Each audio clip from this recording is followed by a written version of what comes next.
Chapter 49, The High Priestess. Chapter 49, The High Priestess. My condolences for the recent crisis. It is evident that we too should have kept a closer eye on the actions of the Empire. Such ugly conflict between us allied nations of the continent must never again be allowed to happen. Henceforth, let us both move forward with due vigilance. Such courteous words had come from a white-robed woman with a dignified voice, and the gravitas that so often came with unique status. Her beauty seemed to contradict her age, and a multitude of precious stones glittered on her clothes. The woman had just completed her inspection of the ruined capital, accompanied by several of her escort, and was now seated on a plain wooden chair in an improvised parlor, erected upon the remains of what had previously been part of the royal castle. Not even a month had passed since the Magic Empire's attack. Hence, when the kingdom's neighbor, the holy theocracy of Mithra, had suddenly asked to express their sympathies, King Clays had needed to rely on makeshift facilities to receive his distinguished guest. You have my deepest gratitude for the theocracy's assistance with our recovery effort, High Priestess Astura. The king replied, to say nothing of your unexpected kindness in visiting us personally. In my capacity as the sovereign of the Kingdom of Clays, I thank you from the bottom of my heart. Your presence has inspirited my entire citizenry, not just the adherents to the Church of Mithra among them. The High Priestess's features, beautiful as a carved sculpture, affected a gentle smile. Your gratitude is unnecessary, King Clays. Long have our countries shared a bond. As neighbors, our aid is but a matter of course. I am glad to hear that. As you have seen, we are in no shape to repay you anytime soon. Though should the day come when the theocracy requires our support, I swear to you that the kingdom will be there. Your words alone are plenty. It is my hope that we can continue to maintain our harmonious relations far into the future. I couldn't agree more. The king and the high priestess exchanged cordial smiles. To an uninformed observer, their exchange would have seemed to be a casual conversation between two close friends, but the atmosphere in the room was somewhat tense. As the reigning figure of the holy theocracy of Mithra and its continent-spanning Church of Mithra, the high priestess had de facto authority over the religion's many followers. And now that her long-standing competitor, the Magic Empire, had lost so much of its influence, she was the most powerful person on the continent. King Clays quietly examined the high priestess from where he was sitting opposite her. She likely understood the meaning behind his gaze, but she inclined her head to one side and gave him an innocent look. Is something amiss, King Clays? Is there something on my face? No, I was simply thinking that, no matter how much time passes, you always look the picture of youth. Despite having long since passed her second century, High Priestess Astura still retained the graceful features of her youth. King Clays could say in all conscience that she hadn't changed in the slightest since his own younger days. Her beauty made her seem like a character of myth, and at that thought, the king began to contemplate. According to legend, the elves were a race that lived much longer lives than humans. High Priestess Astura's lifespan was said to be the result of their blood running through her veins, but King Clays was equally as inclined to believe that she had turned into some manner of monster. The High Priestess chuckled. You scoundrel, I shall interpret that as flattery. I was speaking sincerely. By my estimate, your beauty is going to last forever. Elvish blood is a truly wondrous thing. On the surface, their conversation was as tranquil as could be. After the Magic Empire's attack, the Kingdom of Clays had received generous financial and material aid from Mithra, and reconstruction efforts were proceeding smoothly. In these regards, the king truly was grateful to the High Priestess. How could he not be, when she had been so quick to support the rebuilding of the royal capital? At the same time, however, King Clays was treating his old neighbor with the utmost caution. A mountain of evidence uncovered during the Empire's attack seemed to implicate the holy theocracy. The High Priestess was not an easy individual to unmask, though, and the king was entirely outclassed when it came to plotting and scheming. Knowing this, he decided to cut straight to the heart of the issue. Incidentally, there is a matter I'm somewhat concerned about. It would appear that a surprisingly large number of demons' hearts, an invaluable product of the theocracy, were used by the Empire during its attack. Do you have any idea of how this came to be? The tension in the air was immediately apparent to everybody in the room. In all likelihood, they were stolen from us. The High Priestess calmly replied, still wearing an amiable smile. Because of their value, we strictly regulate the external transport and export of our demons' hearts, but I believe we have suffered several domestic thefts. Those must have been the ones the Empire utilized. It is quite regrettable. That was the exact answer the king had expected. They were stolen and nothing more. In which case, he would give the exact response he had prepared. Stolen, I see. For the theocracy, that must have been a crisis in its own right. It would appear that the Empire targeted us both for our vital resources. Indeed, a crisis for us both. The king and the high priestess both chuckled. It was a hollow gesture, devoid of warmth or anything that could be described as human emotion. Their gentle smiles failed to reach their eyes, a testament to the fact that they were naught but masks, and the laughter that echoed through the room was noticeably dry. The tension could have been cut with a knife. High Priestess Astura held the highest position of authority over a religion that was followed in dozens of countries. She was also a sacred figure herself, closest and second only to Holy Mithra, the object of the Church of Mithra's worship. That the blood of the legendary elves coursed through her only strengthened this reputation. Half-elves were said to be sacred by nature, wielders of unique powers who stood closest to the gods. King Clays did not share this opinion of the High Priestess. He knew that common knowledge, no matter how widely disseminated, often paled in comparison to first-hand experience. In his eyes, the woman before him was a monster, untrustworthy under any circumstance, who had turned the political world of the continent into her den. She was a sly, cunning fox who had skulked about for over 2 centuries, an unknown something in the shape of person, far more terrifying than any flesh and blood monster could ever be. Those who believed in the surface demeanor she presented would only suffer for it. How many betrayals had she orchestrated in her time, hiding her true intentions all the while? Extracting the truth from the High Priestess was like trying to grasp mist, and any attempts to peer into her heart would reveal only an impenetrable darkness. Each time the king encountered her, he felt as though he were confronting a monster from the abyss, deep within the dungeon of the lost. I meant to say I recently caught wind of a rumor. The High Priestess cast an icy look at the king, as though she could see into his thoughts, and smiled thinly. Apparently, the kingdom has accepted a Demonfolk into its citizenry. Is this true? A shiver ran through the room, and an unusual pressure took hold of all those present. Still, the king kept his smile from faltering and offered a calm response. So word reached you after all. I would expect no less from someone with so many ears across the continent. It is the truth, of course. Due to certain circumstances, the kingdom has taken temporary guardianship of a Demonfolk boy. Is there an issue with that? The false smile affixed to the High Priestess's face grew strained. Evidently, the king had struck a nerve. Is there an issue? She repeated, her tone now frigid. Her every word was laced with what might have been killing intent, and it blanketed the room. You make it sound trivial, King Clays, and guardianship of all things. I would advise you to choose your words more carefully. You speak as though it is a person and not some wicked being that brings harm upon the world. Would you not describe your actions as an infringement of the Demonfolk Vigilance Clause of the treaty between our countries? It would be wise of you to reconsider and turn the creature over to us at once. They are enemies to humanity and opinion shared by every treaty signatory on the continent. Or do you mean to disagree? The High Priestess took an aloof and overpowering tone, but the king remained motionless, gazing fixedly at her face. The treaty is not enforceable to that extent. It was drafted in a manner that respected the individual will of each country that signed it. Yet a promise is a promise. No good will come of ignoring an international agreement.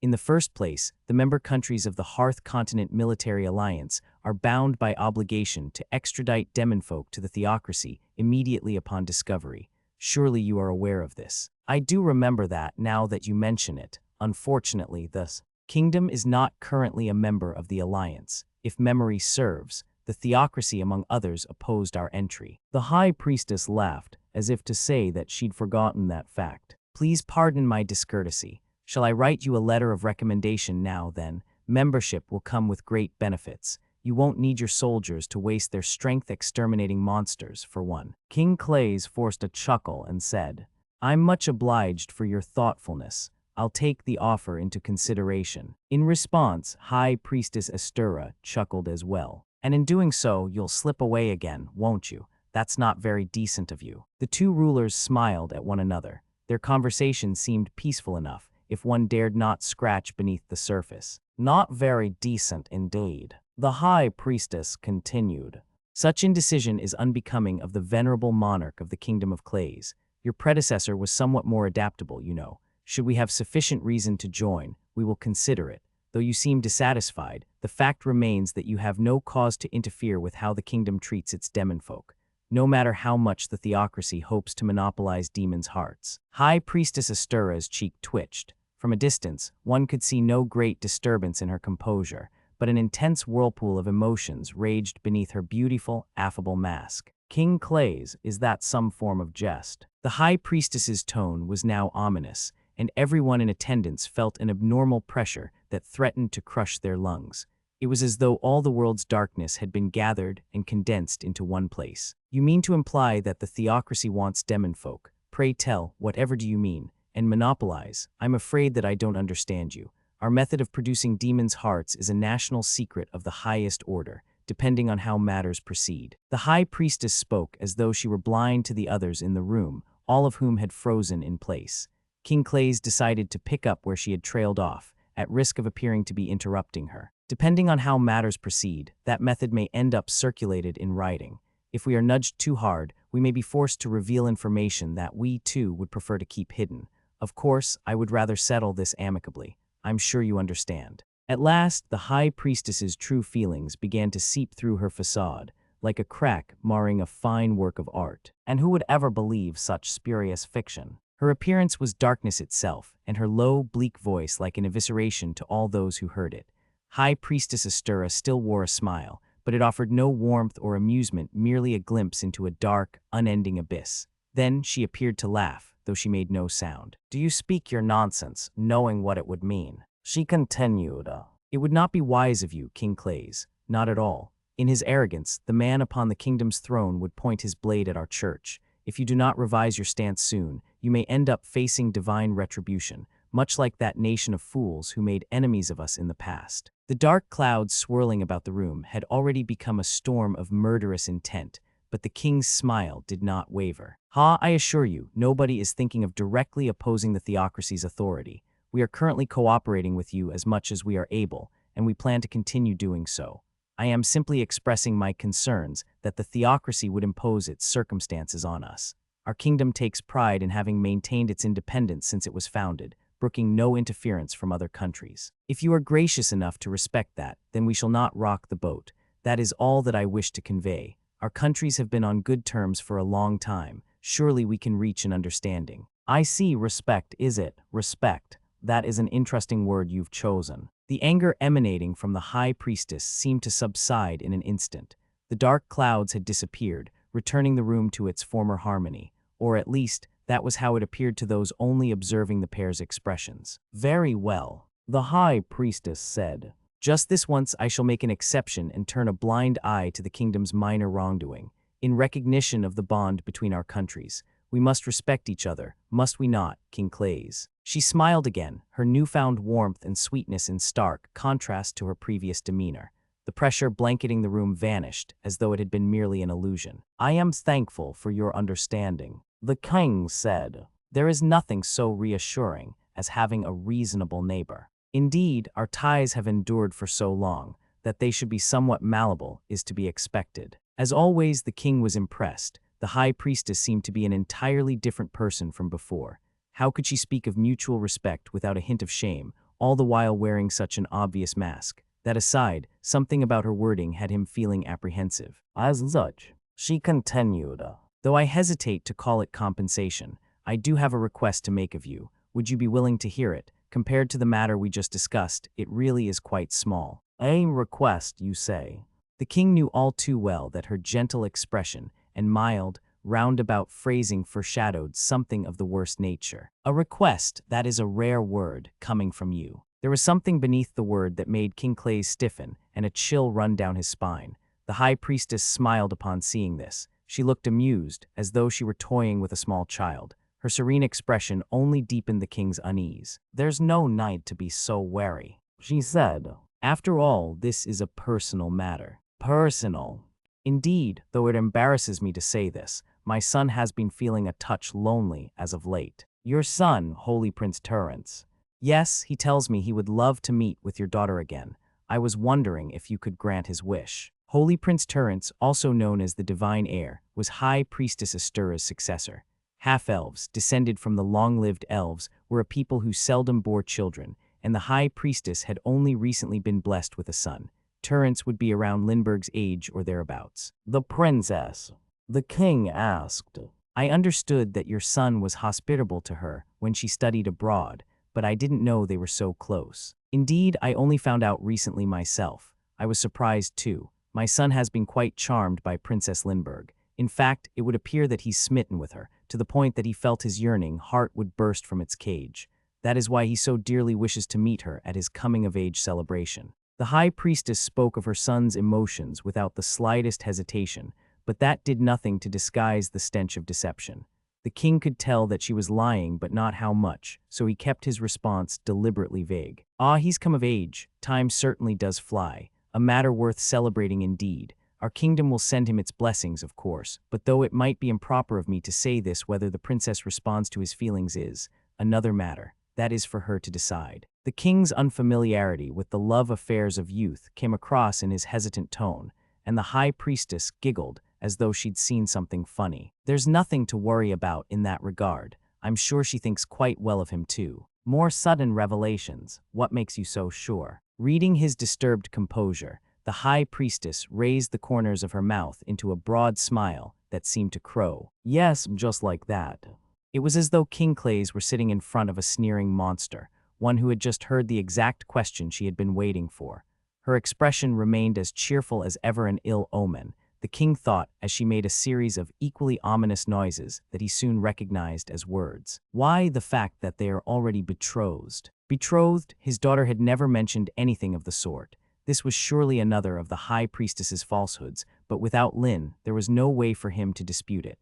Perhaps she was telling the truth, and that smidgen of doubt dulled the king's next words. This is the first I'm hearing of it. King Clays hadn't been able to muster a better response. The High Priestess had him in the palm of her hand, but what was she hoping to achieve?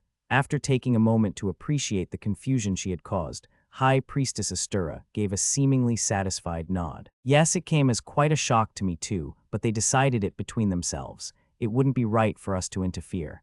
As the older generation, it is our duty to support the secret affections of our youngers, is it not? The High Priestess must have sensed that the king's thoughts were in disarray. She adopted a brazen smile and an even more amiable persona as she continued, There's no need to worry. I'm certain that everything will work out just fine. Should the princess choose to attend the celebrations, it would be a wonderful delight for the entire theocracy. After all, we plan to hold the most magnificent ball for my son's coming-of-age ceremony.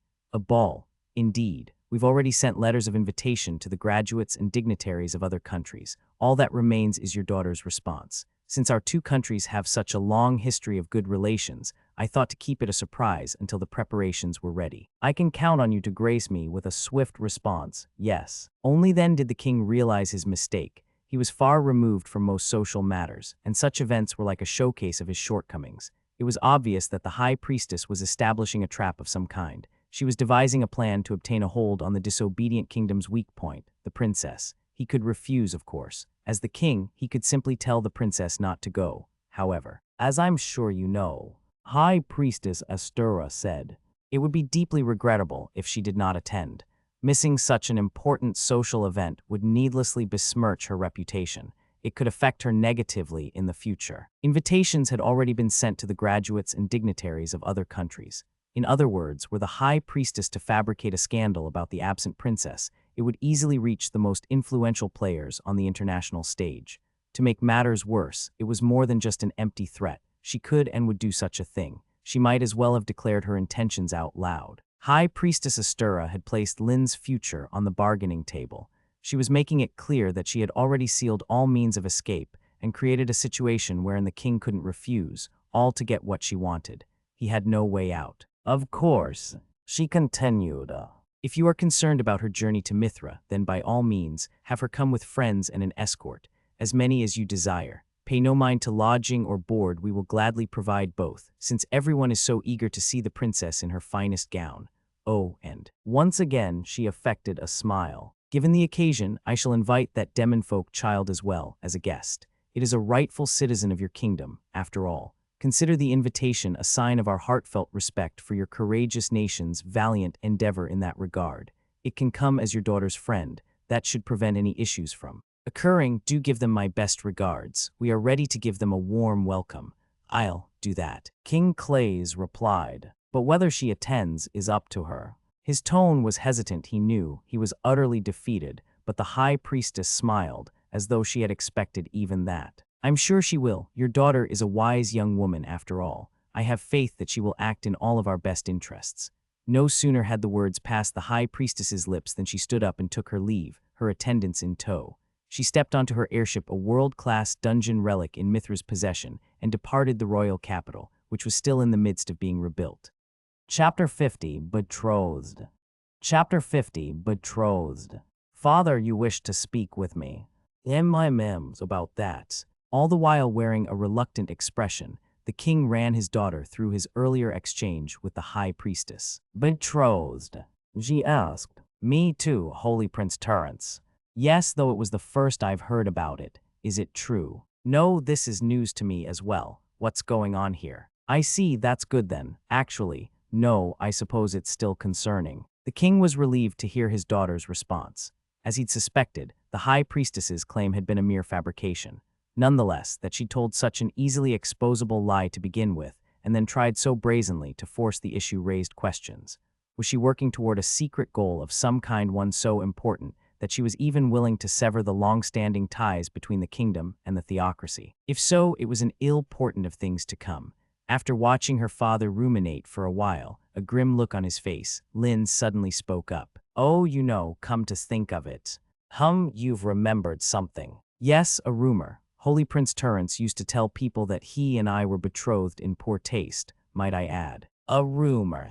The unexpected word caught King Clays off guard. Indeed, during my study abroad, the Holy Prince had plenty of girls among his followers, but he was quite enthusiastic about courting me. He often conjured up stories about our betrothal, which likely caused this misunderstanding. I've say. The king replied he hadn't heard about any of this either. Rest assured, I never so much as humored the idea. In fact, when I graduated from Mithra's Sacred Academy, I made my stance quite clear to His Holy Highness. A betrothal must be agreed upon by both families. Our country does not follow such customs to begin with, and above all else, I am in no way attracted to you as a member of the opposite sex. After that, I assumed he would give up on me. Oh well. The king knew that Lynn was his daughter, but still, that was a rather bold way to dismiss the prince of a major power. Though he thought she had more or less made the right decision, based on how she had described it, it seemed very reasonable to assume that His Holy Highness might have developed a grudge. Then again, Lynn had only been 11 when she'd studied abroad in Mithra, and she hadn't even spent a full year there. Surely it was all water under the bridge. How will you respond to their invitation, then? The king asked.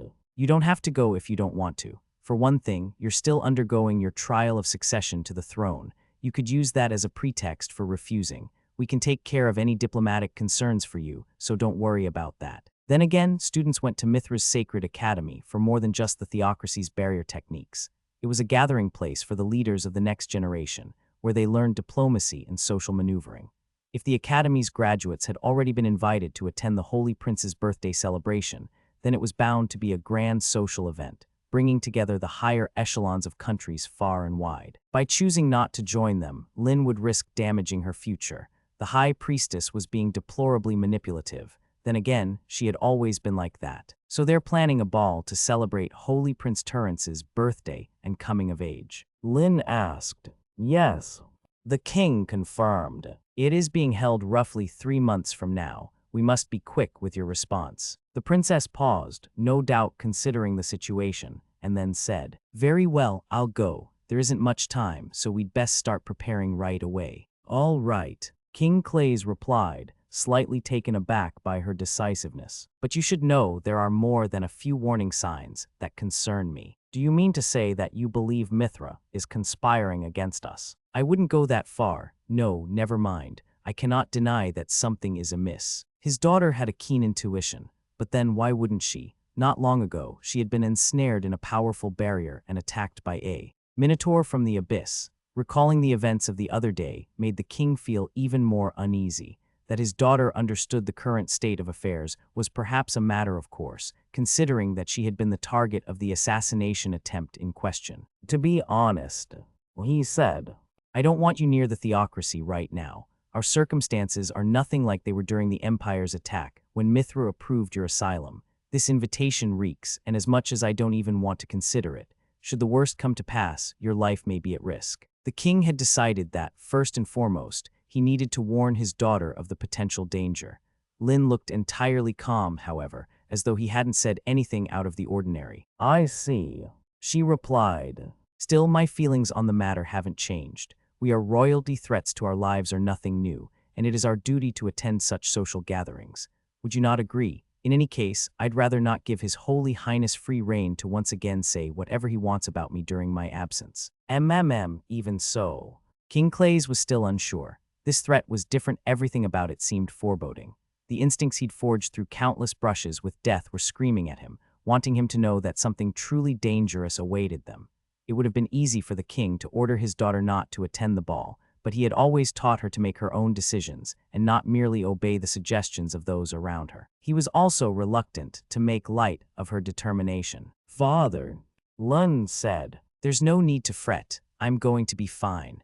I'd be a little worried about going alone, but they won't mind me bringing a few others to Mithra, I'm sure." "As attendants, you mean?" "No, they won't mind at all." The High Priestess had made it clear that Lin could travel with any number of people, and that lodgings and board would be provided. Then everything should be fine. "Actually, there's one more problem." "One more?" "Her Holy Highness has invited that Demonfolk boy Rolo as well, to go as your friend." Lin blankly stared at her father for a moment, then offered a slight smile. "That should be fine too, shouldn't it? Rolo is my friend, and while he's sure to face many difficulties, I think he'll be excited to attend. Just to be certain, you are aware of what it means for a Demonfolk to be invited into Mithra, aren't you?" "Of course, but, on the contrary, I think it could be a good chance to show people that Demonfolk aren't as dangerous as everyone assumes. Since most of the attendees will be young and less prejudiced, it might be easier to get through to them." "Perhaps, but..." Simply attending the function was going to be easier said than done.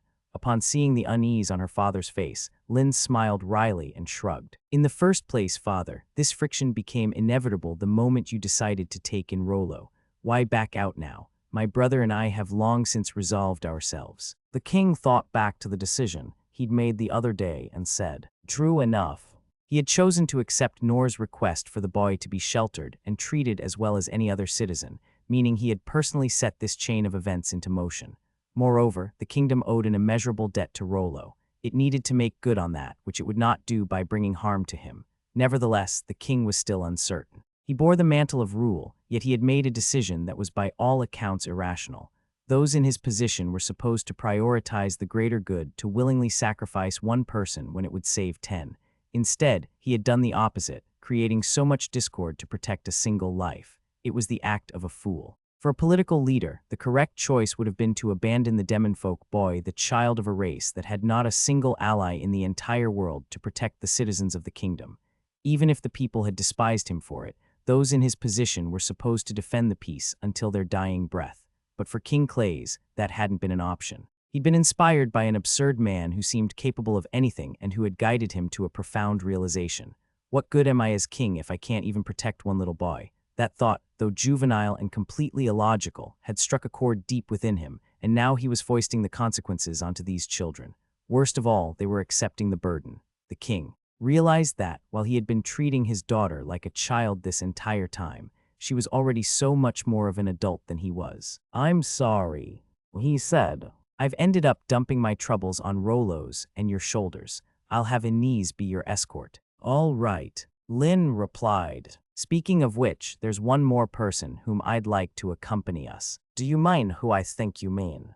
"Naturally, I'll go ask him right away." No sooner had the words passed her lips than Lin happily made her departure, not even staying long enough to explain where she was going. Of course, it was no mystery that she had gone to find Noor. "Well," the king mused aloud, "assuming he agrees, that'll give me more than a little peace of mind." The man to whom he'd entrusted the Black Blade was strong, to say the least. There was something about him that made it seem as though he could overcome any danger he faced. For all that, the king still couldn't shake his ill premonition. The High Priestess had said that, to ease his concerns, he could send as many people as he desired. "They say to let your children go on adventures, but this one truly has me worried." From the window of his makeshift office, King Clays gazed out over the city. The reconstruction effort had only just begun. Chapter 51, Noor the Pile Driver. Chapter 51, Noor the Pile Driver. Morning, Foreman. Noor's here bright and early again, huh? You're a real lifesaver. The reconstruction of the capital was still in its early stages. Houses had been destroyed in the hundreds during the Empire's invasion, and much of the ground was upturned or covered with gashes. I'd even heard that the royal castle, which had once stood proudly in the middle of the city, had been completely obliterated. Many of the citizens were now homeless and without work. It wouldn't be easy to restore the peace we'd once enjoyed. Despite the situation, however, things hadn't actually changed that much for me. I still carried on with my usual work, even drain cleaning. The rubble thrown around during the attack had ended up all over the place, and it had been a tremendous ordeal trying to clear it, but the city's gutters were now mostly back to normal. My daily schedule consisted of drain cleaning in the early hours of the morning, when nobody else was awake, heading to one of the city's construction sites afterward, then doing my usual training routine after work. "You're as early as always, too," I said. "Course I am. As the foreman, I've got to be the first one here. Sets the right example, you know. And since a certain someone has been getting here at the crack of dawn, I need to drag myself out of bed even earlier. Feels like I might fall asleep on my feet. I guess that's my bad, huh? Should I start showing up a bit later? Huh, I'm praising you, blockhead. We've still got a mountain of work to do here, and with the city in its current state, what kind of foreman wouldn't bend over backward to have a guy who shows up earlier than everyone else and works his fingers to the bone all day? Gah, damn you for macking me get all soppy." The foreman scratched his head and laughed. Just as he'd said, there was still plenty to be done. We were setting a good pace with our construction work, at least though we mostly had my sword to thank for that. Right now, one of our greatest challenges was finding shelter for all the people who had lost their homes during the attack.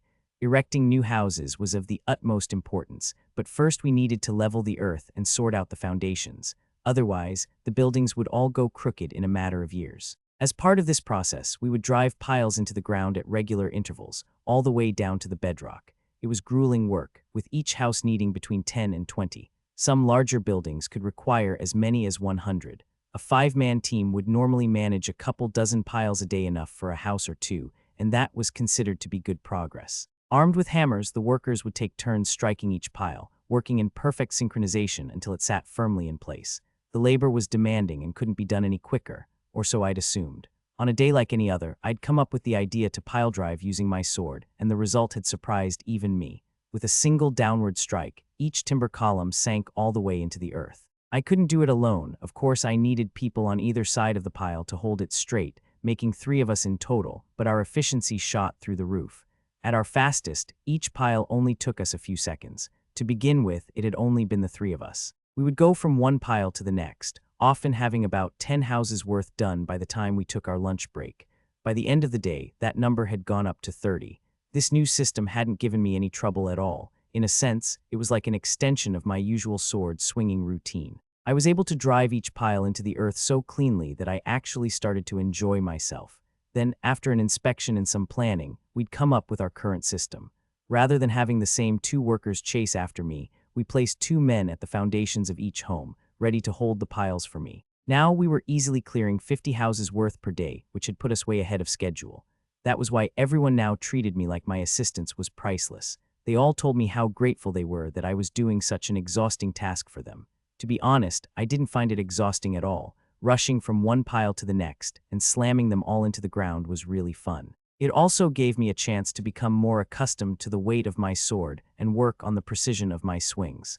By this point, I was doing it because I actively wanted to. I didn't even need everyone to keep asking me. Despite how much I enjoyed the work, I'd still offered to let the others have a go. It hadn't felt right to be hogging all the fun.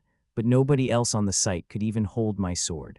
No matter who tried, it would immediately slip from their hands and crash into the ground, kicking up a huge cloud of dust. It always left such a large dent in the earth, and the sound was always so deafening that nobody even wanted to try anymore. They were much too nervous. That was how I'd ended up becoming the worksite's resident pile-driving specialist. My colleagues had even started to call me Pile Driver. It was on the nose, sure, but it was the first nickname I'd received since I started working as an adventurer. In a sense, it was like getting one of the titles that were always bestowed upon famous heroes, so while I was too embarrassed to use it myself, I had to admit that I was a little delighted. "That flat, black sword of yours," the foreman said, eyeing the weapon slung over my shoulder. "What's it made of exactly? Nobody else can lift it, and it looks no worse for wear even after hammering all those piles into the ground. I've been in this line of work for a long time, but I ain't ever seen something so ridiculous. I don't know myself. I replied, "It was a gift." Must be a dungeon relic. They find things like that every now and then, made of materials nobody's got a clue about. I've heard they can fetch a decent amount of coin at auction. Yours might be worth a lot. You're probably right. Still, I've got no plans to sell it. Yeah, keep it. That sword couldn't be in better hands. Will do. I've grown attached to it anyway. Before I'd realized it, I'd started taking the sword with me wherever I went. It was basically my partner. Though it didn't look like much, it was exceedingly handy to have around, and its sturdiness impressed me the more I used it. I'd even taken a liking to its unique weight. My recent focus on construction work had given me less time for the training routine I'd maintained every day since I was a kid, but the sword was so heavy that I never felt like I was slacking. Just swinging it around made for a decent workout. So, while I wasn't training for as long as I'd used to on the mountain, I could confidently declare that I was getting the same amount done. The positives didn't end there, though the sword was still as great as ever when it came to scraping stubborn chunks of grime from drains and gutters. It had also saved my life on more than one occasion. All these boons, coupled with how much it was helping me on the construction site, were more than enough to convince me it was a phenomenal gift, and selling it was definitely out of the question. While the foreman and I continued our chat, the other construction workers began streaming in. "Right," the foreman said. "Let's get started." "All ready?" I asked. "Isn't it still a bit early?" "Well, everyone's here. You're rubbing off on em, you know. Plus, the way I see it, an early start means an early finish. Better than standing around wasting time, right?" "Fair enough." We were more or less caught up with our pile-driving work, so most of today would be spent ferrying the materials we'd need to actually build the houses. We got straight to it, following the foreman's instructions as usual. The construction site's work roster was pretty consistent, so we were all familiar with each other by now. That said, not everyone was a citizen of the kingdom. Some were soldiers who had participated in the Empire's recent attack.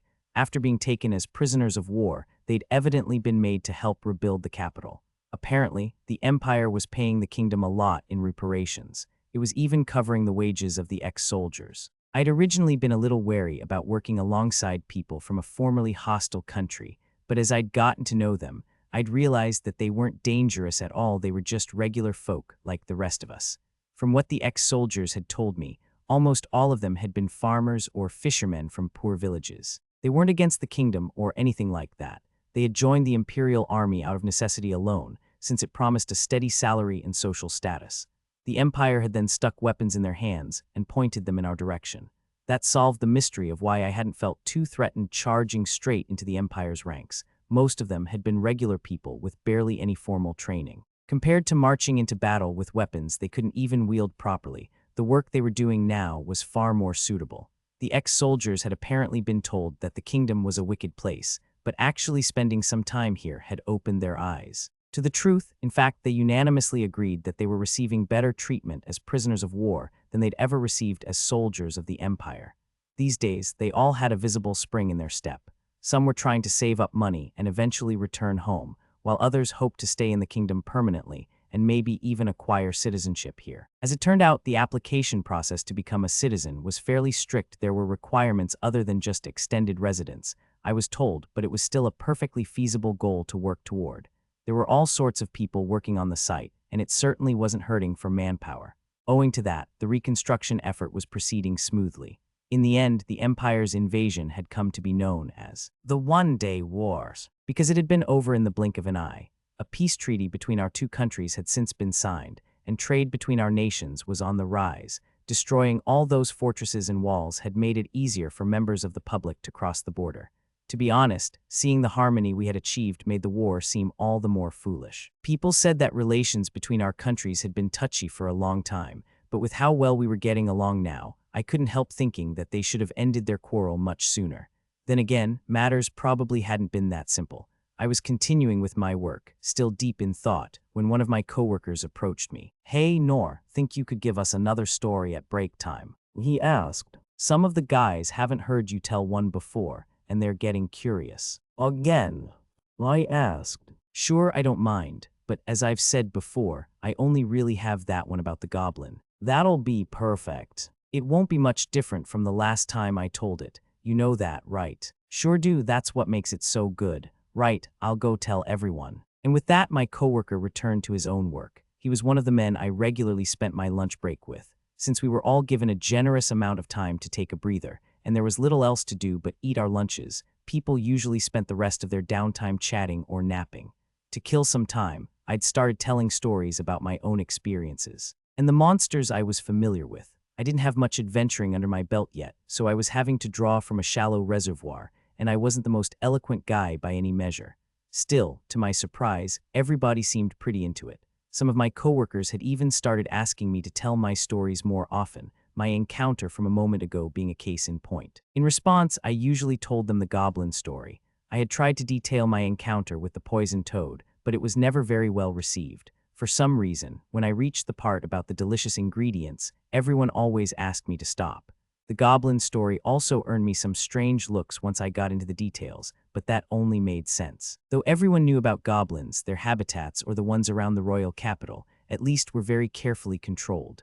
As a result, most normal people went their entire lives without seeing one. That was probably why everyone was so interested. During our break, after I'd eaten my lunch, I jumped right into my story. What you're about to hear is the tale of my first encounter with a goblin. We were deep in the forest when it appeared out of nowhere, this massive green giant that towered above the trees, and it was looking down at us. At that moment, I really thought I was going to die. I mean, I'd never seen a creature so big before. Of course, my story was met with laughter and one of the usual responses. "Ha, come on, Noor. We all know goblins don't get that big." The heckling was coming from the coworkers I got along with, who'd already heard the story several times over and knew where it was going.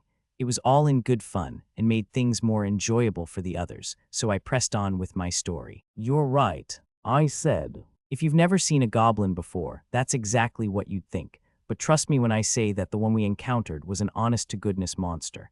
It ripped two massive trees out of the ground and took one in each hand like this. Then, it started swinging them around as though they were twigs, smashing the rest of the forest around us to pieces. It was ridiculous. A goblin uprooted and then swung around two trees. Yep, a goblin's. Again, everybody laughed. This always happened at more or less the same points in my story. They all looked like they were enjoying themselves, but I had a feeling they didn't really believe what I was telling them. Scratch that, I knew most of them thought I'd made the whole thing up. To be fair, I did exaggerate parts of the story to make it more enjoyable. Plus, because we always had so much fun, I'd unintentionally started telling it with a little too much enthusiasm. So, I merely shrugged off their skepticism and continued. The goblins that live in the forest are so quick it's scary. I'd been told they were nimble creatures, but this giant was weaving around so fast that I couldn't even follow it. In the blink of an eye, it was almost upon us. It mowed down the nearby trees, snatched them up, and started outright hurling them in our direction. "That's one impressive goblin," my coworker theatrically exclaimed. "Yeah, it almost had us. It took me all my strength to parry the trees away with my sword." "The trees flying right at you?" another of my coworkers asked. "With your sword, that's impressive in its own right." A third coworker laughed. "Well, this is Noor we're talking about here. I'm sure he actually could do something like that." "By all rights." A fourth chimed in. "Nobody who came across a monster like that would live to tell the tale." "You can say that again," I replied. "If not for the silver-rank magician who was with me, I wouldn't be here right now. She's a genius who can cast all kinds of magic, but not even her storm of icicles was enough to phase the goblin. It just kept coming for us. Looking back, it still terrifies me. I can't believe I made it out alive." Everybody laughed again, even though I was telling them the cold, hard truth. That was fine, though. It wasn't like I desperately wanted them to believe me. Before I'd encountered one myself, I hadn't known what real goblins were like either, so I completely understood their skepticism. "Well," one of my coworkers said, putting aside the question of why an impressive guy like you is here with us on this construction site. "A silver rank, huh? Now that's something. Are goblins really fearsome? Enough to trouble such a capable adventurer?" "Yeah, she had it rough too," I said. "She's really smart and talented, but she doesn't have much experience. She froze in shock when we first saw how massive the goblin was. From what I remember, you then pulled this huge gem out of the goblin's forehead, and that stopped it dead in its tracks, right? You got it. Never would have guessed that goblins have such an easy-to-see weak spot. Then again, they must be known as the weakest of all monsters for a reason. Oh, from what I was told, though, the one we encountered wasn't a typical goblin, it was a rare specimen. It had to have been. If the average goblin were anything like the one you described, I'd be too scared to ever leave the city. I'm with you there. To be honest, I never want to meet another. You should all stay sharp whenever you leave the capital. If you see a monster that even looks like a goblin, run. There was another round of cackling, and with that, my story came to an end. Your tales are always so much fun, Noor. One coworker said. Today's was no exception. Yeah. A second added. To think you can get us so fired up over a goblin. I paused. You know, I really did meet one. Sure, I exaggerated some parts of my story, but most of what I said was true. Don't worry, we know. I mean, your descriptions are strangely detailed, coupled with the fact that we've heard about that goblin however many times now and still come back for more. You've got real promise as a storyteller. You're going to make me blush. I said. But thanks, I wasn't that great at telling stories, but I definitely enjoyed it. Maybe I'd inherited that from my father. He'd always loved stories too. I wasn't skilled enough to match his way with words, of course, but I could at least take all the main points and squeeze something interesting out of them. And since I'd always been so infatuated with his tales, I understood what it was like to be the audience. It hadn't been long after I'd joined this construction site that I'd started telling everybody stories. Out of nowhere, it had even earned me a nickname, Poet. I was more famous as Pile Driver, though, and that was the title I preferred anyway. We spent the rest of the day finishing the work we were scheduled to do. Soon enough, as well as earlier than usual, it was time for us all to go home. See you tomorrow, Pile Driver. One of my coworkers said. Tell us another story sometime. Sure, I said. I don't have that many to tell, though. They're a good way to pass the time, even if you only ever tell us the same ones. Your stories are pretty ridiculous, but listening to them is kind of energizing. It's hard to explain. Another of my coworkers, someone I saw almost every day, chimed in. You know, hearing the same story again and again makes it stick with you. I actually told your one about the goblin to my kids, and they loved it. You remembered it and took it home. I asked. I'm honored. Yeah, they couldn't get enough of the huge, quick-as-a-flash goblin. After I finished, they ran all over the house pretending to be one. My wife was beside herself. Think you could come by next time and tell him something firsthand? If you're serious, then sure. I can't wait. Want me to prepare a new one for them? It'd be great if you could, but nothing about eating poisonous toads, snakes, or mushrooms, all right. Can't have the kids getting any ideas. Good point, I'll think of something else then. Oh, maybe a story about the rampaging dragon that attacked the capital. How does that sound? All of a sudden, I was facing off against it, all on my own. I barely made it out alive. Huh. My coworker laughed cheerfully. Sounds great, they love stuff like that. Just so you know, the dragon story's true as well. Make sure to mention that to your kids, all right. Sure thing, just know that I'm counting on you to make it interesting. Heck, I'm looking forward to it myself. Noted, I'll do my best to remember what happened and arrange it all into a good story. Thanks, right, see you tomorrow then. Yeah, see you. I waved to him and the others, and my workday was officially over. I thought I'd done a good job, if I did say so myself. Next, I would stop by a bathhouse, head to a food stall to grab some dinner, then finish the day with my usual training, all while trying to figure out how to turn my battle against the dragon into a good story. Before I could even get started on my plans, however, Instructor Noor. Upon hearing a very familiar voice, I turned around to see an equally familiar person walking toward me. So this is where you were, she said. Oh, Lynn, it's been a while. I'm awfully sorry to impose upon you like this, Instructor, but there is something I must ask you. There is. Yes. Lynn stood upright, then she looked me straight in the eye, a picture of seriousness, and said, If you are willing, could you once again accompany me to Mithra? Chapter 52, A World as Yet Unseen. Chapter 52, A World as Yet Unseen. Two of the usual plays. Coming right up. After going down a side street, Lynn and I sat down on a pair of simple wooden stools by one of the city's many food stalls. I was famished from work, so I'd suggested that we have our conversation over a hearty meal. It wasn't long before we were each given a bowl. I've never had this before, Lynn said, then took her first bite. It's delicious. One of my coworkers from the construction site had told me about this place, and I'd been a regular ever since. Everything on the menu was delicious, but one dish in particular was a cut above the rest. Egg noodles with finely minced meat and vegetables, all served in a thick white broth. The meat was my favorite part, though I wasn't sure what it was. When I'd asked the vendor, he had responded only with a faint, creepy smile, and when I'd asked the guy who'd told me about this place to begin with, he'd said, "You're better off not asking. Doesn't matter as long as it tastes good, right?" I didn't know why everyone was being so secretive, but my coworker had made a good point. There was no reason to get bogged down in the details. Lynn seemed to be enjoying it too. "So what were you saying earlier?" I asked. Lynn put her bowl down and turned to me. "Yes, my request. Certain developments require me to travel to Mithra 3 months from now. The journey may be perilous. If you would be so generous, Instructor, could you accompany me? I would find your presence greatly heartening." "To Mithra again?" "Yes, would you mind?" Lynn asked. She had picked up her bowl again and was watching me with wide eyes. "The holy theocracy of Mithra, huh? We'd planned to go there not too long ago, but our journey had been cut short. Personally, I wanted to go. It was somewhere new for me to explore, but..." "Perilous in what sense?" I asked. "Is there a chance we'll need to fight monsters again?" Lynn put her bowl down a second time, then gave me a contemplative look. "To be honest, I don't know how matters will turn out. I just expect there to be danger, as much as our last journey, or perhaps more." What? "The last time we'd headed for Mithra, we'd ended up fighting a poisoned toad and that weird man wearing black bandages. If surprises like those were all we would need to deal with, I was sure we'd pull through somehow. But then, as I slurped up my noodles, something occurred to me. Was it really okay for me to tag along? I was still weak, and a lot had happened to make me keenly aware of that fact. I'd grown a little more confident in myself after defeating that poisoned toad and the goblin in the forest, but that assurance had quickly faded the day after the Empire's invasion, when the guildsman had told me something truly shocking. Apparently, during the chaos, the capital had been attacked by Goblin Emperor's gargantuan monsters that were incomparable to their regular counterparts.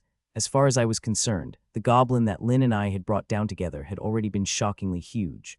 Goblin Emperors were supposed to be 10 times as large and several times as fast.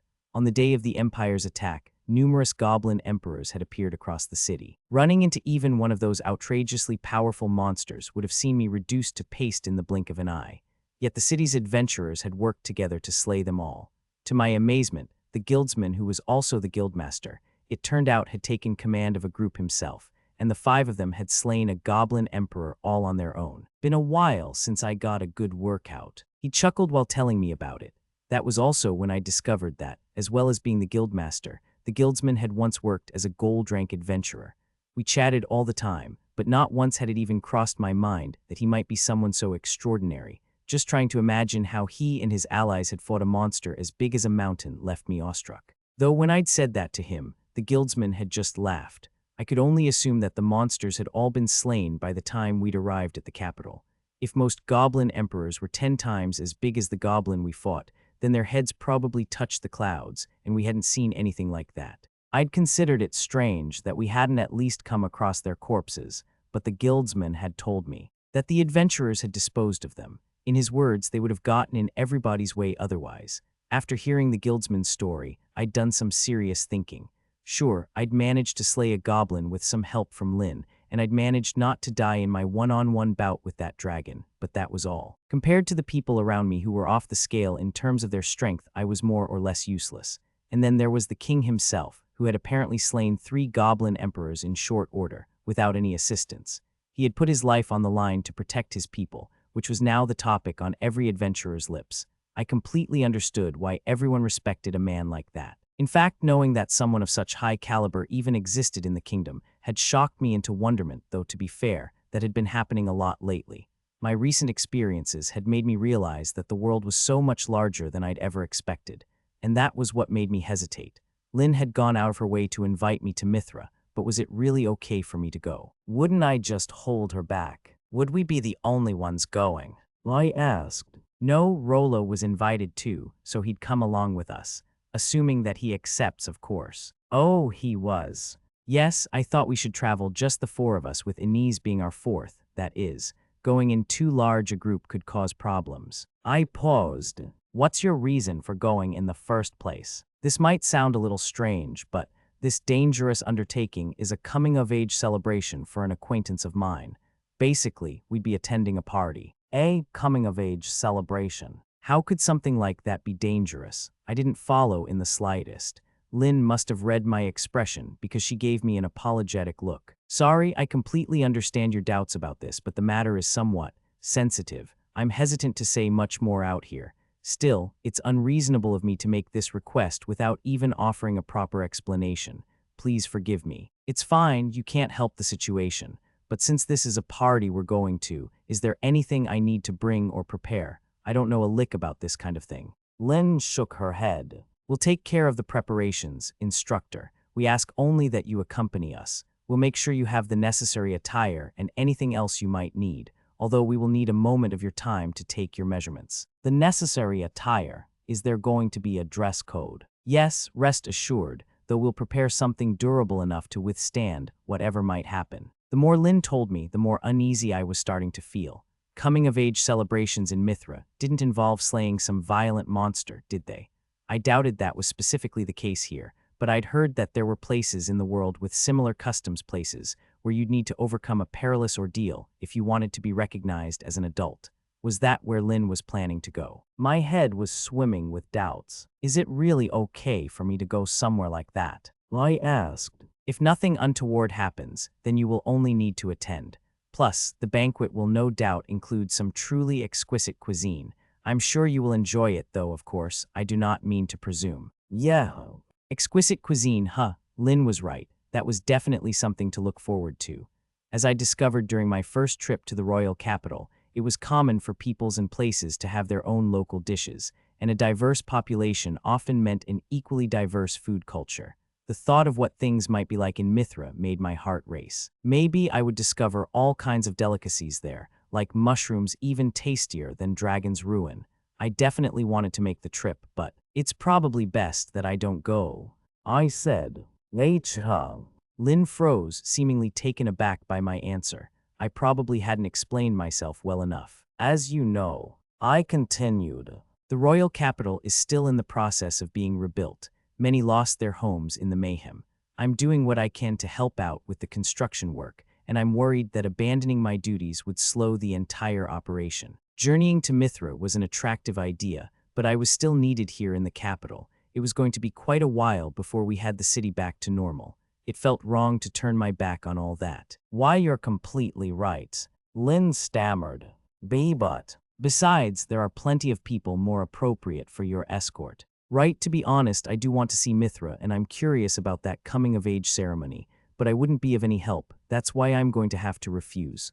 I understand, if that's your wish, Instructor. Lynn forced a smile, but I could see the tears welling in her eyes. She picked up her bowl and began to quietly sip her broth. Her silence was completely at odds with how spirited she'd seemed earlier. I didn't know why my refusal had come as such a shock to her, nor why it had made her so disheartened, but I was truly sorry to see her like this. Was there a reason you came to me, of all people? I asked. Again, Lynn put her bowl down. Then she looked me dead in the eye and said, Yes, it can't be anyone else, Instructor. Why not? Oh, well, allow me to correct myself. I shouldn't have been so remiss in making my request to begin with. She got up from her wooden stool, placed a hand over her chest, and gave me a polite, familiar-looking bow. Instructor Noor, you and Inez are the only individuals to whom I can entrust my life.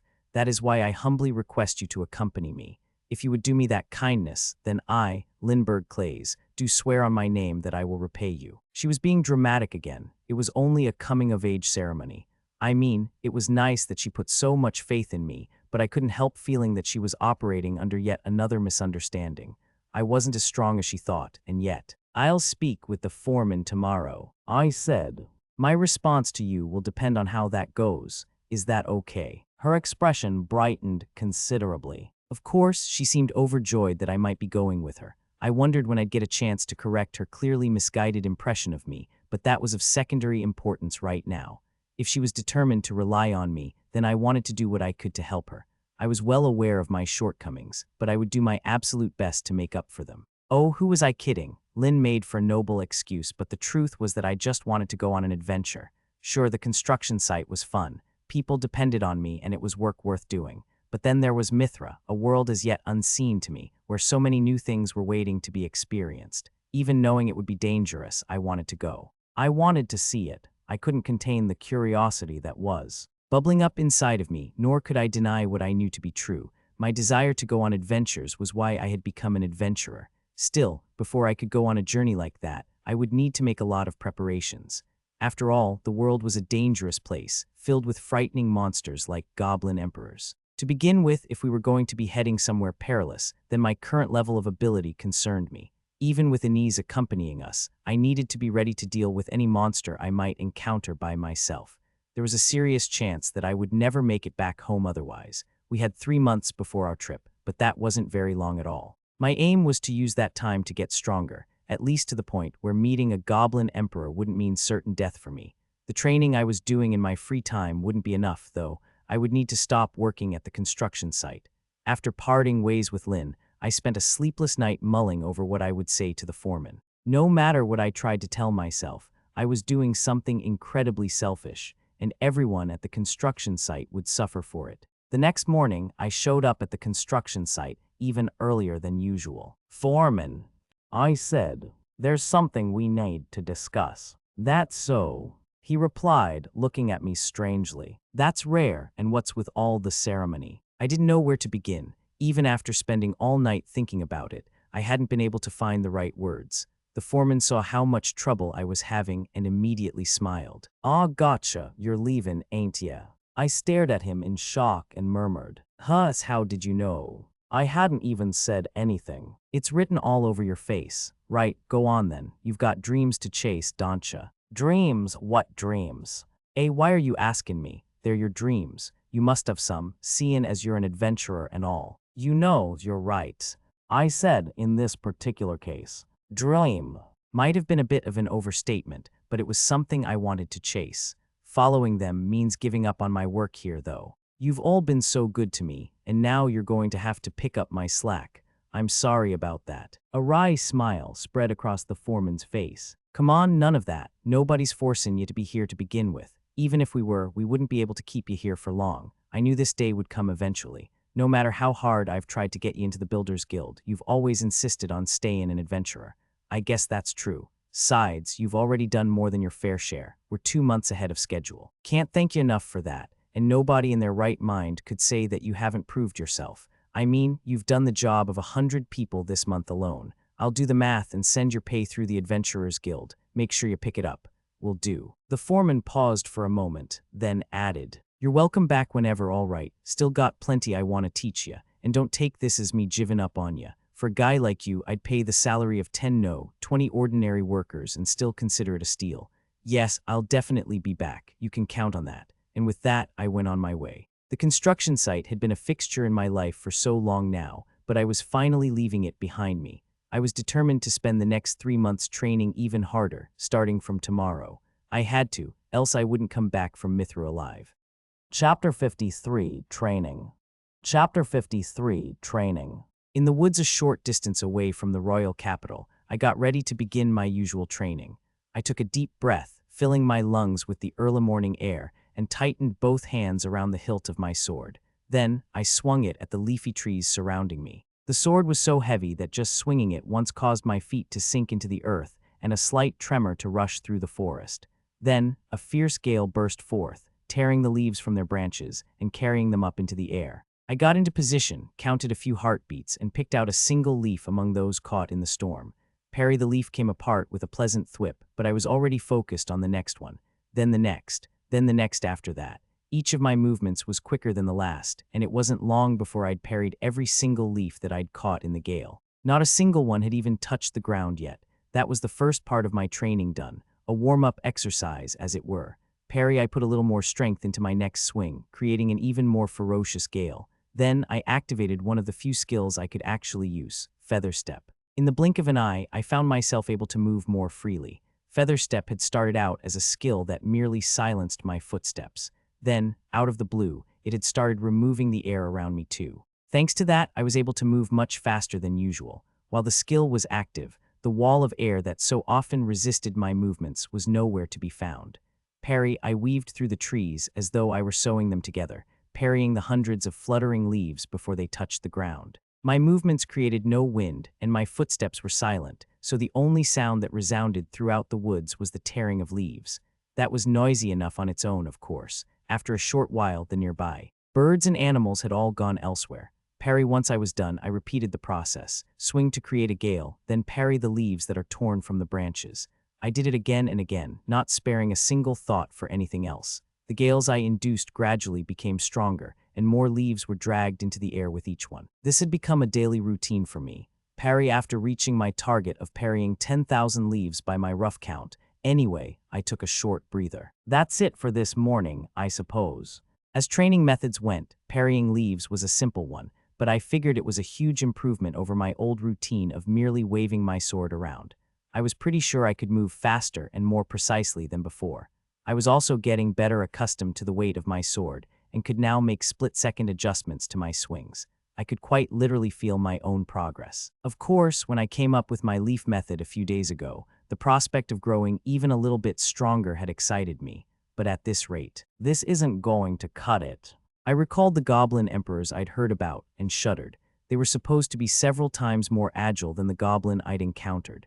I didn't necessarily have to be strong enough to defeat a monster like that, but I did need to be able to protect my companions so that we could get away safely. That was why I was training, at least. Unfortunately for me, it felt as though I'd reached some kind of a ceiling.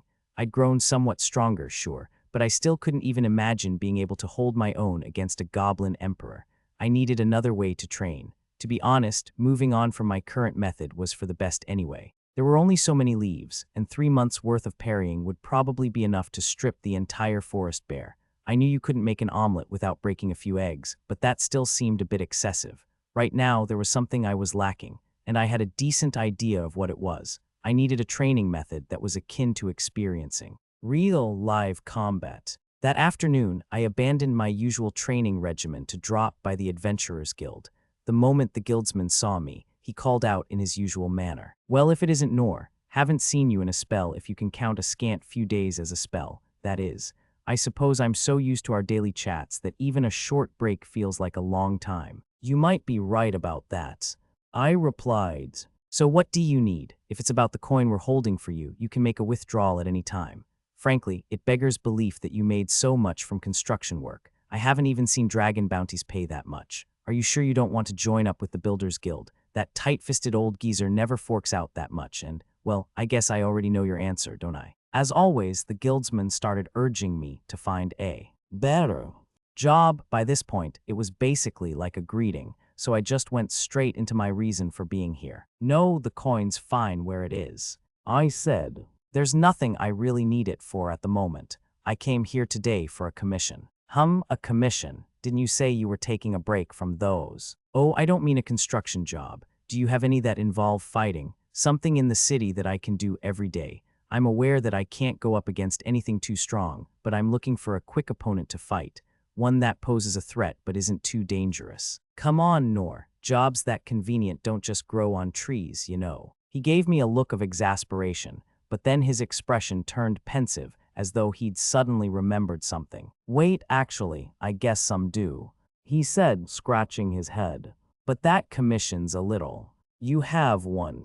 Suppose I should at least give you the details." "Please." "You know how the area around the Dungeon of the Lost got torn up during the Empire's attack? It destabilized the barrier, keeping the monsters in, and some of the weaker ones have been working their way out." "Really? I hadn't heard about that." The guildsman paused. "There were signs posted up near your construction site. Didn't you see them?" "Nope, work was the only thing on my mind at the time, so I barely even spared them a glance." "So, monsters were spilling out of the dungeon. Weak or not, that was a pretty big deal, wasn't it?" "Anyway," the guildsman said, "these monsters are only from the shallow layers, so they aren't too much of an issue. Adventurers have been working with the city guard to keep them in check. They've even put off slaying some of the things for later." "They have?" The monsters aren't as dangerous as they are a pain to clean up, so they're not a priority right now while everything's so busy. The city guard set up a few commissions with us a while ago, but they haven't really been touched. "So they've just been sitting there?" "Yeah, to give you the specifics, they're ghost hunting commissions." I recoiled a little. Ghost hunting. You got it, most of them are for ghosts anyway. If you're unlucky enough, you'll run into a skeleton. A skeleton? An animated human skeleton. Never heard of them before. Like bones moving, that's kind of creepy. You aren't scared, are you? And no. I tried to protest, though my voice came out shrill. Of course not. To be honest, I was pretty bad with that kind of thing. Back when I was a child, my father's stories about ghosts and zombies had made me too scared to even go to the toilet on my own.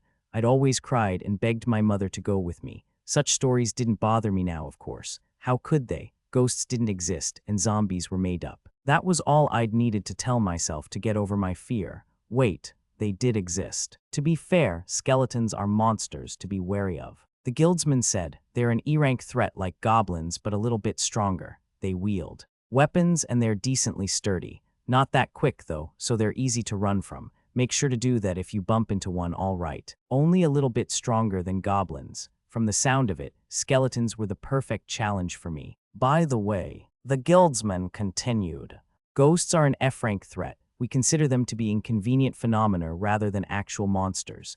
They can get aggressive, but they don't have any physical means to hurt you. They can only come at you mentally. So we don't slay them so much as we just exterminate them like rats. Even someone of your unorthodox rank can take those kinds of commissions. Right. In terms of my adventurer rank, I was still a novice. Lynn's brother had offered to put in a good word for me as thanks for my help during the Empire's invasion. A recommendation from my family would do much to elevate your rank. He had said, but I'd ultimately refused. Some goals were meaningless if you didn't achieve them on your own merit. In any case, having someone who could only defeat a goblin by the skin of his teeth and with help, to boot sitting at a high rank, was bound to cause trouble. I wanted to one day stand tall as an adventurer who had gotten stronger through his own efforts and acquired his very own skills. That being the case, maybe this commission really was perfect for me. Still, the guildsman said, if you want to exterminate a ghost, you'll need magic. Just as they can't physically attack us, we can't physically attack them. You don't have any magic skills, do you? I do, well, technically. Look. With that, I produced a modest fire on the tip of my finger, no larger than the lit wick of a candle. This is tiny flame. It was my best and only magic skill. I can see that. You don't mean to fight with it, though, do you? Would I not be able to? It might not be impossible, per se, but I've certainly never heard of anyone who's tried. You'd probably be able to hurt it, sure, but not to any considerable degree. I guess you could try, but don't hesitate to back out if you think it won't work all right. Despite those words of caution, I decided to take the commission. It most definitely wasn't my cup of tea, but the chance that I could run into a skeleton, a monster slightly stronger than a goblin, made it worth the trouble. The guildsman had told me to run at the sight of one, but I needed a formidable opponent to fight, even if that meant braving a little danger. Besides, at my age, I couldn't go around saying that I was still afraid of ghosts. I was a bit uneasy, though. Tiny flame was the only effective weapon at my disposal, which was far from reassuring. That was why. I wonder if Lynn would be willing to come with me. It wasn't that I was scared of ghosts or the thought of hunting them alone. Definitely not. It was just that, if anything happened, I'd feel safer having someone with me who specialized in magic. Chapter 54, Ghost Hunt. Chapter 54, Ghost Hunt. Sorry to make you tag along like this. Not at all. The request I made of you the other day was far more unreasonable. Besides, I'm always happy to be of assistance. Yesterday, I'd asked Lynn to come ghost hunting with me, and she'd cheerfully agreed. We had set off first thing this morning, and the commission we'd taken at the Adventurers Guild marked our destination as an old underground storeroom near the entrance to the Dungeon of the Lost. Apparently, the place had long been known for being haunted. Lynn seemed familiar with the details, and she elaborated as we made our way there. The underground storeroom actually used to be part of the Dungeon of the Lost. She explained, though to be precise, while that's geologically true, there are no paths connecting the two. The space came to be used as a storeroom several hundred years ago, after a group of adventurers cleared out the monsters nesting inside. They realized how spacious and sturdy it was, and decided it was a good place to keep food. It has quite a long history, and they still use it, even though ghosts pop up from time to time. I asked. Yes, the occasional ghost doesn't pose much of a risk after all. They might deter the faint of heart, but they also keep away rats, and such a desirable perk for any commodity storage. So while there are minor downsides, there are also benefits. That's ghosts for you. Oh well. This was my first time hearing that the kingdom was so nonchalant about ghosts. I certainly would never have guessed that people treated them like vermin repellent. Lynn went on to explain that it was still unknown why they appeared where they did. In fact, it was unclear what ghosts even were. There are a number of theories. She continued, One is that they're a type of living magic developed long ago, in the age when the dungeons were created. Another is that they are the lost spirits of adventurers who died unable to achieve their dreams and now harass the living out of. Envy, that's so, you sure know your stuff. Lynn had seemed quite upbeat while she spoke at length about ghosts. Maybe she liked that kind of thing. Once I knew we'd be doing this, I did some reading in my family's library. It's important to always be prepared. She'd even gone to the trouble of doing some research. What a diligent kid. I thought that I should follow in her footsteps and start doing the same, not that I had any libraries available to me. Come to think of it, I said. I was told that we might end up running into skeletons as well. Are they the same sort of deal as ghosts? Skeletons. Well, while they often appear with ghosts in dungeons, they're classified as a type of monster and actually have a physical presence. I believe the way they come into being is also fundamentally different. In any case, I don't think we'll encounter anywhere we're going. There were only reports of ghosts in the storeroom.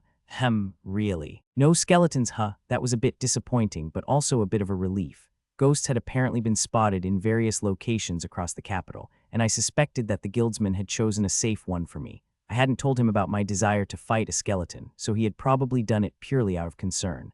I wasn't sure how to feel about the situation, although I was still grateful. Well, I would just have to make do with ghosts. Here we are, Lynn said. After a relatively short walk, we had reached our destination, an empty plot of land enclosed with wooden fencing and plenty of signboards. I'd come here once before to help clear away some rubble, but this particular spot was obviously restricted. Here, I asked, can we even go in? The signs say no entry. Yes, we have permission, shall we? We climbed over the fencing and continued onward. Soon, a large stone staircase leading downward came into view. Our destination is at the bottom of those stairs, Lynn informed me. That's where the ghosts should be. As we approached the entrance, I noticed a faint chill drifting up from the underground. It was pitch black down there. I couldn't see anything, no matter how much I strained my eyes. There really couldn't have been a more appropriate place for ghosts to haunt. All right, I said. Let's go down. Yes, Instructor. I gripped my sword tightly and took my first step down into the darkness. It really was a good thing that Lynn was with me, not because I was scared of going into a dark underground storeroom on my own. I might have gotten lost on the way here without her. Lynn was only 14, but she really was someone you could rely on. I couldn't have said the same about myself at her age. As we descended the wide staircase, it became harder and harder for me to see my surroundings. Soon enough, I couldn't see my hand in front of my face, let alone Lynn, who was walking beside me. This is the entrance, she said, then opened a wooden door and stepped into a spacious room. It was so utterly dark that I couldn't see a thing. I cast tiny flame and used its light to get my bearings while we pressed on through the gloom. Instructor, I'm sure you already know this, but please be cautious of the walls and floor. Though I find it hard to believe that this several hundred-year-old storeroom still contains any active traps, your black blade is exceptionally heavy. We can't rule out something unforeseen happening. Right, got it. Lynn's warning reminded me of something my instructor had told me back when I'd attended the thief training school. For some reason, you set off every single trap that you come across. Be sure to stay far, far away from places that might contain any. If this storeroom had once been part of the dungeon, then there was a good chance that it still housed dangerous traps. I vowed to myself that I would be as careful as possible, and with that new resolve, I took a cautious step forward. Ka-chunk. The flagstone beneath my foot sank down. An instant later, my footing began to crumble. This wasn't good, it was definitely a trap. I tried to jump away as quickly as I could, but I was too slow. My nerves must have dulled my reflexes. I dropped through the floor, and the crumbling stone paving went with me. Instructor. Lynn's voice in the spacious room above grew ever distant as, amid a shower of rubble, I plunged into the unknown. It wasn't long before I crashed into something that felt like a floor, but it immediately shattered and did nothing to stop my descent. This happened again and again as I twisted and turned in midair, desperately trying to righten myself. Then, at last, I landed on solid ground. That was one heck of a long fall. As I pushed the rubble that had fallen with me aside, I examined my surroundings, or I tried to at least. It was too dark for me to see anything. At most, based on the echoes of the stones that landed after me, I could tell that I was in a fairly sizable chamber. It also occurred to me that I'd managed to endure the fall without getting hurt, which came as a pretty big relief. The complete darkness made me realize that the flame on my finger had gone out. I reignited it, and my attention was immediately drawn to what appeared to be a large altar deeper inside the chamber. Who would put an altar in a storeroom? That was the question, but before I could even attempt an answer, a bone-chilling wail resounded throughout the chamber. I peered into the darkness, trying to see where it had come from, and caught sight of something strange and wisp-like. What is that? The apparent source of the eerie cry was protruding from the altar, which was still just barely visible in the darkness, as if curiously inspecting its surroundings. At first, I couldn't even comprehend what I was looking at. It was so large that I actually had to gaze upward to see it all. After a moment, however, I realized what had appeared before me. It was half of a gigantic, pale, vaguely human head, and one of its goggling eyes was staring straight at me. The thing slowly rose from the altar and looked down at me from within the darkness. It was such a ghastly sight that it froze me in place. I'd never seen or even imagined anything so terrifying before. I'd heard about it, though. Translucent, able to pass through objects, and shaped vaguely like a person, this had to be exactly what I'd come here to find. Don't tell me that's a ghost. Now that I was actually seeing one with my own eyes, I was shocked. I'd expected them to be human-sized. Then again, considering how enormous mere goblins had turned out to be, maybe it wasn't strange that ghosts were big too. Again, the ghost let out an otherworldly wail, and I couldn't help but grimace in terror. It was far larger and more horrifying than I'd ever imagined. To make matters worse, it emanated a horrifying darkness, an unfathomable something that awakened a primal fear within me. Instructor, are you okay? Lynn suddenly dropped down from above, and then froze in shock. The ghost had jerked its head in response to her entrance and was now staring her down. I sympathized with her terror. In fact, I was willing to bet that anyone would. There was ominous, and then there was ominous. This must have been what the guildsman had meant when he'd said that ghosts came at you mentally. In response to Lynn, the ghost's vaguely human form began to writhe and change. Its two slender, bone-like arms swelled as thick as tree trunks, then branched into 8 sturdy appendages that resembled tentacles. Its legs split apart as well, becoming thin and stretched, and reached toward the floor, walls, and ceiling.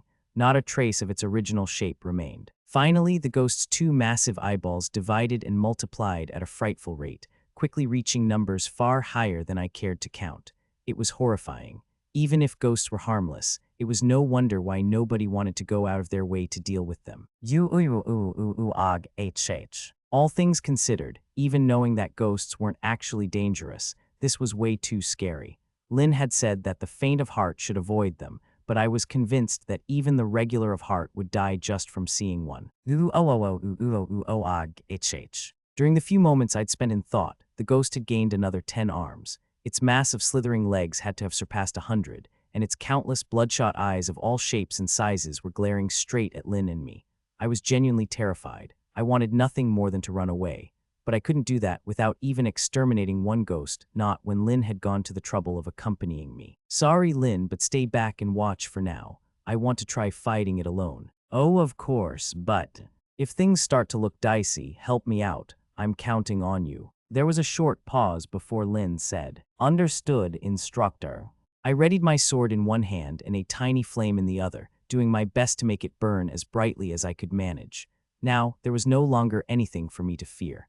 I wasn't scared of a single ghost, not at all. Determined, I brought my trembling body under control and prepared to charge the visage of terror in front of me. Here goes. It was time to exterminate a ghost. Chapter 55, I Parry a Ghost. Chapter 55, I Parry a Ghost. Surrounded by darkness, I kicked off of the hard ground and closed in on the ghost. Its entire pale, translucent body began to glow with a faint light as I approached. What's that? I mumbled to myself. Not a moment later, the ghost's arms shot out, and its bleached fingers morphed into countless tentacles that all came for me in unison. This thing's pretty fast. The eerie, see-through tentacles were as fast as arrows, but not so fast that I couldn't avoid them. I dodged to the side with some quick footwork. They were harmless, sure, but I still didn't want them to touch me. Strangely enough, I could sense something like murderous intent from the tentacles as they silently lunged at me. It felt as though if one were to touch me for but a single moment, it would drain me of every drop of life in my body. Of course, nothing of the sort would actually happen, but it was a testament to how staggeringly intimidating the ghost's creepy white body had proved to be. It made me so uneasy that I wanted to avoid it as much as possible. As I frantically jumped, spun, and dodged out of the way of the attacking tentacles, the ghost steadily created more and more. Then, it let out a screech of what I could only imagine was rage and redoubled its assault. A mass of trunk-like arms flailed through the darkness, and their fingers, which had countless eyeballs all over them, I now noticed extended toward me. It was like being in the midst of a storm, but again, it was nothing I couldn't avoid. If this was all that the ghost was capable of, then I was fairly confident I could get up close to it, or so I thought. Crap. I'd only let my guard down for a moment, but that had been enough time for the ghost to thrust its tentacles at my left and right flanks, from underfoot, down at my head, and from behind me all at once. In short, it was coming at me from every direction. I was in trouble. The darkness had given me too many blind spots, and I definitely hadn't expected tentacles to come straight out of the floor. I could only assume that the ghost had purposefully diverted my attention, creating an opening that it could exploit. It was impressive. I hadn't thought it was that intelligent. The ghost's pale tentacles had blocked off every means of escape. As things stood, they were going to touch me. It was a pretty unpleasant thought. There had to be some way of avoiding them. Parry, I swung my sword. It hadn't been a conscious action, my body had moved reflexively. Then, to my surprise, I detected a slight feeling of resistance. My sword had parried the ghost's tentacles. The translucent appendages were blown back and vanished into the darkness. What? I was confused. Weren't physical attacks supposed to be ineffective against ghosts? I recalled that my sword could parry magic, but to think it could make contact with apparitions as well. How did that even work? On second thought, this was neither the time nor place to care. My sword could parry the ghost. Right now, that was the only thing that mattered. Armed with that knowledge, I saw the unfathomable being before me as less intimidating by the second. There was no reason to be scared now that I actually had a way to deal with it. Again, the ghost took advantage of the darkness to launch its tentacles at me. Only this time, parry my swing was deliberate. It deflected every single tentacle, sending them flying back into the deep darkness with even more force than before. Looks like I'll be fine. Knowing that my parry worked on the ghost calmed me down a little. There was nothing it could do to scare me now. Still, I would never beat it by staying on the defense. With my free hand, I produced a flame at one of my fingertips. Tiny Flame It was the only magic spell at my disposal, weak, unreliable, and almost unusable in an actual fight. Against a ghost, however, I actually had an idea. What if I put 5 instances of Tiny Flame together? Tiny Flame, a modest fire, appeared at the fingertip of each digit on my open hand. My dark surroundings grew somewhat brighter, and the ghost's sinister form shone a pallid white. Upon seeing my flames, the ghost unleashed another blood-curdling shriek. It looked afraid of the fire. That was good. It meant that my tiny flame would probably work on it. The ghost took aim at me and unleashed an intense onslaught of arms and tentacles, but I kept parrying them all with my sword, one-handed. There was no need to rush. I focused every fiber of my concentration into the flames at my fingertips while slowly and steadily approaching my target. As I advanced through the darkness, one step at a time, I carefully focused on my open hand. The 5 flames gradually inched down my fingers. Once they reached the center of my palm, they merged together perfectly, as though they had never been apart to begin with. The flame in my hand burned hotter and shone even brighter. Perfect. The ghost must have seen it too, because its tentacles lunged at me with even greater intensity than before. Its pale appendages blanketed my field of vision. This time, however, I wouldn't use my sword. I extended my other arm and directed the flame at the ghost. Tiny Flame. I pushed the glowing inferno in my palm to its absolute limit, making it flare up as much as I could until there was a bright flash of light and a thunderous roar. The swarm of oncoming tentacles was blown to pieces, scattering in all directions, and the resulting shock wave sent me flying backward. I managed to keep myself from being tossed about too badly before landing on my feet, but the ghost hadn't been so lucky. When I squinted into the darkness, I saw that a full third of its massive body was missing. Looks like it worked, still.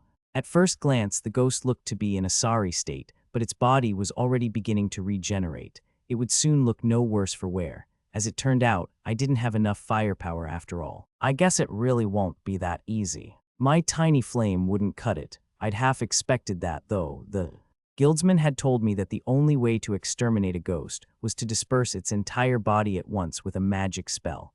In which case, my only remaining option was to try something else, something I hadn't even attempted before. It was a secret fallback plan I had prepared specially for today's ghost hunt. I was going to be playing it completely by ear, but if what I'd just managed to pull off was anything to go by, then I figured that I'd probably be fine. Stone throw using my skill, I hurled my sword at the still regenerating ghost, pinning the monstrous being to the large altar behind it. The ghost writhed in agony and attempted to pull the sword out. Then when its efforts failed, it desperately resorted to tearing itself out of the impalement. From the look of things, the ghost would escape in the next few seconds, but that was more than enough time for me. Now, with both of my hands free, I lit flames atop all 10 of my fingertips. Tiny flame, I charged forward, closing in on the impaled ghost as quickly as I could. As I ran, I recalled the sensation I'd felt earlier and used it to guide me as I merged the fires in my hands, creating a small, shining flame on each of my palms. As I burst through the darkness toward the ghost, it swung a daunting number of tentacles straight at me. I was faster, though. As soon as I was right in front of the apparition, I brought my hands together. My two small, shining flames began to merge, urged on by an emotion akin to prayer. Then, when they fully came together, they unleashed an intense flash and morphed into a minuscule, blindingly radiant bead of light. Although it looked much smaller now, the heat it gave off was far more intense. I'd never attempted this before, but everything appeared to be going as planned. Please let this be enough to finish this. This was the culmination of all the magic I could use, the concentrated efforts of my entire being. If it wasn't enough, well, then I'd need to ask Lynn to handle the rest. I splayed my palms out toward the ghost and packed as much mana as I could muster into the bead of light. Tiny flame, the surrounding darkness was painted a brilliant white, a piercing. Shock ran through my arms. A fierce gust of wind slammed into my body and sent me flying back, and the massive white ghost was obliterated, along with the altar behind it. Not a trace of the monstrous being remained. Chapter 56, Phantom Grey. Chapter 56, Phantom Grey. At first I struggled to identify the ghastly pale monster floating in the darkness before Instructor Noor and me. I didn't think I'd ever seen or heard of its like before, and encountering it in an underground storeroom in the heart of the city was nothing short of a surprise. But then I recalled exactly where we were, and a chill ran down my spine. It couldn't be. An indistinct form, massive and pale, a body covered in eyes, 4 limbs that could branch into countless extendable tentacles, which would make short work of prey. Such attributes were anything but common among the beings that inhabited this world. In fact, to my knowledge, only one legendary monster possessed them all. Phantom Grey. Its pale form blended with the darkness, making it appear to be the color of ash, the attribute which had earned the monster its name. The Kingdom of Clays had a long history of dungeon exploration, and accounts of Phantom Grey existed in time-worn records of the past, deeming it an extreme catastrophe-class monster. Hundreds of years ago, Phantom Grey had appeared without warning from the dungeon's depths, and the death toll had reached 1,000 in the blink of an eye. The most capable adventurers of the time had come together to defeat it, but vanquishing it completely had proved too much for them. In the end, an elite cohort of men and women from the clergy, all possessing cleric branch classes, had barely managed to seal the monster deep underground at the cost of a great many lives. Thus, for the aberrant threat it represented, Phantom Grey had become a named monster. According to the records, Phantom Grey had been sealed inside a dungeon relic in the form of an altar, reinforced with a several-layer barrier. The altar had then been placed deep within the Dungeon of the Lost so that nobody would ever reach it, and the passages leading to it had been sealed. Before us now, visible through the darkness, was a large altar like the one mentioned in those accounts. I recognized the spell engravings on it as a barrier technique of sorts, specifically a powerful seal designed for use against spectral monsters. There could be no mistake, this was the very same relic used to contain Phantom Grey, only the spell engravings were now broken in several places, and the altar itself appeared to be on the verge of crumbling. Had the Empire's recent attack somehow disturbed this place enough for a part of the altar to break? I felt a sudden sense of unease and strained my eyes to see farther into the darkness. At once I noticed the faint, ethereal forms of ghosts drifting around the crumbling altar. One by one, they were drawn into Phantom Grey's body and absorbed. So that's what happened here. No wonder there had been a sudden influx of reports about ghosts in this area. The cause of their appearances had thus far been unknown, so they had been vaguely attributed to the dungeon, but what I was seeing explained it all. Phantom Grey was calling them to itself. Its dread wail had my very soul in a vise. A primal fear of the unknown welled up from deep inside of me, and terror rooted me to the spot. I attempted to muster my courage and shake off my paralysis, but my efforts were in vain. In stark contrast to my nervousness, Instructor Noor was the picture of calm as he evaded Phantom Grey's onslaught. In hindsight, his words from earlier had seemed to imply that he had expected the monster to be down here. Had this been Instructor Noor's intention all along, the longer I considered it, the less viable any other alternative seemed. I had thought it somewhat strange that a person of my instructor's strength would ask me to accompany him to exterminate ghosts. He had even said that it would make for good training. Furthermore, there was the trap he had so carelessly triggered upon entering the storeroom. Setting off a trap with one's very first step could only be the act of an amateur with a severe lack of perception, but Instructor Noor was nowhere near that incompetent. The only reasonable explanation was that his acute senses had detected the abnormality lurking below, so he had collapsed the floor on purpose. If all of that was true, then it seemed to prove my suspicion that Instructor Noor truly had intended to confront Phantom Grey from the beginning. However, the monster was simply far too fearsome. According to the records, it possessed no physical weapons, but its mere touch was enough to rob a person of their life. After it had wiped out a strike force comprising dozens of skilled adventurers, it had been given the appellation, Visage of Fear. Phantom Grey was not an opponent one could confront without a plan, much less with only two people. Simply making contact with it meant immediate death. And yet, in the darkness, amid the mass of sinister, tentacle-like limbs that writhed and transformed just as rapidly as they lashed out, Instructor Noor was gracefully weaving his way through the smallest openings. He was all alone, but he refused to shy away from the monster's fierce onslaught. Even when evasion became impossible, he simply used the black blade to repel every pale limb that struck at him. I'd almost forgotten he had in his possession the peerless relic that my father had once retrieved from the depths of the Dungeon of the Lost. As I regained my composure, Instructor Noor continued to parry Phantom Grey's attacks with just one hand, as though they were of absolutely no concern to him. In the process, he leisurely began to approach its pale, writhing body. Amazing. I couldn't find anything else to say. My only thought was that Instructor Noor stood in a realm far beyond what I could even imagine. My fears had been unfounded from the start.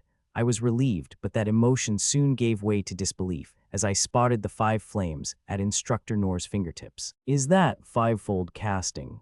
I muttered. But how? That shouldn't be. Casting 5 spells with one hand, that is, using multicast, was the pinnacle of a magician's art.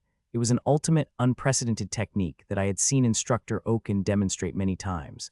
But that wasn't all. At Instructor Noor's fingertips were multiple instances of the intense tiny flame he'd shown me once before, and like back then, they were overcast. How had he ever become capable of such a feat? Perhaps he wasn't just beyond the realm of my imagination, but somewhere much, much farther, somewhere that words could not even describe.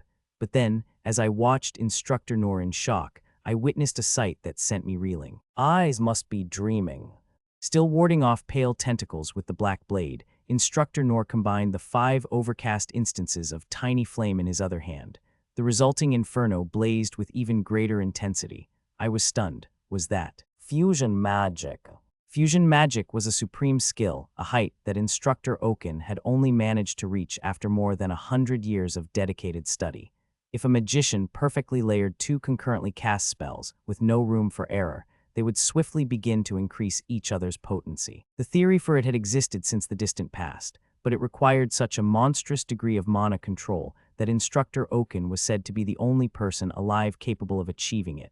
In any case, fusion magic was a skill that combined a single spell with another, at least ostensibly. Instructor Noor had just fused 5 before my very eyes. The excruciating amount of studying it must have taken to become capable of such a feat was beyond the scope of what I could imagine. The scene playing out before me was nothing short of absurd. Then, while I stood there, feeling slightly lightheaded, Instructor Noor reached out toward his foe. Tiny flame. After a flash of light and a deafening boom, a portion of Phantom Grey's body was blown away. I don't believe it. I murmured. Tiny flame ranked among the lowest class of magic skills. Its sole effect was to create a modest fire at one's fingertip, but my instructor had enhanced it to an unbelievable potency.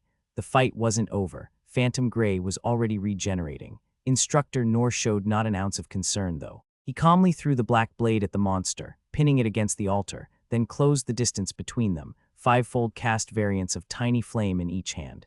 He fused them together as though it were as easy as breathing, and once again released the spell at Phantom Grey.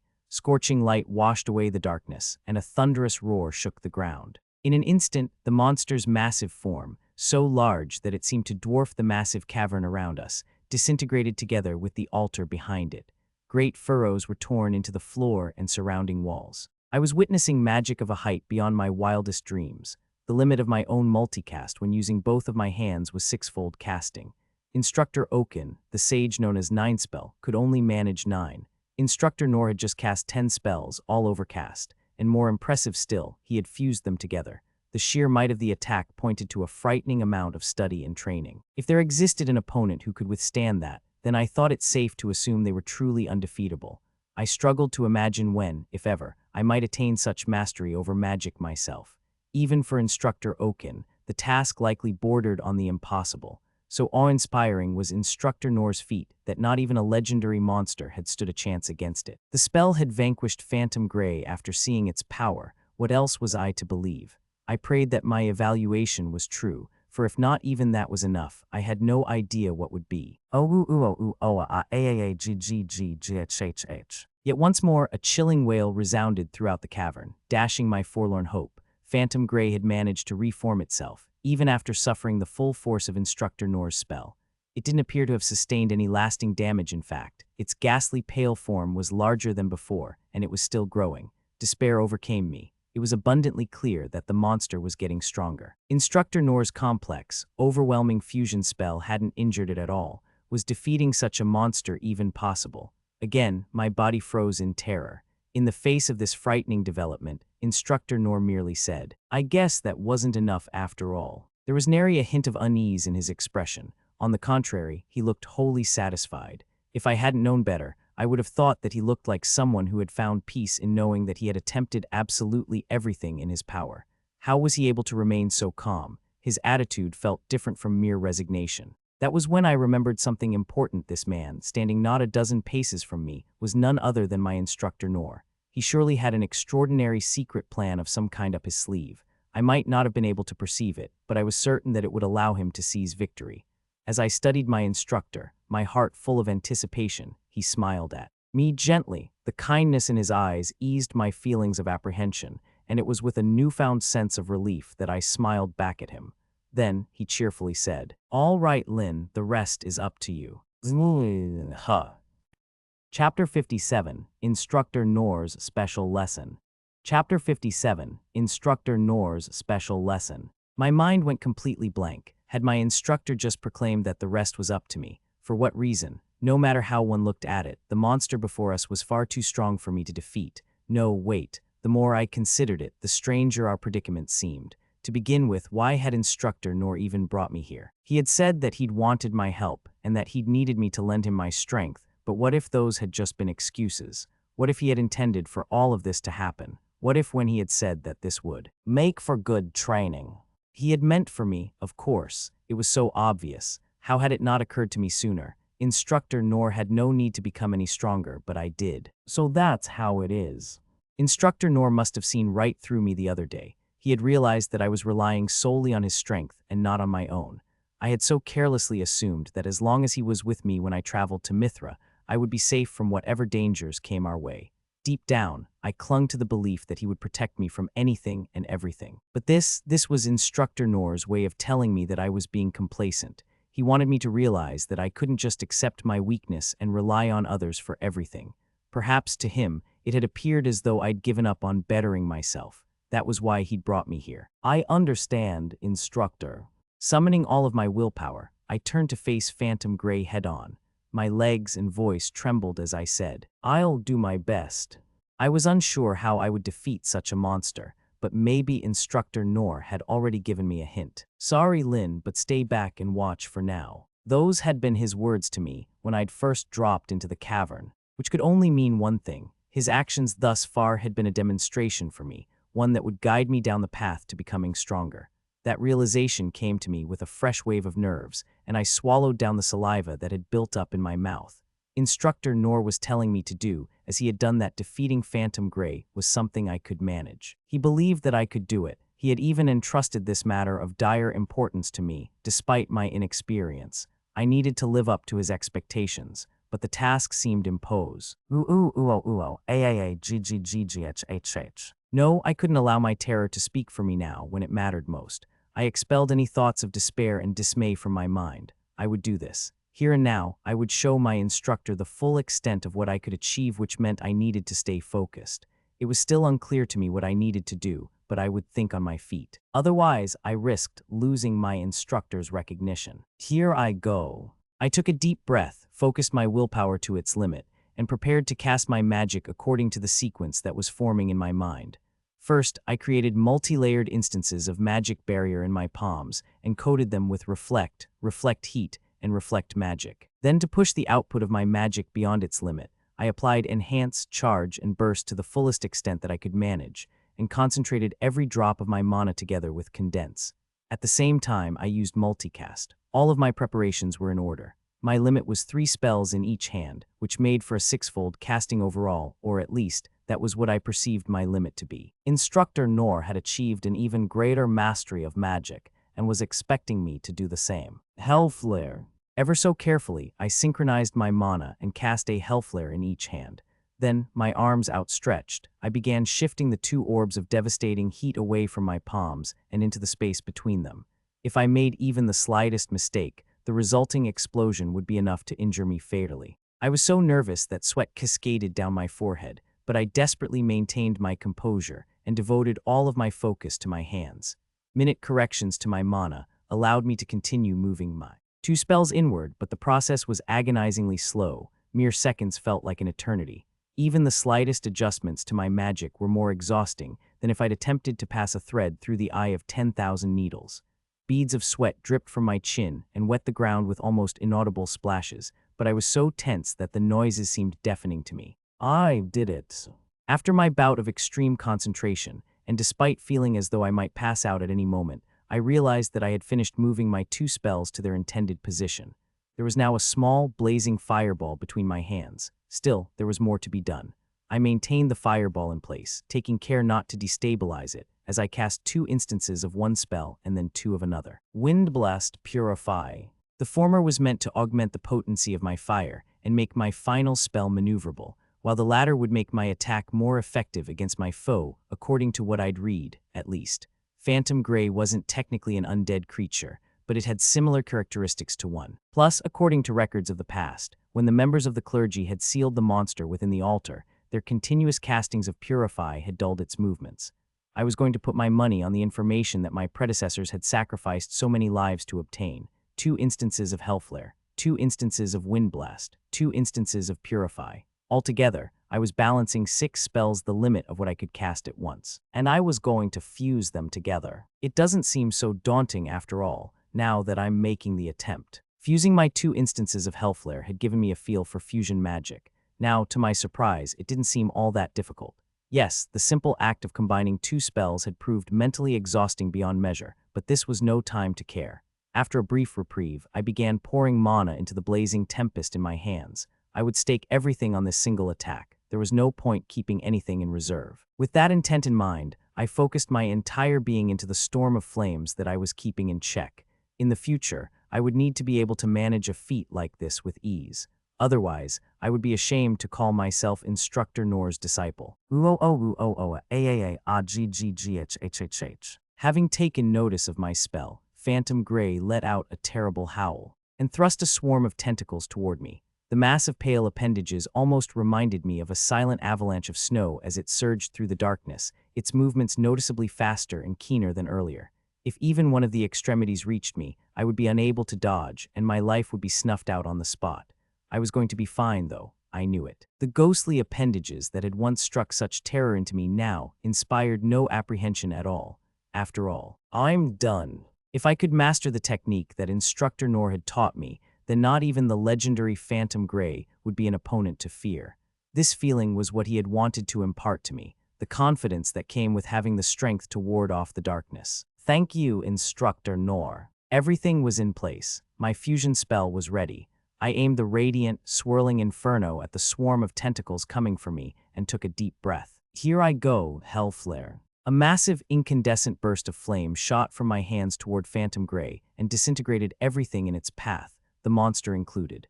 remnants of magical energy scattered in the boundless storm, which swallowed up what remained of the apparition's pale body and consigned it to the void. Even now, Phantom Gray would still be able to regenerate, but my attack wasn't over yet. Wind Blast. Using my control over the raging winds, I spread the luminous flames fused with Purify as far as I was able. I wouldn't leave a single trace of the monster behind. I allowed the storm to continue raging and blanketed the area in cleansing fire, determined to sterilize every last scattered vestige of the smoldering ruin that had once been Phantom Gray. I stood in the midst of a violent inferno, where a single misstep would mean my complete annihilation, but I was strangely calm. I simply continued to maintain my magic, feeling not the slightest bit afraid. Although controlling my fusion spell was exceedingly difficult, it was nothing compared to the superhuman feat my instructor had shown me. He was so far beyond me that even comparing us was presumptuous, and when I thought about it like that, I even found it in myself to smile. Little by little, I accustomed myself to controlling my magic, making the radiant flames continue their dance. By the time a great hole opened up in the ceiling and the light of day spilled through, there were no longer any signs that Phantom Gray would ever regenerate again. Chapter 58, The Demonfolk Adventurer. Chapter 58, The Demonfolk Adventurer. It was evening when Lynn stopped by the room I'd been given in Anis's estate. "How about it, Rolo?" she asked me. "Would you like to travel with us to Mithra?" The holy theocracy of Mithra had invited Lynn to attend their prince's coming-of-age ceremony, and they had said that I could accompany her as a friend. It had sounded like something out of a dream, and even after seeing the formal invitation with my name on it, I still couldn't mask my surprise. Mithra had despised the Demonfolk for a very long time. They thought that my kind deserved to go extinct and would normally kill us on sight. My invitation was surely a trick, made up to lure me into their territory so that they could catch and exterminate me the moment I crossed the border. "I can't imagine Mithra will welcome me," I said, voicing my concerns. "In the worst-case scenario, they might even kill me." "You're right, just as you know, Mithra is merciless with Demonfolk. I don't want to put you through any hardships, Rolo. It's just, I thought this invitation might be a good opportunity." After a brief pause, I repeated, "A good opportunity." Indeed, the event in question will be a large social gathering with people from many different countries. Just as you fear, not all of them will welcome you. Some of them might even wish you harm. But if you are willing, I would like to give them a chance to see you with their own eyes to show them that my friend isn't as frightening as they think. Lynn called me her friend. I was still finding that hard to believe. She was the princess of an entire kingdom, but I could tell that she truly meant it. But I hesitated. If there are going to be so many people there, the arrival of a Demonfolk might cause a panic. Perhaps, but they might only be so scared because they've never taken a proper look at one before. There are plenty of people who have seen me in person, but still hate or fear me. Well, they must be terrible judges of character. Not everyone will be like them. "You think I do," she firmly replied. I was only expressing my honest concerns, but she looked a little sad for some reason. "Rolo, Anis, Instructor Noor, and I, none of us think you're scary in the slightest."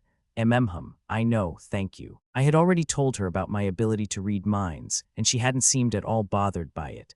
A lot of people here in the Kingdom of Clays were like that, including Lynn's dad, King Clays. Compared to Noor, their feelings about me were more complicated, but they all treated me warmly. Of course, not everyone I met was the same. Some were outright hostile toward me, but I could at least say that everyone around me was kind.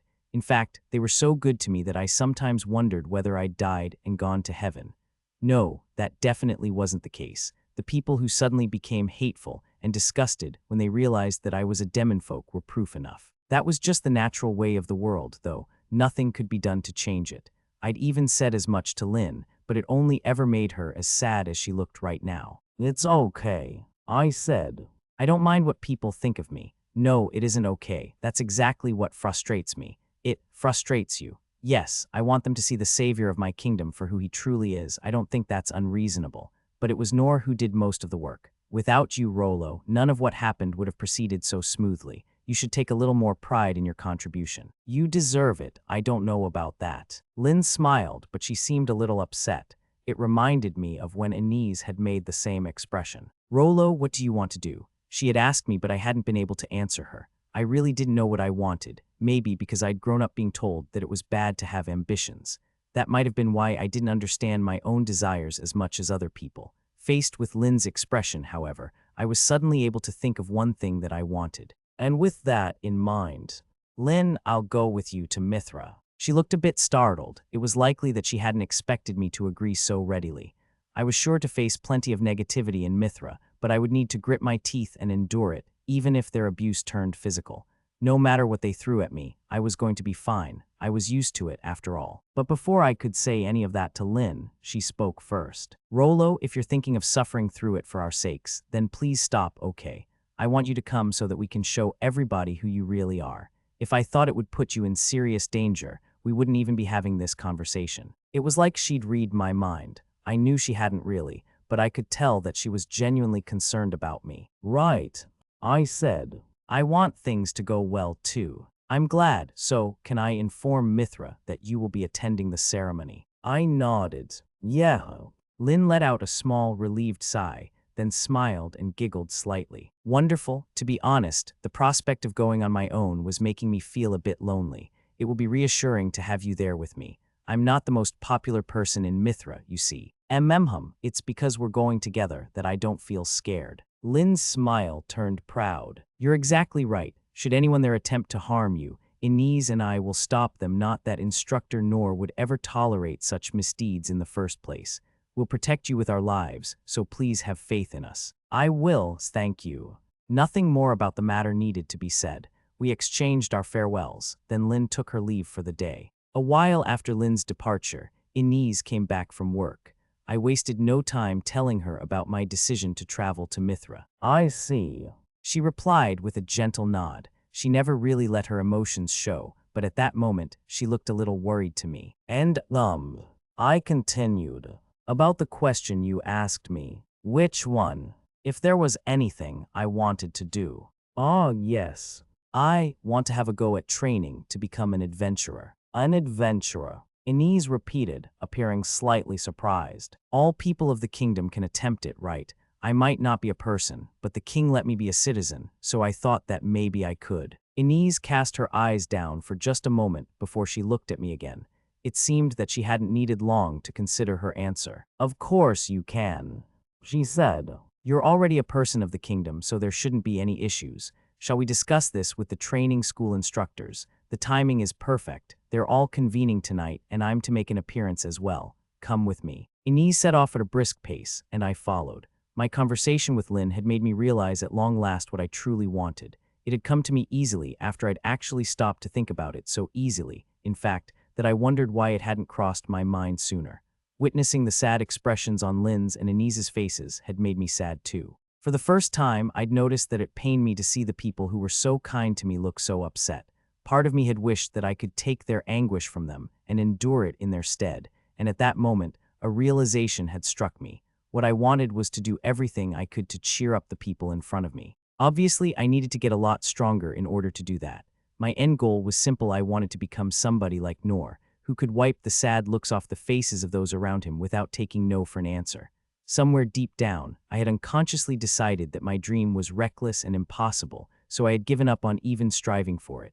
Now, however, I saw things differently. I was nothing and nobody, so what did it matter if my efforts ended in failure? I had nothing to lose. If there was no easy way to get what I wanted, then I would just need to keep trying. Perhaps my wish would never come true, no matter how many times I dusted myself off, but so what? After my brush with death, I'd practically been reborn. In this new life, I would become somebody who could help others, somebody who was needed. I knew now that even a Demonfolk was allowed to have aspirations, and if there was nothing wrong with wanting my prayers to be answered, then I would do whatever was necessary to make them happen. That was what I had sworn to do. From now on, if there was something I wanted to achieve, it didn't matter whether I thought it was possible. I would never give up on it. After all, Noor had taught me that it was okay to dream. Chapter 59, The Meeting of the Six Sovereigns. Chapter 59, The Meeting of the Six Sovereigns. The six sovereigns had finished reporting on their respective duties somewhat earlier than usual, and were now studying the Demonfolk boy before them. Inez had brought him to their meeting and explained his situation. He had been invited to Mithra by its High Priestess and wished to undergo training in order to become stronger. Everyone in attendance knew what it meant for a Demonfolk to cross into Mithra. They were also unanimous in their understanding of the boy's motivation for wanting strength.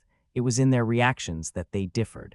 The first to speak to the boy was Sig, the sword sovereign. Rolo, was it? He asked. So you wish to attend a training school. How old are you currently? Rolo shook his head. I don't know. You don't know? No, I don't know where I was born either, but I think I'm older than 10. I heard once that I was picked up over a decade ago, so I might be 13 or 14 by now, maybe even a little older. I see. That was as much as Sig managed before lapsing into silence.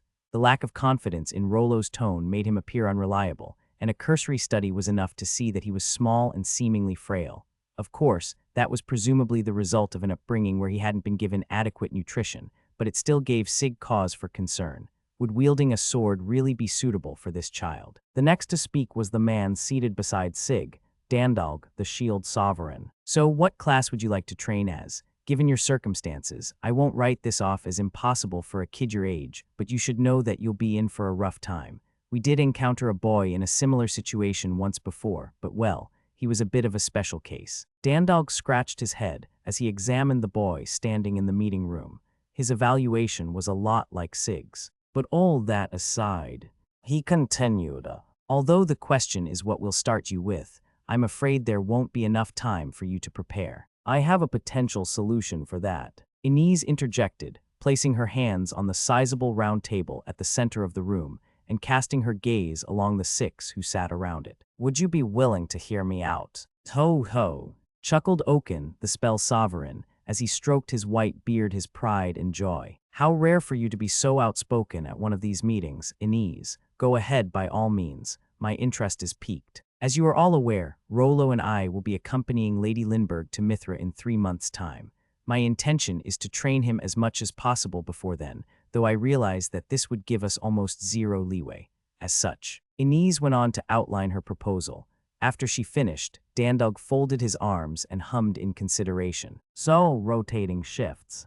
He asked. A different one of us to train him each day. Yes, as it stands, I believe that would be the best approach, though I'm afraid it will mean an extra burden for you all to carry. Bah, that isn't even a concern, still.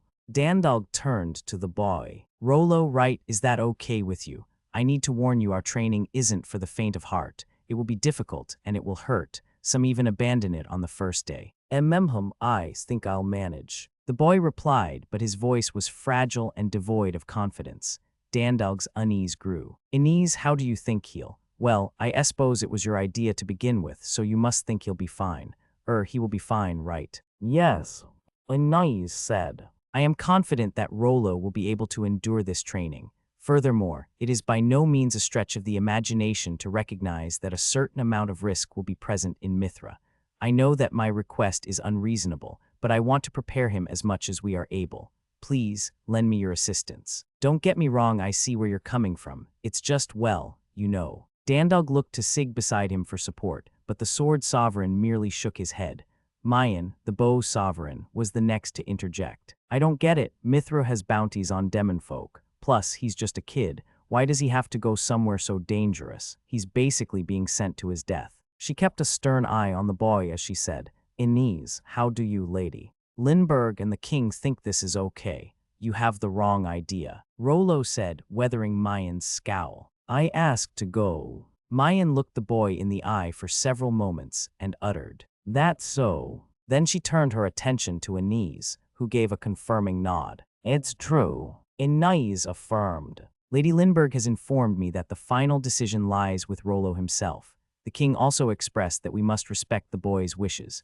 Rolo has chosen to undergo training and venture to Mithra. I have not pressed him on either front. Coming from you, I guess it must be true. That doesn't make it right, though. He's still just a kid. Didn't the king decide to protect him? Why send him to Mithra all of a sudden? Mayan fell silent, then unhappily mumbled. It's like we're treating him as a tool for diplomacy. In contrast to the bow sovereign's displeasure, Oaken winked at Rolo and gave him a thumbs up. Ho ho, well, I'm all for it. Nothing ventured, nothing gained, as they say. I also think that Inez's proposed method is perfect. It affords us room to test all manner of possibilities. I'm in favor as well, said Sane, the sovereign of salvation, from where he was sitting beside Oaken. He gave Rolo a gentle smile. I am sure he will find solace in discovering whatever he may be capable of. Cleric training is a rather foregone conclusion at this point, so the most I can teach him is how to maintain his own health and protect himself, but I would love to offer him my assistance nonetheless." Upon hearing the pair's verdicts, Dandalg appeared to reach a decision himself. "Well, I suppose you're right. Just as Old Man Oaken said, nothing ventured, nothing gained." Indeed. Sig continued. "Naught will come of sitting here talking in circles. If the boy wishes to try, then we should let him. That is all there is to it." Caro, the Sovereign of Shadows, silently examined the others before finally making his own contribution. "It would appear we are all in agreement. Dandalg, start the vote, but I always start it. You are the leader of the 6 sovereigns, only as a formality." Dandalg grumbled. "Fine, for the next 3 months, we 6 sovereigns will oversee Rolo's training in its entirety. Are there any objections? If not, I'll head over to the Adventurers Guild to make the necessary arrangements." "None," Zig said. "No objections," Caro added. Ho-ho, Oaken chuckled. "Nor from me, likewise, I take no issue." Sane declared. 5 of the 6 sovereigns had taken a stance, but the 6th remained silent, a dissatisfied expression on her face as she stared a hole into the meeting room wall. "Mind," Dandalg said. "Have an objection? If so, we'll hear you out." "Of course I do." Mayan shot back. "More than one. I can't understand any of this, but it's what the kid wants, so what choice do I have?" Rolo. Anais said. "Are you truly okay with this?" The boy nodded calmly, his demeanor no different from when he'd first entered the room. Then it seems we've arrived at a conclusion." "We sure have," Dandalg announced. He laughed, then placed one of his massive hands on Rolo's head and mussed the boy's hair. "All right, starting tomorrow, this kid is our student. Better brace yourself, Pipsqueak. We're a real bunch of hard asses." Chapter 60, The War Beneath the Surface.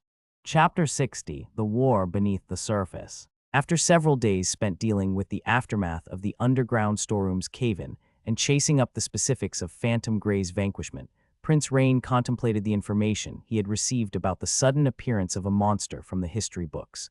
Something was awry. The mithril altar described in the records should not have been so easily damaged. He muttered to himself. The prince's own sister, Lynn, had been personally involved in the incident, and she had given him a first-hand account of everything that happened. Still, there were several details that nagged at him. According to history books in the royal family's library, the aberrant monster Phantom Grey had been sealed in an altar made entirely of mithril, a material that was hard to damage even in the best of circumstances. Commonplace blades and spells were unable to leave even a hairline scratch on mithril, and while it was less durable than orichalcum and adamantite, it was exceedingly mana-conducive and easily strengthened with enchantments. Such was why the kingdom's late saviors had gone to the effort of retrieving a great mithril altar from the depths of the dungeon and placing it in that cavern to serve as Phantom Grey's seal. And yet, according to an enthusiastic explanation from Lynn, Noor had completely disintegrated the altar using tiny flame. That news alone had given Prince Rain the first pangs of a severe headache. Leaving that particular outlier of a storybook hero aside, though, it was inconceivable that mere earthquakes or other aftereffects of the Empire's attack had severely damaged a solid mithril relic. The most reasonable assumption was that somebody intentionally destroyed it. Currently occupying the prince's mind was the event that had marked the beginning of the recent invasion, the failed attempt on Princess Lindbergh's life. Evidence and testimonies had proved beyond doubt that the Empire's chain of command was responsible, and due reparations had already been arranged within the peace treaty. However, during the course of the investigation, the presence of shadowy third parties had slowly come to light. There were a number of ominous signs plaguing the entire incident. The foremost, confirmed during the aftermath by several sources including the Emperor's close aides, concerned the summoning magic found in the Magician Ring's high-purity mana stone and the Minotaur that said magic had produced. Both had come from the same source. The conclusion to be drawn was that this third party had procured the summoning magic, mana stone, and ring before the Magic Empire could with its own summoning tool innovations. It had also managed the daunting task of capturing a Minotaur, a fearsome monster from the depths of the abyss. Opposing a Minotaur required exceptional might and skill. Aside from individuals such as the 6 sovereigns, who had encountered many in the past, mere humans were not their match. For the unidentified third party to have captured and then distributed one of the savage beasts, its strength must have rivaled or even exceeded that of the kingdom's finest. It was hard to believe, but the third party's presence in the Empire had already been confirmed via multiple testimonies. There had been plenty of witnesses, which had made it easy to gather information. Even so, the Kingdom of Clays had yet to pinpoint even the appearance of the interlopers. No matter how thoroughly they investigated the matter, their findings always differed. Some witnesses claimed to have seen a group of old merchants, others, a small, ominous-looking slaver. A few had insisted that the third party was a coterie of gorgeous lady fortune-tellers. Accounts varied wherever one went, and the conflicting testimonies made it seem more and more likely that the interlopers had disguised their presence in the Empire. Perhaps they had used camouflage that disrupted the senses, or altered the memories of those who had seen them after their business was concluded. In either case, they had proved that they could manipulate the Empire from the shadows, that they had an impressive amount of power at their disposal, and that they were capable of executing their sinister business with a deft hand.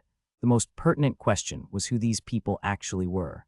The Emperor had testified that they were from Sarenza, but one could not ignore the possibility that his senses had also been twisted. The timing suggested that the third party might be the same mysterious group whom the Demonfolk boy Rolo had once lived with, but they had only seen him as a disposable tool and thus had been careful to avoid giving him any useful information.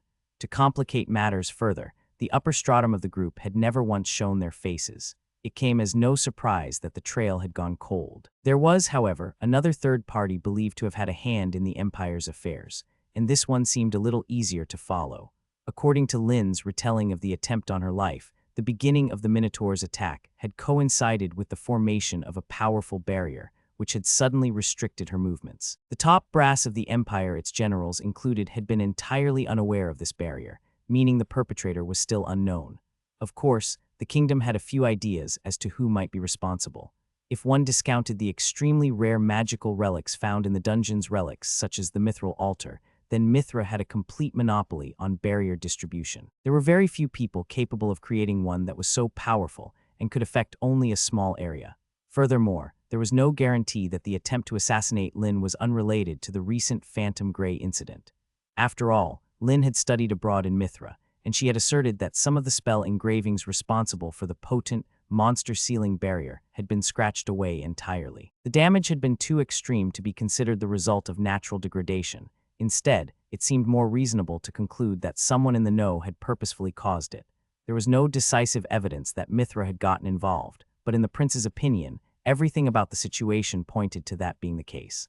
Mithra, along with the other sinister interlopers, had worked closely with the Empire to enable its merciless invasion. Then High Priestess Astura had dared to pay the kingdom a sympathy visit and profess her desire to provide aid. How sickening! The words had slipped unconsciously from the prince's mouth, muddied with fury. King Clays had been wise to disallow him from attending any discussions with the High Priestess. Prince Rain knew that he would not have been able to stay as composed as his father. In fact, he was confident that he would have lost control the moment he saw her face. He might even have drawn his blade at her, and why wouldn't he have? The High Priestess's actions were impermissible. Of all the perpetrators involved, she had wanted to assassinate Lynn above all else. And this talk of my sister's betrothal to the Holy Prince. Prince Rain muttered. The quiet anger in his voice broke the calm brought to his office by the dead of night. There is only so much mockery we can brook. His sister stood out, even compared to the long history of the kingdom's royal family. She and the prince had both been applauded as prodigies, but Lynn practically redefined the term. Her genius exceeded all limits, and if she continued to progress at her current rate, the kingdom's might would improve by leaps and bounds. Lynn's talent was recognized all over. Some even proclaimed her to be a miracle child, the likes of which appeared only once every few centuries. On top of that, much of the citizenry was already in staunch support of her succeeding the throne. She had yet to finish the trial that, by kingdom law, she was required to complete before she could rule, but once she formally obtained that right, she would unmistakably be the people's choice of monarch. Prince Rain had not even the slightest desire to contest this outcome. To begin with, the people wanted a hero as their monarch. He doubted they would readily accept a man whose hands were stained from so much dirty work. More than that, though, he sincerely believed that Lynn was the best candidate to rule. By nature, the prince was much better suited to behind-the-scenes tasks than a flashy main stage performance anyway. He was sure that her ascension to the throne would unite the citizenry more than ever before, and guide the kingdom of Clays into an age of great prosperity. Nevertheless, to the foreign powers who saw an increase in the kingdom's might as anything but a positive, Lynn was a threat. It would not have been strange for them to decide to eliminate her in advance. And that was exactly what they had done. They had taken advantage of the chaos of war to make their first attempt on her life. Then, after that failed, High Priestess Astura had approached the kingdom under the guise of compassion, bringing with her the news of a fictitious betrothal. In the eyes of the prince, this was nothing more than the other side of the coin. The High Priestess had failed to eliminate Lin and was now set on turning her into a convenient tool instead. How could he feel anything but anger about that? Of course, the High Priestess would not have fabricated such a tremendous lie for the sake of one objective. Prince Rain could guess that she wanted to squeeze as much as she possibly could from the ever-so-stubborn kingdom of clays. Does she covet our resources, or is she after something else? In simplified terms, High Priestess Astura's foremost objective was surely the assets retrieved from the Dungeon of the Lost, or perhaps the dungeon itself. After all, that was what she and her like had desired since long before the prince's time. Even though hundreds of years had passed since the dungeon was discovered, nobody had ever reached its bottommost depths. Indeed, it was a mystery how far the dungeon descended at all. It was a trove of unknown treasures, containing relics and riches that the powers of many a foreign nation would give dearly to obtain. But the Dungeon of the Lost did not give freely, and what it did provide was often ruinous. The coming of Phantom Grey had proved to be a significant and truly disastrous event, yet it was only one of countless ordeals in the dungeon's long history. Still, the Kingdom of Clays had proved time and time again that it could suppress the threats welling forth from the world-famous dungeon without foreign assistance, thereby asserting its right of possession and commanding a certain degree of awe from its peers. But if the kingdom's neighbors were ever to deem it unable to manage the dungeon, the situation would turn on its head. Hypothetically speaking, were the kingdom to mismanage the dungeon and allow some manner of disaster to occur, it was entirely possible that the other nations would question the legitimacy of its ownership and use that as grounds for an invasion. Phantom Grey's sudden appearance at a time when the kingdom was still recovering from war would have made for the perfect justification, had the creature not been swiftly dealt with. Noor and the princess had managed to stop Phantom Grey before it could reach the public, but the potential tragedy had made it clear that somebody was trying to sabotage the kingdom, and the identity of that somebody was already taking form in the prince's mind. All this time, we have placed our faith in the wrong hands. Prince Rain ground his teeth. Until now, the Kingdom of Clays and the holy theocracy of Mithra had maintained a fixed distance from one another, as well as a certain equilibrium.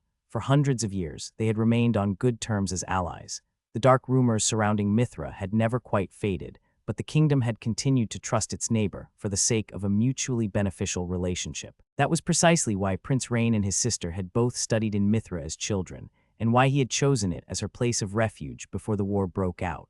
Now, however, with the war over and so much new information at his disposal, Prince Rain bemoaned his past short-sightedness. No longer could Mithra be called a sworn friend of the kingdom. The theocracy had most likely discarded such notions long ago, but the prince had been too blind to notice.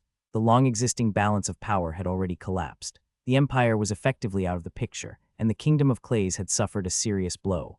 However, the kingdom had also received significant reparations and the promise of the empire's secret technologies. With enough time, it would use this knowledge to usher in newfound prosperity. But the High Priestess was too greedy and uncompromising to allow that. She would act, because if there were ever a chance for her to seize the Dungeon of the Lost, it was now. Prince Rain would have done the same in her position. He knew that if he had decided to commit to aggression, and such an obvious opportunity had presented itself, he would not have hesitated to use every means at his disposal to get what he wanted. I suppose this means the next conflict is already upon us. The prince muttered darkly, his composure giving way to frustration. Facing his opponent was like staring in a mirror, only she was drastically superior. It was precisely because Prince Rain understood the High Priestess's goals that his anger continued to grow. His talent for predicting her strategies came from the fact that he had previously considered using them himself, only to cast them aside under the logic that certain lines should never be crossed. Still, he had a firm grasp on her ruthless motivations, agreed with them, even. That was why he felt so deeply frustrated at her and at himself. I should cool my head, Prince Rain muttered. He began to consider his sister's invitation. To Mithra, from every perspective, it was clearly a trap. Whatever awaited her there would invariably be perilous. Yet, the trip could also serve as the perfect opportunity to lunge straight at their enemy's heart. If the kingdom simply watched and waited, the situation would only worsen. Perhaps it was worth attempting a single high-stakes gamble. Of course, that depended on whether Prince Rain could muster the nerve to use his precious sister's life as a betting chip. He didn't even want to consider the idea, but no, calm downs, he said, rebuking himself. he knew that he had a penchant for being soft on his sister. Discard your personal emotions. Consider every option. Only then can you reach a conclusion. Lin was indispensable. She represented the future prosperity of the kingdom, but that would only come to pass if she had the chance to carry out her duties. To value her above all else would be to put the cart before the horse. Moreover, it was the obligation of royalty to ensure the prosperity of their citizens and the nation as a whole. They were required to act in the interests of those who gave them purpose and status to begin with. The Kingdom of Clays was embroiled in what could already be described as another war. Although the waters appeared calm, they were raging and churning beneath the surface, and the kingdom had been dragged into the darkest depths, never to draw breath again. Given the current situation, Prince Rain could not allow his personal feelings about his family to affect his judgment. There was a game board sitting before him, and he needed to consider the most rational placement of the pieces upon it. If risking his little sister's life was necessary for the good of the people and the kingdom, then he would do it without a moment's hesitation. That was simply what was required of those in positions such as his, who were given meaning and propped up by the systems they oversaw. The prince's mind raced, and it wasn't long before he reached a conclusion. That boy Rolo. The Demonfolk who had been placed in such special circumstances would be the key. Depending on how he acted, the fate of the kingdom would change drastically. Yet at the same time, Prince Rain had another thought. Had the king already foreseen Rolo's purpose when he decided to accommodate him? If so, then the prince truly had been short-sighted. He had strongly opposed making the Demonfolk boy a citizen of the kingdom, as he had believed that it would incur nothing but misfortune for its people. Then again, his father was a kind, gentle man. It was entirely possible that his only motivations had been his compassion for the young boy and his desire to keep the promise he'd made to Noor. Indeed, King Clays was a simple man and a naive one. He valued justice and emotion over the cold calculation of profit and loss. As a statesman, perhaps these traits made him seem like a fool, but they were the reason why his people revered him as a hero, why he was considered a monarch of the highest caliber. The citizens of the kingdom would follow his straightforward righteousness to the end, for human nature always looked to those with true integrity for guidance. Prince Rain lacked such virtues. To his own disgust, he could only make judgments by setting advantages and disadvantages on the scales and seeing which way it tipped. I should consult Oaken and my father before planning our next moves, he muttered to himself. Although the prince had discovered the kingdom's single ray of hope, he would not pursue it right away. There were too many things to do, too many things to consider. He would need to process each and every one of them if he wished to strike back at the monster of a woman who had attempted to eliminate his little sister. Those lacking in talent must compensate with effort. Prince Rain said, only by steadily accumulating the fruits of his labor would a common man such as he manage to contend with the monsters around him. Prince Rain opened a window, allowing the night breeze to flow into his office and cool the heat lingering within him. Then he returned to work, scanning the stack of reports given to him by his subordinates. Chapter 61, The Adventurer's Daughter. Chapter 61, The Adventurer's Daughter. Inez Harness did not know her family. Her parents, adventurers both, had died before she was old enough to grasp her surroundings, leaving her alone. The young Inez had relocated often, moving between the homes of her parents' adventurer comrades, until she was eventually taken in by the royal capital's Harness Orphanage, a refuge for many children of similar circumstances. The orphanage's director and the staff there were all so kind. They had accepted her with open arms and given her hot meals and new clothes. Those kind people had extended a hand to Inez and offered her a home, and while they weren't her family, what they provided to her was just as warm. At first, Inez hadn't believed that she could be a part of their home, because in the past, no matter where she had gone, everyone had told her the same thing. You are a curse.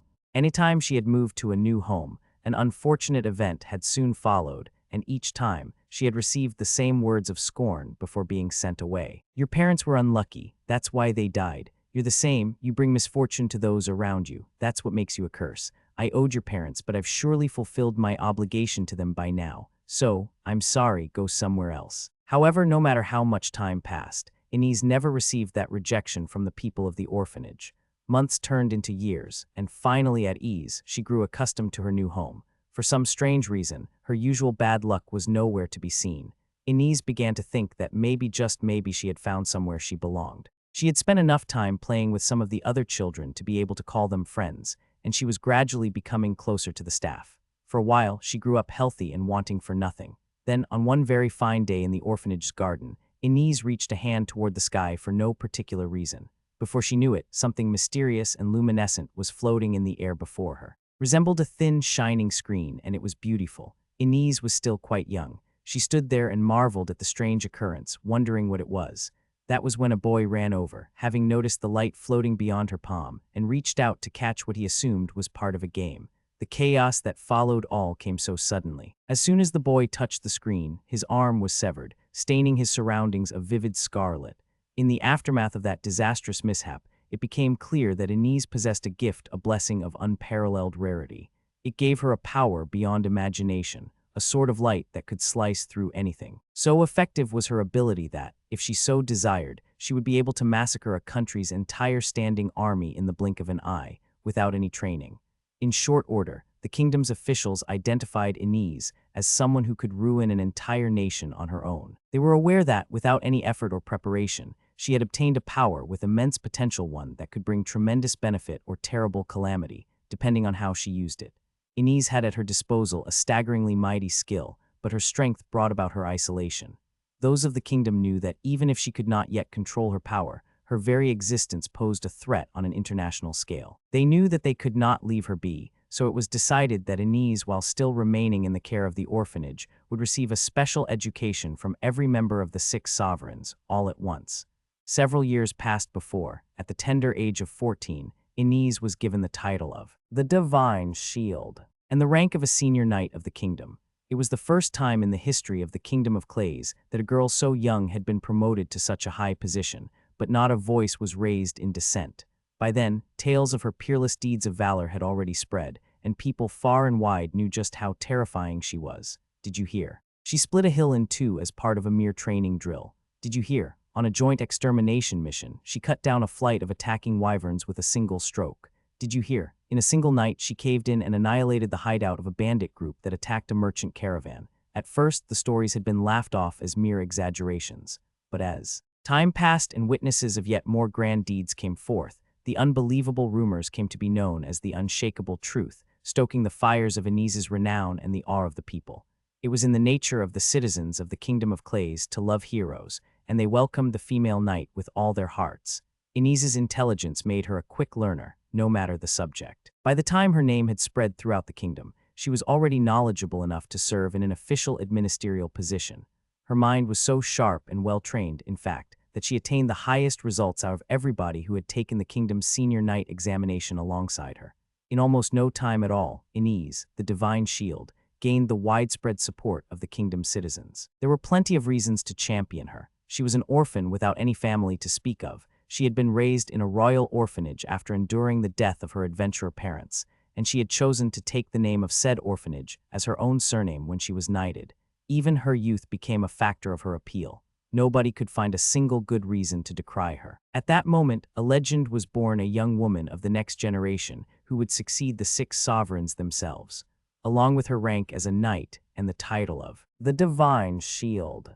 Inez was given a duty. She was to serve as the attendant and bodyguard of the young Princess Lindbergh, the king's only daughter. Inez had been somewhat surprised. She was the kingdom's sword and shield, and she fully intended to dedicate her life to those roles. She was even fine with becoming the princess's bodyguard, but her attendant, despite her misgivings, Inez accepted her charge. Then, to her surprise, she discovered that her duties were very agreeable. In plainer terms, they were fun. Princess Lindbergh was cheerful and intelligent. She also chatted with Inez on a regular basis and told the young knight all manner of things, new stories, facts about faraway places. It was as though she were a dictionary or encyclopedia happily narrating its pages. Moreover, although being forced to play along with the princess's unconventional games was often quite the ordeal, to Inez, it was the source of one fresh experience after another. On the day of the incident at the orphanage, the director had fortunately been around to reattach and then heal the severed limb, but still after apologizing to the poor boy, Inez had stopped speaking to the other children entirely. She was reluctant to even approach them for fear that the same thing might happen again, so she hadn't played with any of them since.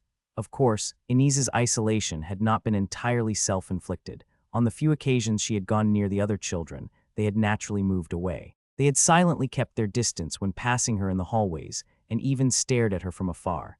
Despite their reactions to her, Inez had never felt any hatred from the other children. Rather, it was fear that drove them away, the kind of apprehension one felt when faced with something dangerous and unknown. She had accepted that there was nothing she could do about it. If she had been in their position, she likely would have acted the same way. In truth, there had been one child in the orphanage who hadn't turned his back on Inez, that out-of-control ruffian Gilbert, who charged toward her at every opportunity with a wooden stick in his hands and a challenge on his lips. He was very much an exception, though, his antics aside, there had been nobody with whom the divine shield could share an actual conversation. In other words, spending time with the princess gave Inez a chance to do something she had not done for a very long time: speak with someone who was, more or less, her age. Just being with her was enjoyable, and the young knight was glad to know that somebody relied on her. Inez had so much fun, in fact, that she occasionally forgot that her guarding of the princess was a duty assigned to her, though she was never remiss in her work, which she also thoroughly enjoyed. Princess Lindbergh depended on her, and she answered accordingly. Entrusted with safeguarding the princess, Inez felt alive for the very first time. She started to think that she had found a place where it was acceptable for her to live, and from there, she even started to see her own existence in a positive light. Thus, she vowed to protect her charge and the kingdom with her very life. 6 years later, however, Princess Lindbergh began the trial that would grant her the right to succeed the throne, and their relationship came to a temporary end. That it was happening so soon spoke to the princess's unprecedented talent. She had overcome every single protocol and cleared all of the assessments necessary for her to begin the trial at the mere age of 14, a first in the kingdom's history. According to kingdom law, to gain the formal right to succeed the throne, a viable candidate needed to accomplish a great feat under their own power, one that made them worthy in the eyes of the current monarch and the people alike. To be precise, there was no stipulation that one had to face the trial entirely on one's own. But that was what Princess Lindbergh had chosen to do, and nobody would undermine her decision. Those who knew the princess had recognized her resolve and let her be, confident that she had the expertise to overcome any ordeal she encountered. They would need only wait. The attempt on Princess Lindbergh's life using a minotaur from the abyss had occurred not long afterward. Upon hearing that the princess had very nearly died, Inez had bitterly regretted leaving her side even for a moment. If she had only been there, she thought, she would never have allowed such a thing to occur.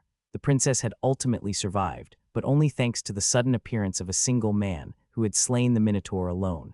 Inez had met him for the first time after the incident. She had known in her heart that she owed him her utmost gratitude, but her emotions had twisted into something more unpleasant. I should have been the one to protect her. Inez was envious of the man called Noor, a fact she found most bewildering. She had never even thought she could envy another. It was an emotion that others had always directed at her, not the other way around. On reflection, Inez had come to realize why she felt so envious. She was worried that she might lose her reason for being. Noor had accompanied her and the princess for the events that followed the assassination attempt, and their time together had shown Inez that he was extraordinary in every single aspect. He had made direct contact with the Black Death Dragon's lethal miasma, only to return no worse for wear.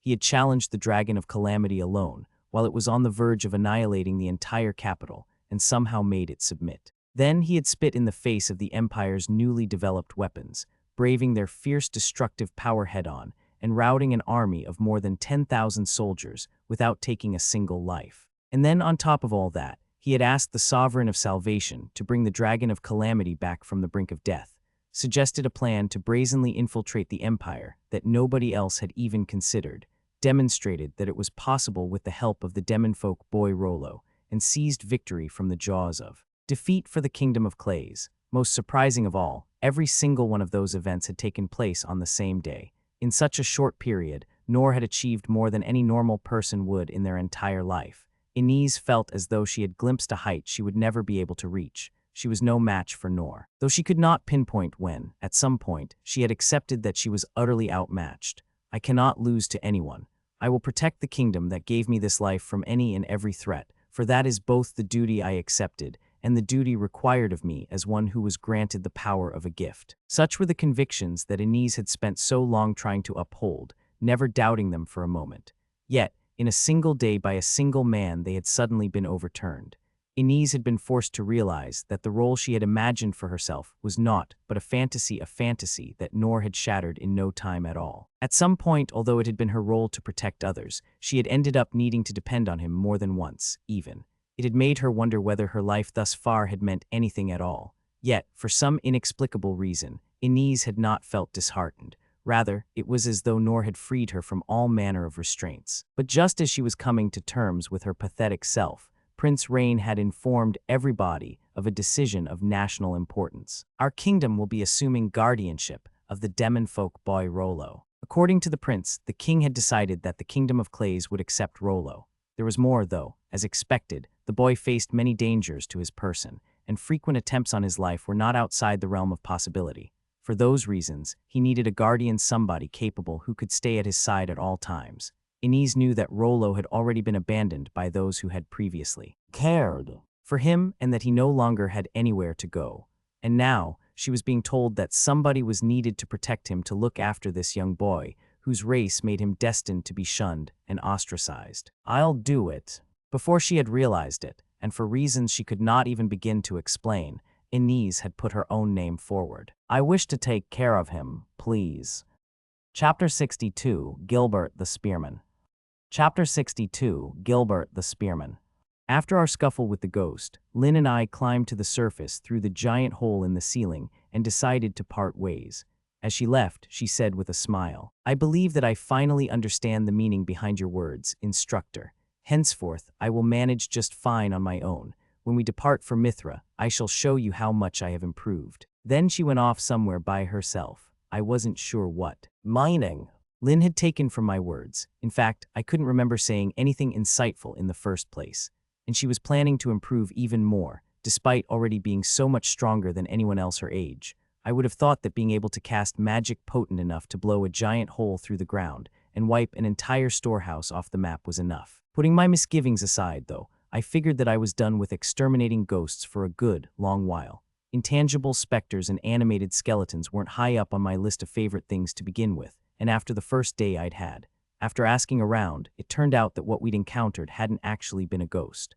I had been slightly suspicious. That monster had definitely seemed to be more than mere rat repellent. Apparently, it had been something called Phantom Grey. Word of the monster had just reached the guild when I'd arrived there, and cold sweat had cascaded down the guildsman's brow like a waterfall when he told me about it. He'd looked astonished and said that I'd been lucky to get out alive. He was completely right. It was said that just a touch from Phantom Grey would kill you on the spot. All those giant pale tentacles I had avoided just because they'd seemed disturbing had actually been bringers of death that had drained away the lives of thousands of formidable adventurers in the past. I thanked my lucky stars that I'd avoided the same fate, and that Lynn had too, of course.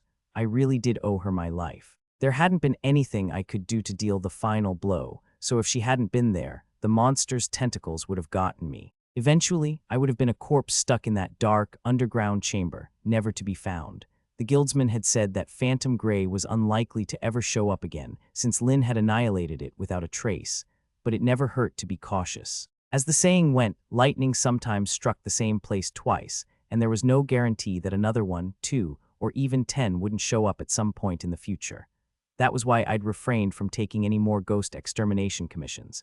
I saw no reason to endure the horrors of my first experience again, especially now that Lynn had vanished somewhere. Plus, as it turned out, the number of ghost sightings had sharply declined since our return, so there were fewer ghost commissions to go around.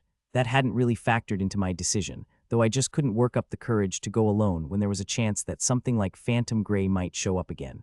Farewell, Skeleton, my archenemy whom I never had the chance to see. I wanted to fight you at least once to test my strength, but I think I'll postpone that idea for a while. Parry today found me back in the woods, continuing my usual routine of practice swings. I'd stopped my leaf-striking training a while ago. Seeing the trees so sparse had made me feel too guilty. The wind was having a much easier time passing through their branches, to put it lightly. Each of my swings caused the ground to tremble. Thanks to the weight of my sword, this alone made for decent training, but it felt unsatisfying. I doubted that swiping the air again and again would really make me any stronger. As suspected, I'd hit a ceiling. There had to be a way for me to get stronger, but how? I'd heard that having a rival of equal strength was a great approach, because you could both improve by sparring against each other, but when I tried to think of anybody at my level, no one really came to mind. In the first place, did any of the people I could ask even have the time to spare on someone like me? Maybe I'd ask Lynn the next time I saw her. I didn't like having to use her for my training all the time, but she had come to me about going to Mithra, so perhaps she'd be able to help. Of course, it all depended on whether I could even find her. As I was busy considering the idea, a sudden voice called out from behind me. "Huh, so this is where the hero himself trains alone, is it?" When I turned around, I saw a familiar-looking man casually resting a golden spear against his shoulder. I would never forget his face. Of course, I owed him my life. He'd come to my rescue just when I was about to be killed by the Empire's army. Indeed, his name was Gil. I paused for several very long moments. Hey, is it okay if I call you that, Gil? What was that pause just now? He asked suspiciously. Crap, I couldn't remember his name. I owed something Bert my life and I couldn't. Oh, there it was. He was Gilbert, the Spearman. Gilbert, I said. What are you doing here? Oh, so you do remember my name. He replied. I figured you'd completely forgotten it. Don't be silly. You saved my life. Of course I remember. It had taken me a little while, though. Saved your life, what? Gilbert examined me for a brief moment. Whatever how you feel is up to you. More importantly, you look like you've got some time on your hands. Care to help me out with an errand? An errand? I repeated. Yeah, Grandpa Oaken picked up this toy from the Empire's invasion and tinkered with it. Gilbert tapped the somewhat familiar-looking armor he was wearing. He wants me to test it out and give him my thoughts, so I'm looking for somebody to play with. All of a sudden, Gilbert vanished, or at least, that was how it had seemed. In reality, he'd moved behind me so incredibly fast that I'd only barely managed to keep up with him. Well, he said, good enough of a training partner for you. Even though he was far more capable than I was, he was offering to put aside some of his time to give me a few pointers just like before. I couldn't have asked for a better opportunity. Definitely, your speed might be exactly what I need to improve. Seriously? Gilbert asked, readying his spear. Good for you then. Fair warning, I'm not going to hold back this time. That works for me. Ready when you are. The moment the words left my mouth, Gilbert vanished once again. Dragrave parry in the blink of an eye, I brought my sword up to parry his spear. It was a good thing I'd seen that skill of his before, or I might not have stopped it so easily, especially as it had been much faster than last time. In fact, he had struck at me so keenly that I honestly would have believed that he was trying to kill me. Gilbert laughed. Not even that was enough. You know, at some point the joke stops being funny. All right, I take it that means I can pick up the pace. I nodded and said, please do, I can take it. Here I come then. He had been wearing a pleasant smile before, but now it was nowhere to be seen. His next attack really was going to be a serious one. I slowly took in a breath and focused all of my attention on the tip of his spear. The noise from my surroundings became more and more muted, and Dragrave in an instant. Gilbert's golden spear was right before my eyes and closing in fast, moving at such tremendous speed that it looked more like a streak of light than a weapon. I dedicated every nerve in my body to tracking it and poured every drop of strength I could muster into a single swing of my sword.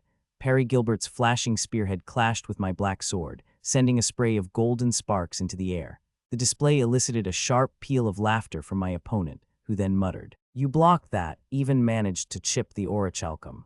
More laughter. Man, that is funny. All this cheating I'm doing, just for that. I strained my ears, trying to work out what he had said, but it was no use. I was too rattled from the impact of his strike. Even my sword hand was trembling. Gilbert laughed again, his whole body shaking this time. He really looked to be enjoying himself. All right, he said. This next one will be faster. That okay? Faster than that. He sounded so nonchalant about it as well. It was like this came as easily to him as breathing. Of course.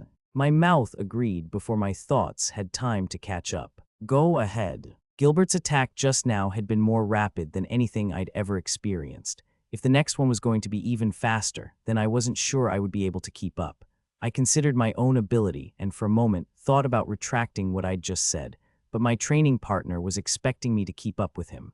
I could tell from his voice. He was telling me that I would never get stronger unless I tested my limits, and he was right. I needed to intentionally brave danger, and since he was being kind enough to lend me his expertise, it seemed only natural that I should see how far I could push myself. Gilbert, I said, as you're going to so much trouble to help me, please make your next attack faster than I can follow.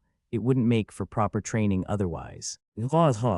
He laughed once more. Well, now that you've gone and said it, no regrets, all right. He then lapsed into silence and got into a fighting stance, his spear at the ready.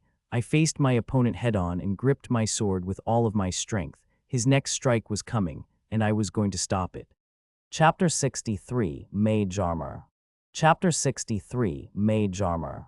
Dragrave parry Gilbert gripped his spear tight. For the 5th time that day, he poured his entire being into his next strike, only to have it blown aside by the black blade, sending a violent burst of sparks scattering into the air. So not even that was enough, The impact had broken both of his arms, he could tell. The bones in his hands had already shattered as a result of their opening exchange, and it was taking all he had just to ignore the immense pain racking his entire body. His Magearmor strengthened muscles were the only reason he was still able to grip his spear, but the tendons in his arms, which bore his weapon at much faster speeds than he could manage alone, and in his legs, which had kicked against the earth with overwhelming force, were shredded to pieces. He was barely able to stand. There was no more air in his lungs, and the world around him was growing dim. A mere few clashes, that was all it had taken to reduce the Spear Sovereign to his current, pitiful state. He had struck with more force than ever before, not just once but several times, borrowing the strength of the Magearmor to surpass his physical limits.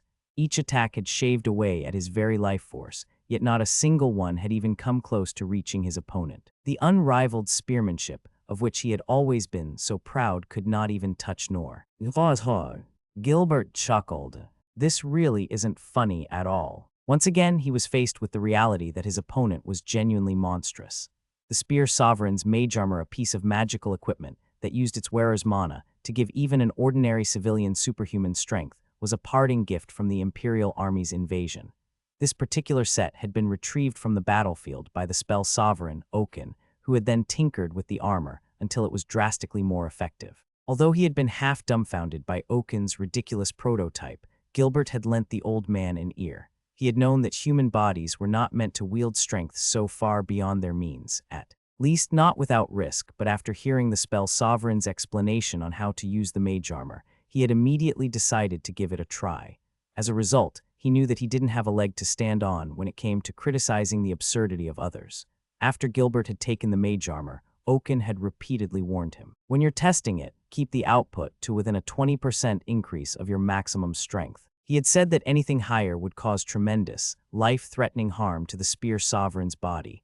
Gilbert had agreed mostly to be free from Oaken's nagging, but you have got to be kidding me. A mere 20% increase was nowhere near enough to touch an opponent like Noor. Gilbert's first full-power strike had stayed at the uppermost boundary of that threshold, but after seeing the attack be effortlessly deflected, he had cast aside all thoughts of his promise to Oaken. His next attempt had been 50% stronger than his limit without the Magearmor, then 80. Again and again, he had thrust his spear with more force than his body would ever normally be able to endure, and sure enough, just as Oaken had said, his body had paid the price. Even then, Gilbert had not even managed to scratch his opponent. He had put all of his willpower, and more than his full strength, behind each attack, only to have them struck aside long before they could reach their intended target. It made no sense. Why was there such an enormous gap between them? Why was the Spear Sovereign himself, with his unfair advantage, still so much weaker? His own shortcomings disgusted him. Dragrave for his next strike, Gilbert once again increased the output of his Magearmor. His flesh was torn, his bones crushed, and his body on the verge of falling to pieces. Still, he launched into another thrust that was far beyond his limits. Parry, yet even that was casually knocked aside. The resulting impact shook Gilbert's unyielding orichalcum spear, which was secured under his arm, and immediately shattered his ribs. Again and again, the two men's weapons met, and each time Gilbert was forced to recognize an agonizing truth. He was no match for his opponent, but he was getting closer. He was forcing Noor to use his sword, something the man hadn't done during their first bout. It was only slight, but it was progress. Gilbert was going to catch up to the monster before him or die trying. Dragrave parry each time the Spear Sovereign's weapon was knocked aside. His body screamed out, protesting his recklessness. It begged to know how he planned to rival such an insurmountable beast of a man. His every muscle, bone, and tendon squealed, and even his 5 senses tried to stop him. No more, they said. You cannot keep going. This is hopeless. Gilbert's own body was pleading with him to accept reality, to recognize his own limits. He was so thoroughly outmatched that, even after everything he had attempted, he had not landed a single hit on his opponent. His only remaining option was to accept defeat and give up. He knew this, of course. He hadn't lost his sense of reason. In fact, it was because he knew this that he was so unbearably frustrated. And yet, at the same time, it made him laugh. Despite his frustration, he found the entire situation to be comical. He was overcome with fury at his own powerlessness, and so irritated that he thought he might go insane, but for some reason he couldn't help himself. The laughter bubbled up from deep within him, and there was nothing he could do to stop it. Why was he laughing? Had all the blood that had risen to his head sent him over the edge? No, he knew the real reason. He roared. This really is something else. Gilbert was having fun. At long last, he had found something to strive toward, and now he was beside himself with delight. The motivation he would need to grow stronger, the wall he would need to overcome, was right before his eyes. Dragrave Parry, the spear sovereign, knew that he was not a worthy opponent for the man before him. From what he could tell, Noor had even forgotten his name. Who could blame him? To someone who stood so far above the rest, Gilbert was just another nobody, one more face among the insignificant rabble below. And it was true. Gilbert was shaken to his core. An impossible chasm stood between him and Noor, but he would try to cross it anyway. He fed his Magearmor. Every last drop of mana at his disposal, ignoring his body's countless warnings in his ascent to heights he had never reached before. His flesh howled in agony and tore, and the bones in his feet splintered with his next step. It was all for the purpose of launching his next strike. He wouldn't be able to reach that monster otherwise. Parry, yet the spear sovereign's thrust, the fastest he'd ever managed, was knocked down with ease. Once again, Gilbert laughed. What else was there to do? He couldn't believe that someone like Noor actually existed. He was paying with his own life to catch up with his opponent, but not even that had been enough. It felt as though he could spend an eternity trying and still never succeed. Seems like he managed to eke out. This is still a breeze to you. Yeah, Noor agreed. I can manage this much, more or less. That right, then, should I make the next one even faster? Please. Noor readied the black blade he was holding in one hand, while Gilbert got into position with his spear, ignoring the sounds of his own body falling apart. He no longer had any feeling in his hands, so he was gripping his weapon through instinct alone. His ears were failing him, and his vision was blurred. He could only focus one of his eyes, and even then, just barely. The spear sovereign's posture began to waver, his vision grew worse still, and his legs convulsed unsteadily. He had finally reached the point of no return. After his next strike, he doubted that he would even be able to stand. But that was fine. The more his body broke down and the further he went beyond his limits, the sharper his spear became. He could still muster the strength to grip his weapon. This next strike would surpass any other he had ever attempted, and it would reach his opponent. Dragrave, no sooner was he lurching forward than he realized something. He was laughing again. There was no deeper meaning to it. The simple act of wielding his spear was just so sincerely enjoyable. It was a feeling he had completely forgotten. That day, in his determination to match Noor, Gilbert struck, thrust, and lunged until his body finally refused to listen to him any longer. Chapter 64, The Second Meeting of the Six Sovereigns. Chapter 64, The Second Meeting of the Six Sovereigns. A cracked set of Magearmor sat atop a desk in the meeting room. Hunched over it was an old man, clearly in low spirits, the spell sovereign, Oaken. That blasted Gilbert. He grumbled, crestfallen. How dare he reduce my adorable little prototype to such a wretched state? It's only been a few days. I knew I never should have let him borrow it. Behind him, Sane, the sovereign of salvation, seemed to recall something. Oh, on the topic of Gilbert, he said casually to Oaken's back, smiling all the while. The medical officer attached to the swordsman corps has been airing her grievances against him. She says he's been dropping by almost daily to be healed, and each time, his bones and organs are a horrific mess.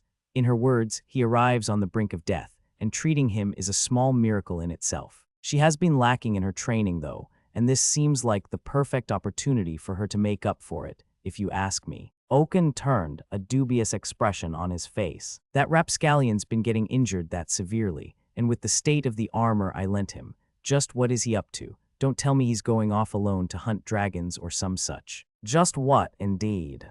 Sane echoed. I am slightly worried for him, but it would appear that he's found something to which he can dedicate himself. Considering how apathetic he's been recently, if whatever he's come across is helping him to regain his fervor, then I'd say it's a good thing. Of course you would. Oaken griped. You're not the one he's dragging into his mischief. Who does he think I am, anyway, telling me to fix this armor by tomorrow morning? Even just repairing the cracks on this thing is no small feat. Good grief. You say that, but you still consider it trivial, don't you? Why not do him that kindness? HMPH, it's trivial for me, is it? Well, that should go without saying. Do you need a reminder too? I'm the peerless genius Oaken, the spell sovereign, also known as Nine-Spell Oaken. There's nothing I cannot do, ho ho. As the old man laughed jovially and stroked his prided white beard, Dandog shot him a sidelong glance. The shield sovereign had been listening to the entire conversation. Peerless genius, huh? he said, evidently holding back an eye roll. Can't exactly deny that, I suppose. How old are you again? Ho ho me, this will have been my 280th year, I believe. You are human, right? For someone of such large stature, Dandog, you certainly concern yourself with the smallest of details. Come now, what's wrong with having a few extra years to enjoy? Dandog shot Oaken a look that clearly said, a few. But the spell sovereign merely cleared his throat and conveniently moved the conversation along. In any case, there's a lot to be said for having a long life. Even at my age, I find the world still brimming with curiosities. Case in point, right under my nose, there is an unbelievable fool capable of ruining the Magearmor I spent so many days trying to improve. HMPH. I suppose there's nothing for it. I just so happen to have some time on my hands today, and I already wanted to spend it tinkering with some magical equipment, so I might as well play along with that brat's request. It'll be a better pastime than twiddling my thumbs. Ho ho. Dandog watched, impressed, as Oaken somehow turned the reason for his complaining into something to look forward to. You know, old man, I can tell you've got many more years in you yet. Ho ho, naturally. Oaken exclaimed, now even more cheerful. Would you like to know the secret to my longevity? Eat good food and do what you enjoy every single day. Feel free to take a page out of my book. Right, I'll do that. Dandog replied, masking his true thoughts about the situation. There's no way that's all it takes to live that long. Then, remembering why the 6 sovereigns had all gathered in the first place, he turned to the others in the room. So where are we at? How's Rolo's aptitude? You know why we're here today. You've all given him a onsova by now, so let's hear your thoughts. 1 week had passed since the 6 had taken the Demonfolk boy in for training. After a brief silence, Sig was the first to speak. I put him through several tests to gauge his aptitude as a swordsman, but his grip strength makes me wonder whether he should wield a sword to begin with. Although the sword sovereign was being uncharacteristically indirect, Dandog nodded his agreement. Yeah, he ran into the same issue as a warrior. I thought this might be the case from the start, but he just doesn't have the physique for it. Mayan spoke next. I ran him through the hunter basics, but he's hopelessly weak. I think it's because of the injuries he suffered to his arms when he was growing up, but as you've said, he doesn't have any grip strength at all. He wasn't even able to draw back the string of the smallest bow I gave him. He doesn't have a future in archery. Injuries to his arms, huh? Dandog repeated. I assume it's too late to heal them now, sane. Unfortunately so. His body has already come to accept its current state as normal, a likely result of the injuries he sustained as a small child going untreated for so long. Ho ho. Oaken mused. There is also a rather large issue with him becoming a magician. As it concerns his innate nature, one could say that there is nothing to be done about it. I see. Dandog muttered. With the exception of Caro, who had thus far remained silent, each of the 6 sovereigns had given a negative evaluation of Rolo. Still the kids. 6 voices spoke in chorus. Pretty interesting. Surprisingly capable. Fascinating, ho ho. Not a waste of time. A promising thief. Quite determined. Again, Sig was the first to begin. Just as Mayan said, Rolo has no grip strength to speak of, so he has almost no exceptional traits when it comes to wielding a sword. Most significant of all, though, is his deathly fear of harming his opponent. I would normally conclude that he has 0 aptitude for becoming a swordsman, but strangely enough, the way he holds a sword is surprisingly decent. If given a light, wooden practice sword, he makes for quite a capable opponent. Opponent. Dandog repeated. Against whom, you? I held back, of course, but he still endured for longer than I expected. All through our little bout, he accepted without hesitation that my blade would strike him, and calmly continued to make the best available. Movements, such strength of will is hard to come by. Dandog nodded, then turned to the others. Sig's right, I knew from the beginning that the kid didn't have the physique to become a warrior. He's too frail to be a shield for his allies. But if we're strictly talking about grit, he's got that in spades. I, too, noticed that he isn't the slightest bit concerned about his own well-being. He's also good with pain, too good, in fact. He'd stick it out for as long as nobody intervened, like a certain someone we all met long ago. Though it might take some time, I think Rolo could really become something in the future. You can say that again. Mayan agreed. At first glance, the kid looks like a stiff breeze could knock him down, but he's surprisingly gutsy. Not even shooting a bunch of arrows straight at him broke his composure. In fact, he managed to carefully track their flight paths. As a test, I gave him a little nudge toward the border between life and death, and the look on his face told me he'd already been there. Wait, what? Dandalg interrupted. Mayan, what's this about nudging him closer to death? You went that far on the first day. Is that a problem? It isn't like we've got much time to work with, and if we're training him, then shouldn't we do it properly? Cutting corners now will only make him suffer down the line, and there won't be a thing we can do about it then.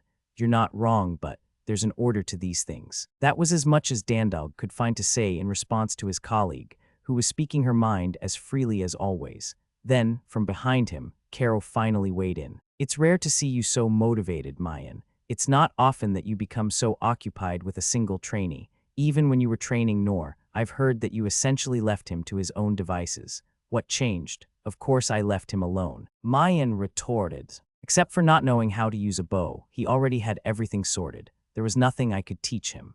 The most I did was tell him a bit about how to read the wind, and the next moment, he was sending regular old pebbles straight through every target in sight. He could even manage arrow evasion through physical proficiency alone, even though it's supposed to be an ultimate hunter technique. Plus, he broke all the bows I gave him, including my beloved masterwork bow. What else was I supposed to do? Point taken. Caro gave a sincere nod, remembering how the person in question had ignored the general practice of avoiding traps in favor of plowing straight into and destroying them. Ho ho. Oaken laughed. He's always been rather absurd, hasn't he? Why, he achieved twofold casting without any instruction. Indeed. Sane added. According to the princess, he managed tenfold casting in his confrontation against Phantom Grey the other day. His growth truly knows no bounds. Well, one can't be surprised that he's come so far by now. Still, a simultaneous tenfold casting, eh? That's a feat and a half, I'll tell you. 10. Oaken, the man also known as Nine Spell, suddenly froze up, and the others in the room heaved sympathetic sighs. He was ridiculous enough back then. Mayan said, I don't even want to imagine what his stone throw must look like now. If we gave him a bag full of mithril chunks, he could probably be our entire border security force. Mayan. Dandalg interjected. You're not implying that he could drive off wyvern flights with a mere few pebbles, are you? I wouldn't put it past him. Anyway, thinking about him is a waste of time. Going back to the kid, he seems like he could learn a lot from me, so I'll teach him. I'm not sending him off to almost certain death unprepared, you can count on that. Dandalg eyed his uncharacteristically fired-up colleague, slightly wary. So long as you don't take things too far. Then he turned to the masked man, standing silently behind him. What are your thoughts, Caro? Rolo possesses quite a considerable aptitude for being a thief. I don't know the specific circumstances of his upbringing, but he's quite sensitive to the presence of others and is exceptionally good at erasing his own.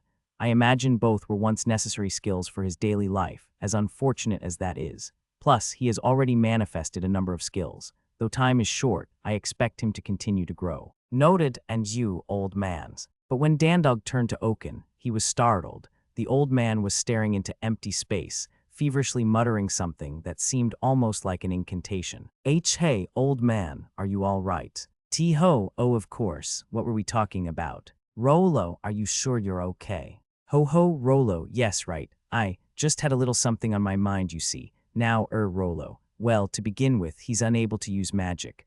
Ergo, it is impossible for him to become a magician. Dandalg frowned at the overly casual declaration. He can't use magic. Can you elaborate? It might be more accurate to say that, as a Demonfolk, he shouldn't use it. In my younger years, I happened to hear an acquaintance of mine speak on the subject, and after running several tests with Rolo, the results were as I expected. His body's affinity for mana is simply too high. Isn't that a good thing? No, quite the opposite. If a person with a high enough affinity attempts to enhance their internal mana, they will trigger an overreaction, and the entire process will suddenly begin to deteriorate. If they are careless, the mere act of casting a spell could result in immediate death. That's severe, huh?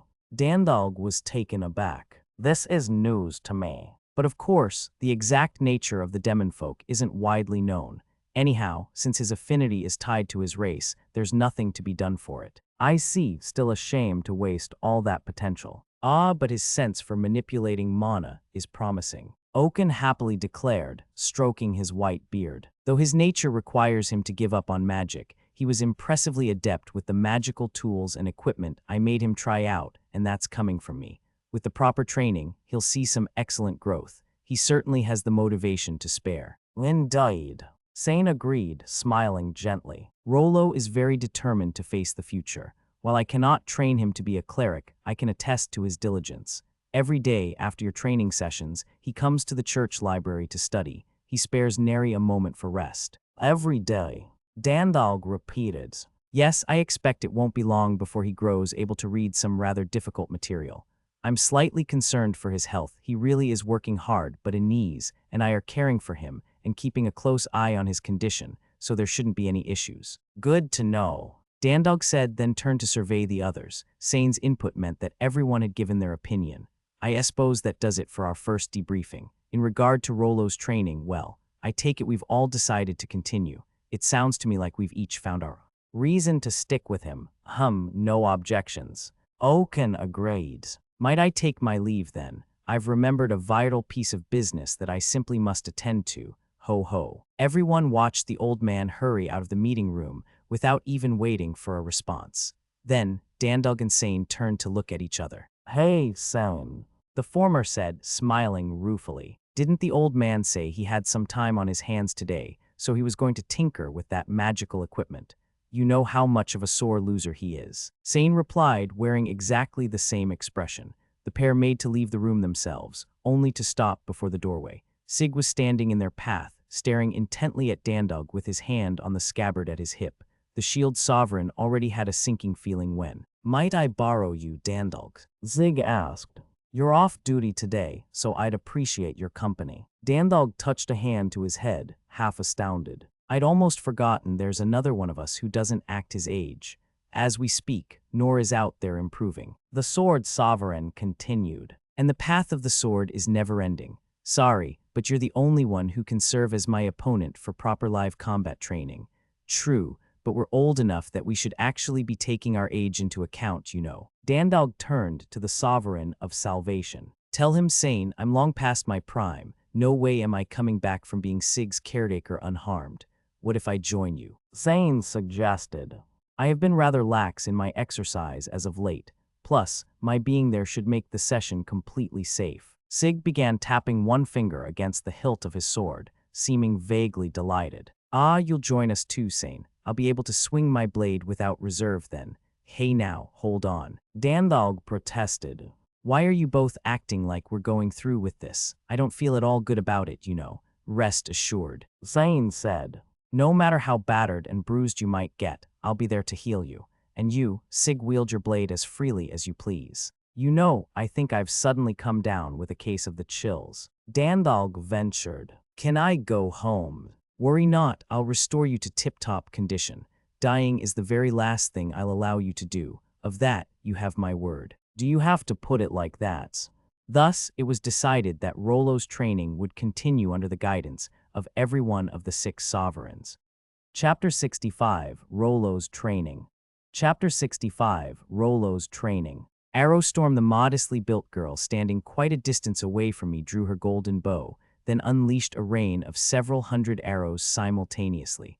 I took a deep breath and watched the sky, making sure to keep her at the edge of my vision. Over there, I think. I mumbled to myself. I strained my eyes and closely studied the storm of arrows, careful not to miss a single one while I considered my next move. Over there. I'd spotted a section where the density of the falling arrows was slightly thinner. By running through there skillfully enough, only 6 of them would stick me. Physical enhancement, I used one of the fundamental skills that I'd only recently learned to enhance my legs, then began to run, keeping my feet so close to the ground that I was almost sliding. The girl shot another volley of arrows. There were far too many for me to count, and now the storm of projectiles was coming at me from 2 directions, above and directly in front. That didn't matter to me, though. Without any hesitation, I slipped through the weakest part of the barrage, closed in on my target, and put my wooden training dagger against her neck. You got me, she said for the 10th time today. After lowering my dagger, I paused to catch my breath only to notice that the girl was staring at me strangely. Hey, doesn't that hurt? She asked. Looks like those went in pretty deep. Yep, it hurts.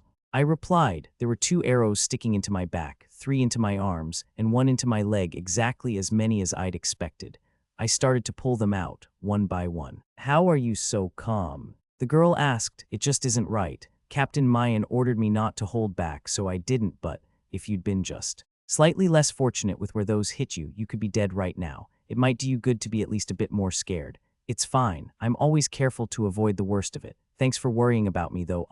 Siren, remember it this time, will you? I'm your elder, so I want some respect.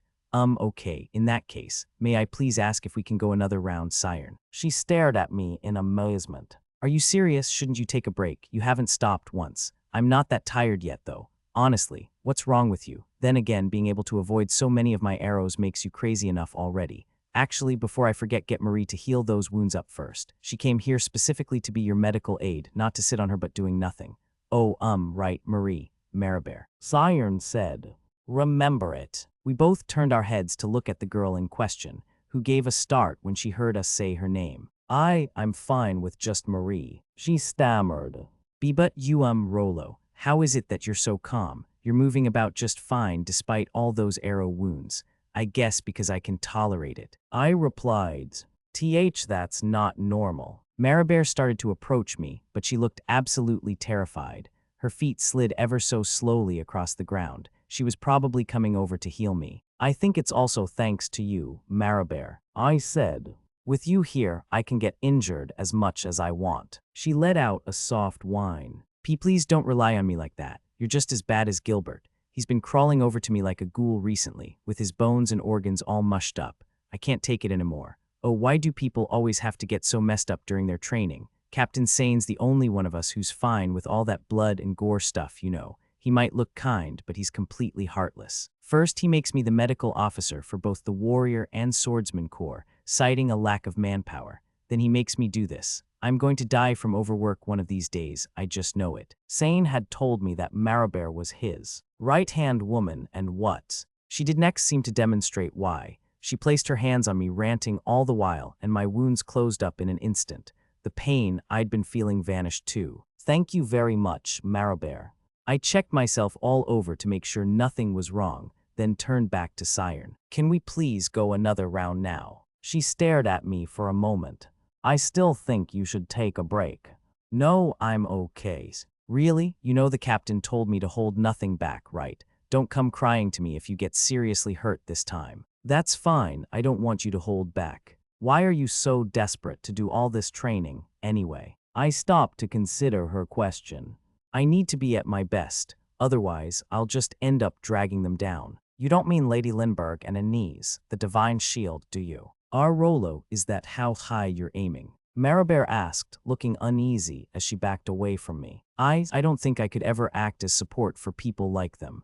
They are inhuman, and I mean that with the utmost respect. I thought she was selling herself short, to be honest.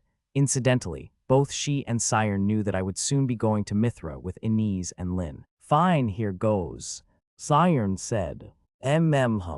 I replied, I'm ready when you are. Whatever happens, I really won't care, okay? We both got into position, exactly 1,000 paces away from one another. I would struggle to hear anything that Siren said to me while we were so far apart, but the reverse wasn't true at all. Siren's beastfolk blood meant that she would hear me even when I was being quiet. I called out to signal that I was ready. Siren drew her golden bow in response, then fired another massive volley of arrows into the sky. Over there, I think. I murmured to myself. Once more, I studied the trajectory of the arrows, then ran through the areas where they were most spread out, only bothering to deflect the dangerous ones with my training dagger. I couldn't dodge or deflect them all, so some stabbed into me, but I didn't really mind.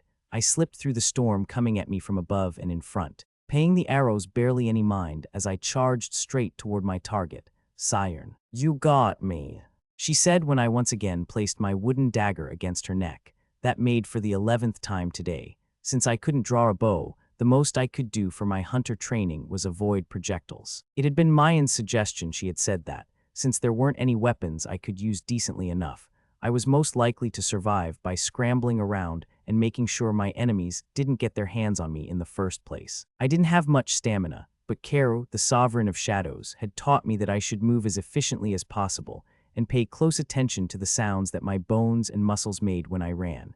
Dandalg, the Shield Sovereign, had shown me that I could suppress a lot of the pain I felt just by regulating my breathing. And as for Sig, the Sword Sovereign, He had made me realize the importance of not letting my opponent's weapon out of my sight for even a single moment.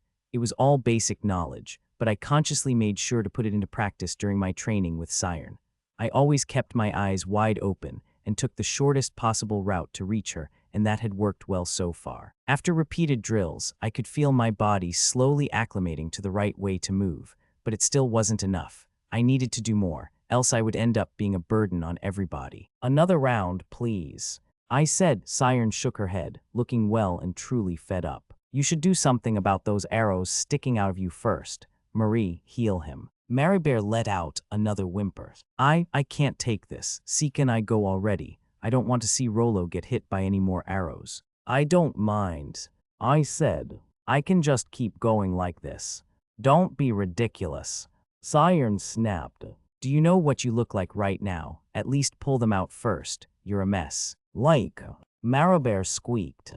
"Gross, gross." "Sorry," I replied. "I'll try not to get hit by as many next time." That's not the problem. And please take those out already. B, but in a way I won't have to see, okay?" As I hesitated, wondering whether or not I should pull out the arrows, a familiar voice came from behind me. "Sorry I'm late. I had to watch the kids for a bit." It was Mayan. After giving us our instructions earlier, she had temporarily left the training school, saying she had to cook for her 2 children. "So did you do as I instructed?" she asked. "You didn't hold back, did you, Siren?" "No, ma'am," Siren replied, standing bolt upright as she turned to face Mayan. Her ears and tail were sticking up as well. Mayan also had beastfolk blood, and her tail was slowly flicking from side to side. "You didn't take it easy because you felt bad for him." I wouldn't dream of it. Yet he has fewer arrows in him than I expected. You know that Sane didn't lend us Magearmor the Saintess for show, right?" Siren's expression froze. At the same time, Magearmor backed a considerable distance away. Wow, she could move really fast. Mayan approached Siren, started to closely examine her, then sniffed at the air. "You smell a little excited." "Ah, I think I get it." Eyes was. The hair on Siren's ears and tail immediately bristled. Mayan shot her a sideways glance, then picked up a training bow. "Rolo, I'll take over from here. You know what that means, right? You'll have 10 times as many arrows sticking out of you.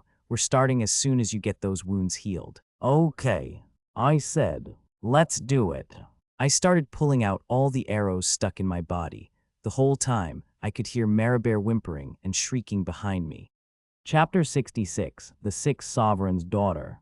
Chapter 66, The Six Sovereign's Daughter. "Father, may I have a moment of your time?" Dandog was working at his office desk, which was built specially to accommodate his large frame, when a figure quietly entered the room. He looked up from the documents he was reading and gazed at the visitor over his silver-rimmed eyeglasses. "Oh, it's you, Inez. What brings you here at this hour?" "I wanted to ask how Rolo's training is proceeding. I'm sorry to have foisted the task onto you and the others, so I thought the least I could do was ask after his progress." "Rolo, well, he's been putting in a surprising amount of work. When you first brought the frail little kid along with you, I wasn't sure we'd get anywhere, but now he's got all 6 of us fired up. I've actually found myself enjoying our training together. You don't have a thing to worry about." Inez's lips curled into a faint smile. "I see, that's a relief. Perhaps I should have asked Rolo himself, but he always remains occupied with something late into the night. I didn't wish to intrude." "Don't you think you're being a little too considerate?" "Well, it's not like I don't know how you feel, what with how hard he's trying." "Yes, we're already asking a lot of someone whose body is still so underdeveloped. I wish to avoid adding to his burden whenever possible." It was Dandog's turn to smile. "Still," he said, "I can't say I ever expected you to step up and take him in. It was a real surprise." "Was it? I don't think I've even done that much for him. At most, I merely stuck him in the care of you and the other sovereigns. Yes, I carry him from the library to his bed whenever he falls asleep from exhaustion, but that's barely worthy of your praise. It's a big step forward from the young woman who never showed an interest in anyone. Not that there was anything wrong with that, I suppose." Inez cast her eyes down. Dandog's evaluation that she hadn't been interested in others wasn't strictly true. She simply hadn't known how to stay an appropriate distance away from them, which had resulted in her staying silent at all times. She had thought that taking on her current duties had made her more comfortable with speaking to people, but when the topic shifted to more personal matters, she still never knew what to say. For a long time now, Inez had considered that to be one of her shortcomings. Well, don't worry about it. Dandog continued. Take things at your own pace, to each their own, as they say. I understand. On that note, how have you been? I heard you were training together with Lady Lindbergh. Oaken said something about her making immense progress all of a sudden, and the old man's face was white as a sheet. Yes, I recently started acting as her training partner. It would seem that she grasped something from the slaying of Phantom Grey, as she's improving at a tremendous rate. The other day, she mastered sevenfold casting and was able to apply fusion magic to it, no less. I suspect it will only be a matter of time before I am dismissed from my role for lack of purpose. Her expression was gentle, but her words were clearly self-deprecating. Dandog's face clouded over. Inez, how have you been holding up since, you know? Since when? Since you wiped out the Empire's border fortresses. Inez's lips tightened, and she looked down again. That was problematic, wasn't it? I suspected as much. No, I'm not criticizing you for anything. It ended up benefiting both of our countries. And as a knight of the kingdom, you carried out your duty excellently. You deserve to be commended, if anything. Back when I was first told what happened, it was like a tremendous weight had been lifted from my shoulders. I say. Dandog sheepishly scratched his head, and his large frame seemed to shrink into itself. It's just, I wasn't sure you would see it so positively. Don't get me wrong here. I'm not planning to make a show of being your guardian and give you some big lecture. But well, I'm a little worried about you. Worried? By rights, I shouldn't have any reasons to be concerned. You're strong enough that you could take on all of the 6 sovereigns together and win, if you so wished. And as the weakest of us, I'm in even less of a position to worry about you. That's not true at all. You're the goal that I strive toward, father, and I'm still far from. Dandog chuckled. I appreciate the thought, but you should open your eyes already. You've long since surpassed us. I mean, with your strength, you could wipe a country or two off the map in a single swing. You know that, don't you? Inez didn't respond. She simply looked at the shield sovereign, appearing slightly troubled. I'm also growing weaker. Dandog continued. There's no mistaking that. In the first place, my nickname, Dandog the Immortal, is mostly Sane's fault, you know. Every time I find myself on the brink of death, whining like an infant, that cold-blooded scoundrel patches me up and sends me right back to the front line. Doesn't matter to him whether I've got no arms or a gaping hole right through my stomach. The next thing I know, he's restored me to tip-top shape and is saying, come now, hurry back to work, Dandog, with a smile on his face. The man's scarier than a greater demon. In contrast to Inez's subdued expression, Dandog cheerfully continued. And then there are Sig and Mayan, who treat me like I'm their personal shield. I suppose it was inevitable, since I'm not good for anything else, but still the most I ever did was tag along with ridiculous people like them and survive. Then suddenly I was some kind of a big shot. The king even gave me the fancy title of Shield Sovereign, and when I said to him that I've never even used a shield before, do you know what he told me? You're the shield, Dandog. Don't you think that's a bit much? He laughed, causing his broad shoulders to shake. But you're different. You have the kind of genuine, honest-to-goodness power that anyone would envy. You've always had it. No matter what enemy stands in your path, you can't lose as long as you don't hold back, that is. In plainer terms, you're invincible. That isn't how I see myself. Well, it's true at least from the perspective of a guy like me. But your strength isn't what I'm worried about. There's something else. How should I put this? You're too kind. You injured a few of the Empire's soldiers when you tore apart their fortresses, and that's the reason you've been feeling so down, isn't it? Inez trailed off, unable to find her next words. During their attack on the Empire, she had wielded her sword of light in anger, having considered it necessary to secure their trip home.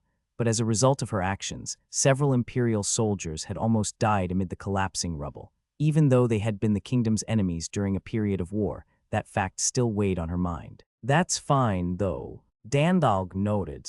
In our line of work, if you don't feel anything after hurting someone, that's when you're truly finished. That might seem contradictory, but it's because you are who you are that the rest of us can trust you with your duties. In the first place, after you made such a spectacle, it's pretty crazy that we're only dealing with a few injuries. Even while hurtling through the air atop the Dragon of Calamity, you managed to avoid the parts of the fortresses where you thought the soldiers might be. I almost want to ask you your secret. By all accounts, a stunt like that should be outright impossible, though I suppose Sig and the like could probably manage it. Anyway, you just did what you could, so there's no need to feel so down about it. I wonder about that. Inez gazed down at the floor, lost in thought. She found it hard to believe that she had truly done as much as she was able. perhaps she could have done better. Having said that, Dandalg continued, with your good nature in mind, I also think you should avoid using your sword whenever you can. The 6 of us raised you to be a shield for a reason, you know. After we saw the power of your gift, we knew that your capacity for destruction could only cause you unhappiness. The burden on you is too heavy for one person to bear alone. Dandalg looked straight at Anise, then lined in close. So even if you make a mistake when using it, don't take it all upon yourself, all right? And don't feel guilty for some stupid reason like not wanting to bother us, because you'll always have us to rely on if no one else. All 6 of us think of you as our daughter by blood. You do. Yes, though Mayan's the only one of us who actually has children, of course. Oh, and another thing, you really don't need to seek permission every time you use your power. Sure, you serve the kingdom, but you're not a weapon. We didn't raise you to be one, and the king doesn't think of you as one either. We just wanted to teach a kid who'd come across a ridiculous power to use it properly, and you always do. I'm not sure that's true. Anise replied uneasily. That isn't how it feels, at least. Dandalg smiled wryly. You know, I was surprised when you first decided to look after Rolo, but now that I've spent more time with him, I get it. The 2 of you are so alike that it's shocking. We're alike, Ememham. You both wield such immense power but refuse to acknowledge it. Your obstinacy is enough to frustrate a guy. Now that Anise thought about it, perhaps she and Rolo did resemble one another. Not in appearance, of course, but in their mutual struggle to find a place where they belonged. They had each spent a part of their life being continually rejected and drifting from person to person. Perhaps that was why she had brought him to the place where she actually felt accepted. Seeing his reaction had reminded her of when she was first given a warm meal at the orphanage after spending such a long time eating irregularly at the homes where she'd previously stayed. The memory brought a bitter smile to Anise's face. Rolo really was like her past self. But why had she decided to take him in? There was nothing she could give him. Still, Dandalg said, it looks like Rolo does believe in his own potential, if nothing else. I'm not sure if confidence is the right word, but for some reason, he's convinced that he'll one day achieve what he's set his sights on. He's charging straight toward that goal to the point of recklessness. People like him are strong in another way, and right now, you're the complete opposite of them. Anise kept her eyes down. Perhaps I am, Ememham, that's a fact. Dandalg smiled at his adopted daughter. Listen, Anise, recognize your talent already. Once you do that, you'll realize that you don't need to get any stronger. Is that what you believe? Yeah, and I can tell you that as the weakest of the 6 sovereigns, as the guy who spent his entire life running into the strong and getting beaten up by them. I'm so proud of you, my daughter. You're the strongest person in the entire world. You just need to open your eyes to it. Dandalg placed a large hand on Anise's head. Anyway, that's everything I wanted to say. You're the representative of the 6 sovereigns, so hold your head high when you journey to Mithra, and don't hesitate to use your shield or your sword if the situation calls for it. Whatever happens, we'll take responsibility. I can't make you do that, no matter the circumstances. Then I'll speak frankly. You have no idea how much it would satisfy me if you gave that High Priestess a good slap in the face. Sure, it'd be a diplomatic nightmare, but I'd give up my job in a heartbeat to see it happen. I suppose you'd never pull such a foolish stunt in the first place, though. Dandalg laughed, each peal as booming and hearty as always. Actually, Father, there was one more matter I wish to ask you about. If you have the time, that is. Come on, what's with the formality? Of course I've got the time. Go ahead. I was wondering if you could tell me about Noor's childhood, about what he was like. Noorham. Dandalg made no attempt to hide his surprise. That's rare, you're taking an interest in someone, that is, and of all people. Is it strange of me? No, I wouldn't go that far. In fact, I think it's a good thing. But why are you asking? I believe I've lost to him. I cannot see myself ever overcoming him either. Dandalg chuckled, then scratched his head with a wry smile. He was quite familiar with what Noor was like. I see, lost to him, huh? I suppose you have my condolences. He's pretty crazy in a lot of ways. How can I say this? He just isn't in the same category as the rest of us. Trying to measure him by any established standards will only have you running in circles. You don't need to think about him in terms of winning or losing. I compared us to my own personal standards and still came out inferior, but I see that as a good thing. It feels as though I've been relieved of an unnecessary burden and can finally see myself more clearly. Dandalg was both astonished and impressed. It was truly rare for Anise to be so open with her emotions. On top of that, to his knowledge, she had never expressed such an eager interest in others before. The subtle changes she was going through as a result of those around her, Rolo included, warmed the Shield Sovereign's heart. He shifted in his sizable chair custom built, like his desk, and said, Is that so? That's wonderful. I wonder what kind of face Gilbert would make if he heard you say that. Why are you bringing him up all of a sudden? Oh, I was just speaking to myself. Pay it no mind. Actually, you really haven't noticed, have you? Inez gave Dandalg a questioning look. Well, that aside, what did you want to know? The Shield Sovereign asked. I don't know all that much about Noor, since he was only with me for 3 months, but that was still more than enough time for me to realize he was so absurd. Let's see where to begin. He put an elbow on his desk, rested his chin on his hand, and started thinking back to over a decade ago. That day, Dandalg set his accumulated stack of work aside to tell Inez stories of the past, and their conversation carried on late into the night. It had been a very, very long time since he'd last spoken so leisurely with his daughter. Chapter 67, The Best Cooking Around. Chapter 67, The Best Cooking Around. Don't get the wrong idea, okay? Siren whispered into my ear. Whatever that might have looked like, it wasn't that. Okay. I'm a beast folk, so when I'm focused in the heat of combat, sometimes, stuff happens unintentionally. That's all there is to it. Okay, I get it. Besides, you're a pipsqueak, a Demonfolk, a weakling, and younger than me. Not my type at all, so don't go jumping to any conclusions. If you start thinking of me like that, then I won't know what. Look, just don't, okay? Okay. Once she had finished training me, Mayan had invited Siren and me to her home. She had showed us inside the moment we arrived and plopped us by the table right next to the kitchen. I usually ate with Inez, so I'd made sure to tell her about Mayan's invitation before coming. She had replied that she didn't mind, then she had gone off somewhere, saying that she would also have dinner elsewhere tonight. Maribert had seemingly wanted to come along too, but she had muttered something about being on the night shift again before she ran off crying into the sunset. Maribert sure seems to be having a tough time. I said, I wish I could have taken her place or something. She's just a slacker. Cut her even the slightest bit of slack, and she'll squeeze it for all it's worth. Mayan declared at some point she'd come up right behind us. Work is work, someone has to do it. Besides, I specifically invited you. It'd defeat the purpose of our meal if someone else showed up instead. Yes, Rolo, my husband asked me to have you come by, and Siren. Mayan pinched one of the girl's ears. We beast folk don't have stuff just randomly happen to us during combat. Stop spreading strange rumors. Siren made a strange, high-pitched noise. Nice, ma'am. Think about what you've done. The Bow Sovereign said sternly. Also, food's ready. Eat up. With a clunk, Mayan placed a large plate on the table.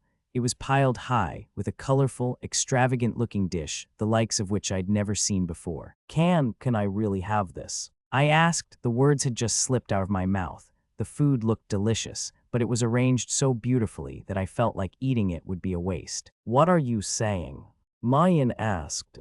If you won't eat, I'm going to kick you out. You better not leave any leftovers either. My husband's cooking is the best there is. Siren nodded in agreement, teary-eyed, one ear still caught in Mayan's grasp. Would she be able to eat like that? I was starting to doubt it when a man's voice called out from the kitchen. You should let go of her first, Mayan. You're being rude to our guests. If you say so, darling. Mayan said in response. Darslings. Siren muttered in apparent disbelief. At last, Mayan released Siren's ear. She was gazing behind me, so I turned around and saw a large man in a white cook's uniform approach the table. Welcome, Rolo, Siren. He said. He had a beaming smile and was carrying more dishes in his arms. I'm Laius, Mayan's husband, the man of the house, if you want to use such a term. Thank you for accepting our sudden invitation. I wanted to apologize for the trouble I've caused you, as well as treat you to some of my cooking. Trouble? I shared a look of confusion with Siren. She didn't seem to know what he meant either. Yes, though I think Mayan might not have mentioned it. Leia said as he placed the food neatly in front of us. She had to step out briefly while you two were training, right? That was my fault. An acquaintance suddenly contacted me about some excellent ingredients, and I just had to pick them up myself. But it happened during the hours I normally spend with the kids, so Mayan had to take care of them while I was out being selfish. I'm aware you don't get much time with her in the first place, so I couldn't help but feel guilty. Laius had just finished setting down the dishes when Siren straightened her back and courteously said, Oh no, it was no trouble at all. In fact, when Captain Mayan's not around, it's a lot easier for me to eat. The hair on Siren's ears and tail bristled. She must have sensed that Mayan was silently standing behind her again. Laius chuckled. You're the honest type, aren't you, Siren? I see why my wife likes you. Well, to be honest, saying I want to apologize is just an excuse. The true reason I invited you here is that I want you to try my cooking. Especially you, Rolo. I'm quite proud of it, you know. I asked. Yes, so don't hold back, okay. Eat as much as you like. There's plenty more where it came from. Okay, thank you, I'll do that. At the man's urging, I reached for one of the plates arranged upon the table, though I struggled to keep my hand from trembling. Siren did the same, looking wary of the bow sovereign still standing behind her, then tried a mouthful of one of the dishes. The food looked amazing enough already, but the taste was indescribably good. Siren and I greedily dug in, even forgetting how to speak until eventually. That was delicious. We both declared after we'd eaten our fill. From the moment the first bite had entered my mouth, I hadn't been able to stop my hands from reaching for more, just calling Lais's cooking delicious. Didn't do it justice, but I couldn't think of a better way to describe it. Well, he said, did you like it? Yes. Siren replied, I've never eaten anything so delicious before. Me neither.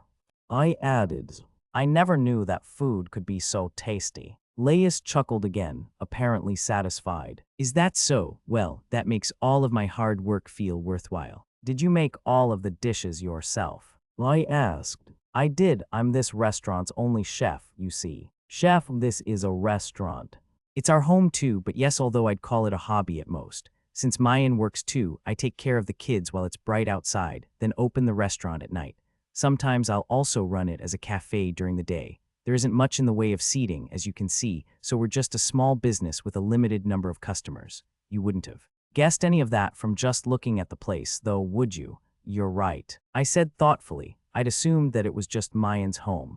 Siren was somewhat gingerly massaging her stomach, but she sniffed and gave me a look of amazement. You really don't know anything, do you? Captain Mayan's husband is one of the best chefs in the city. His restaurant is so famous with gourmets that the waiting list is half a year long. People come all the way from other countries to eat here. Wow, really, really. Siren repeated, puffing out her chest and getting ready to lecture me. The price of a single meal would set an ordinary person back an entire year's worth of earnings.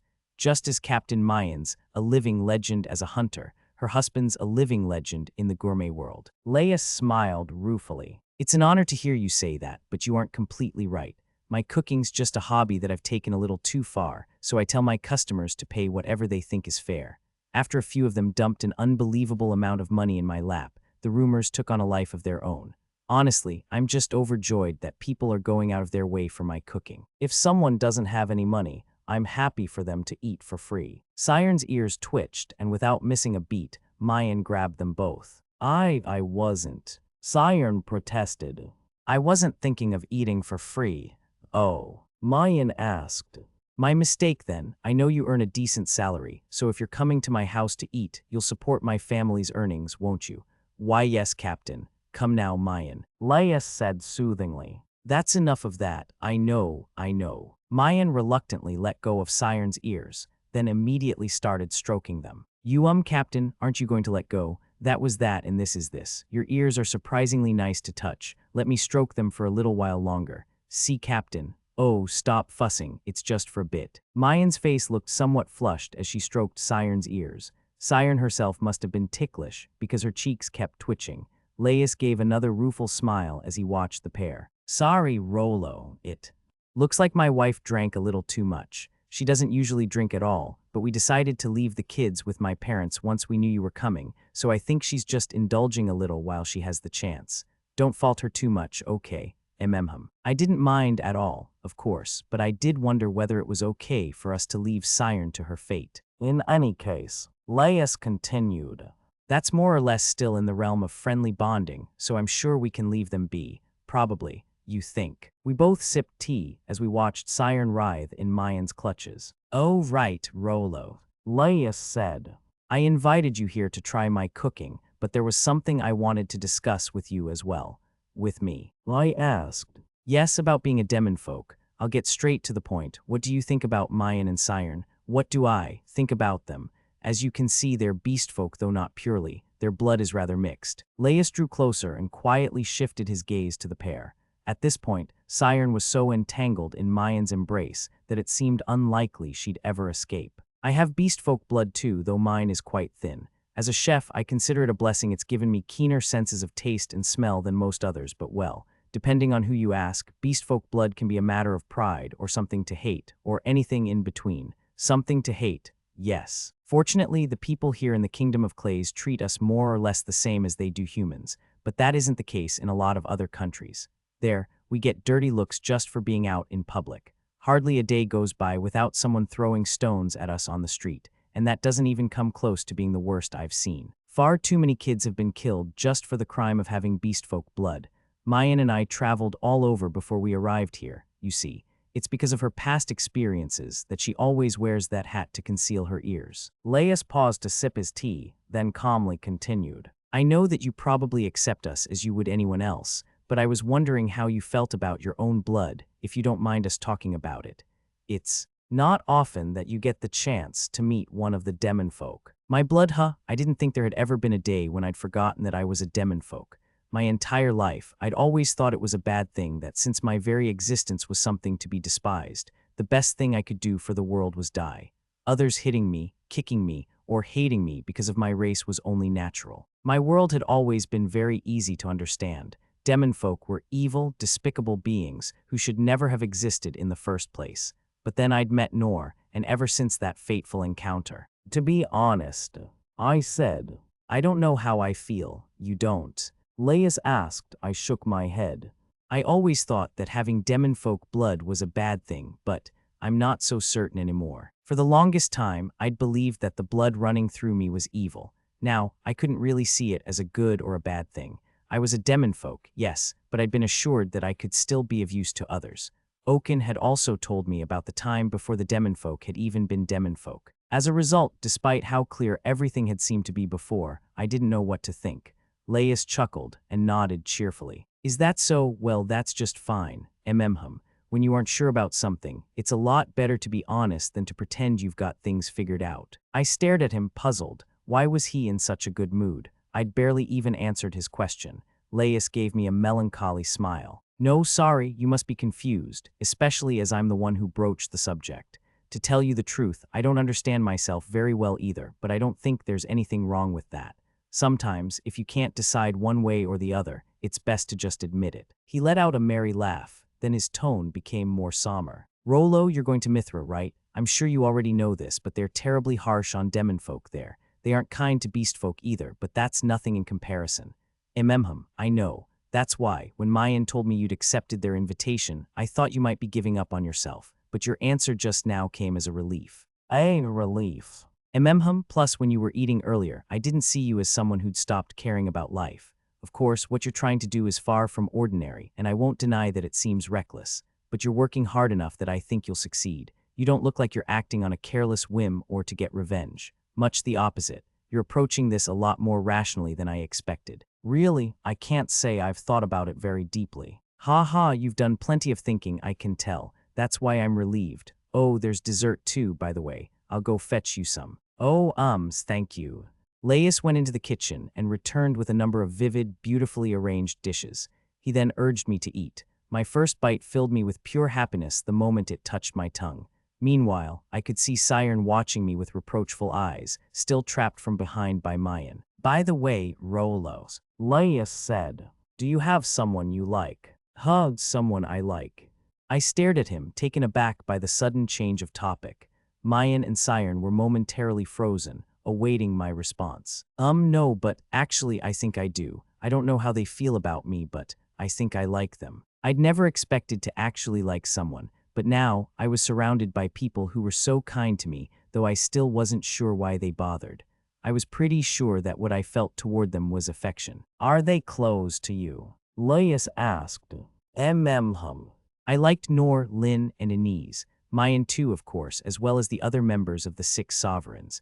I was also fond of Siren and Maribert, who helped me with my training. They knew that I was a Demonfolk, but they treated me the same as they did everyone else. That was probably why I'd grown to like them so fast. Siren was glaring daggers at me, while Mayan continued to stroke her ears and tail. I would need to clear up the misunderstanding between us later. I see.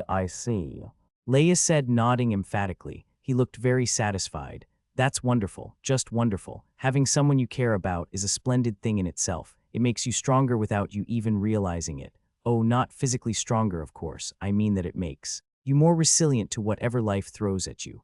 I'm a lot weaker than my wife in a fight, but having my precious family around reminds me that I can't ever let myself die. Because of them, I never run out of motivation to do my best. Mayans and Siren's ears pricked up. I love Mayans, Laius continued. More than anyone or anything else in the whole world, except maybe our children, but that's beside the point. As a woman, my wife means more to me than anybody else. I'm a fickle person by nature, always moving from one thing to the next, but my love for her will never change. Never. Where is this coming from all of a sudden? Mayan grumbled. Her face turned an even deeper shade of red, and she finally unhanded Siren. In short, Rolo, you have somebody like that too, right? Yes, I think so. It had taken Laius's prompting for me to notice, but I did. They were all good people, and I knew that if anything bad happened to me, they would all share my sadness. I had used to believe that my life was worthless, but now, that idea just didn't seem right to me. If I died, the people I loved would all be genuinely upset. I didn't want to put them through that. In fact, I wished that they could always be smiling. It was strange. The only desire I'd ever really had was to eat tasty food, but somewhere along the way, I'd stumbled upon something else that I'd really wanted. It was the people around me who were giving me a reason to live. Laius chuckled. No hesitation, huh? To think I was worried that you really had it rough. Looks like it was all a big misunderstanding. You're already quite blessed, aren't you? And dearly loved by those around you. I think so too. He laughed again. You know, I've really come to like you, Rolo. Come by to taste my cooking again sometime, won't you? Tell you what, how about I give you my next open reservation? I'm afraid that the schedule is quite full at the moment, though, so the earliest I can do is, let's say, 3 months from now. Okay, thank you very much, dear customer. Now, make sure you come back all right. Next time, I'm going to put my all into cooking the greatest meal you've ever eaten. After that, I chatted with Laius some more while we waited for Siren, who was finally free from Mayan's harassment, to finish her dessert. Once she was done, we thanked our hosts for having us over, then left. Chapter 68, 1,000 Blades.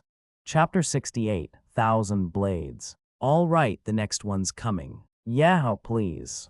After our first sparring match in the forest, Gilbert had returned every single day to help me with my training. Our sessions together had come and gone in the blink of an eye, and now the end of my 3-month preparation period was finally upon me. Dragrave, we were far enough apart that we had to raise our voices to hear one another, but Gilbert's thrust still reached me in an instant. I carefully followed the honed tip of his golden spear, then lightly struck it with my sword. Our weapons scraped against one another, scattering bright sparks into the air. My parry had knocked Gilbert's spear slightly off course. Rather than piercing my throat, it grazed the side of my neck. Another, please. I said. The man before me clicked his tongue. Yeah, but this next one won't go so well for you, you hear me. We always followed the same training regimen. Gilbert came at me with terrifyingly fast spear thrusts while I tracked and parried them. That was it. Even though it was so monotonous, he never missed a day and never complained. He simply focused on helping me out. My opponent's attacks were sharp, and the more he repeated them, the faster they became. I knew he was only matching my rate of growth, but that meant each and every one was a threat to my life. I couldn't afford to lose focus even for a single day. All in all, the purpose of our training was to constantly test my limits. The specter of death lurked in the back of my mind at every moment. That was the kind of daily routine that Gilbert had created for me. Dragrave Gilbert's spear had gotten keener by the day, forcing me to improve as well. And after enough time, the way I'd used my sword to parry his weapon had changed. My original approach had been to rely purely on strength. Well, to be more accurate, I simply hadn't had the leeway to dedicate thought to anything other than parrying as hard as I could. That wasn't the case anymore, though. Instead of swinging at his spear with all of my might, trying to oppose the force rushing at me head-on, I gently brushed it aside. Ever since I'd adopted this method, my ability to ward off attacks coming directly for me had improved dramatically. And it was all thanks to the unflagging help of my training partner. Gilbert was fast. His strikes could close distances in a fraction of the time it took to blink, which made it all the scarier when they were coming straight for my throat. The old me would have died on the spot, having not even seen his spear. But that was the old me. Parry now, even though my opponent boasted frightening speed, I was able to parry his attacks. Of course, I owed that entirely to his help and patience with me. On a few occasions, I'd put too much strength behind my parries and snapped Gilbert's golden spear in two. I always felt terrible about it, but he'd laugh and forgive me. Apparently, because of some strange power in his spear called an enchantment. It would return to being in one piece after a day had passed. I'd already known this, but on top of being tremendously strong, Gilbert was a really kind, broad-minded guy. Once again, I silently expressed my respect for the man in front of me. "Sorry, but I need to call it here for today," Gilbert said, lowering his spear. "I've got a little business to take care of." "Sure," I replied. "Thanks, you were a huge help, as always." "You know, I've been wondering, is that really what you think?" I cocked my head at him, slightly confused. "Of course, why wouldn't it be?" "Yeah, well, whatever. It's not important. Oh, I should mention that I accidentally let slip that we've been sparring like this. My master said that he wants to drop by." "Your master? Who's that?" "You'll see, he's someone you already know." "All right, thanks again, by the way, for giving up your time to help me. I could say the same to you, right? If you're being serious, anyway." "Yeah, I'm glad to hear you think so highly of me. You know, I always get the feeling we speak at rather than with each other." Gilbert shrugged. "Anyway, I'm off. Man, I hurt all over today too. I'd better go and get patched up before work." He slung his spear over his shoulder and went on his way. A short while later, I started to hear footsteps. I waited, listening to them grow louder and louder until a familiar face walked into view. It was my childhood swordsman Instructor. "Instructor," I asked, "why are you here?" "Gilbert told me what you've been up to," he said, unwrapping the cloth bundle he was carrying to reveal a silver blade in a gleaming white scabbard. "This is a mithril sword. I'll be using a similar one. I'd like to have a bout against you before you leave for Mithra." I paused. "Against me, Instructor, of course. I couldn't ask for a better opportunity. I already have a sword, though." "Sorry, but that one's too much of a special case. I'd like us to spar on equal terms with the same swords." "All right." I placed my black sword aside and accepted the one my instructor was holding out to me, and that was when he struck. Without missing a beat, I unsheathed my new weapon and used it to turn his swing aside. The two silver blades clashed, sending up a small spray of sparks. "This sword's awfully light," I remarked. "It would be compared to the one you always use," my instructor replied. "Swing it around. Give yourself some time to grow accustomed to it." "Sure." After propping the scabbard up against the base of a nearby tree, I kicked up the twigs at my feet and swung at them a few times with my silver sword. It had a sharper edge than I'd expected. Even as I reduced the twigs to tiny little pieces, it felt as though I were cutting through air. It didn't seem to weigh anything either. Attacking with it was like attacking with a feather. All in all, everything about this new blade just felt off. Maybe I'd grown too used to swinging that heavy black sword around. "Do you have a feel for it now?" my instructor asked. "No," I replied. The sword was so light that it was making me restless. "It's still pretty uncomfortable. You'll get used to it soon enough." My instructor struck again. This time he slashed at me from my left, my right, and overhead 3 directions at the same time. I parried them all with a single swipe, this time creating a cascade of sparks. Yeah, this sword was definitely too light. It made me feel as though I were just flapping my hand around. I did notice a response when I exchanged blows, though. If we kept this up, I was sure I could get used to it. "You're right," I said. "I think that helped just now. I'm a little closer to getting a feel for it." "I see. Then shall we continue like this for a while?" "Please." I barely had the time to ready my sword before the next dozen strikes came at me left, right, and left again, almost all at once. I focused on keeping up and used the least amount of movement I could manage to carefully fend them off, one by one. Parry once again, sparks flew. We continued like that for a while, my instructor swinging at me while I parried each attack, and the sound of clashing blades soon filled the forest. The longer we went on, the more I grew used to the weightless sword that I was wielding. "I think I'm more accustomed to it now," I said. "Good, I'll speed up then." No sooner had the words left my instructor's mouth than he was upon me. These strikes came from above, below, and behind, targeting my blind spots. I didn't have the time to think about how I was going to deal with them. I simply devoted every fiber of my being to parrying the ones I noticed. I was astonished. My instructor's unbelievably swift sword struck from every direction, moving quicker than a person could take a breath. But even then, I knew he hadn't even begun to get started. This had to be nothing more than a warm-up exercise for him. After all, he hadn't shown any signs of using his signature skill. "Right, that should do," my instructor said, adopting a proper sword stance for the first time. "Shall we begin?" His demeanor had changed dramatically now. It felt as though his presence alone could tear me to ribbons.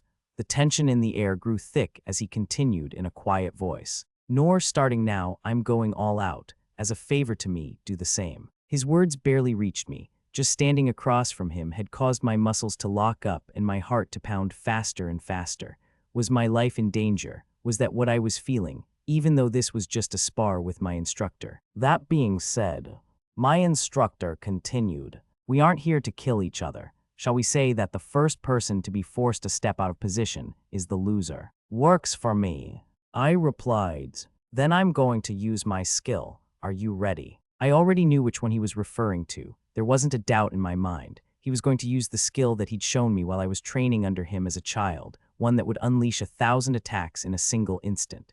By any standard, even attempting to endure such an onslaught was a reckless move, but I wanted to see it. No, not just that. I'd already seen it before. I wanted to experience it. So, it was out of pure curiosity that I said, "Yeah, I'm ready."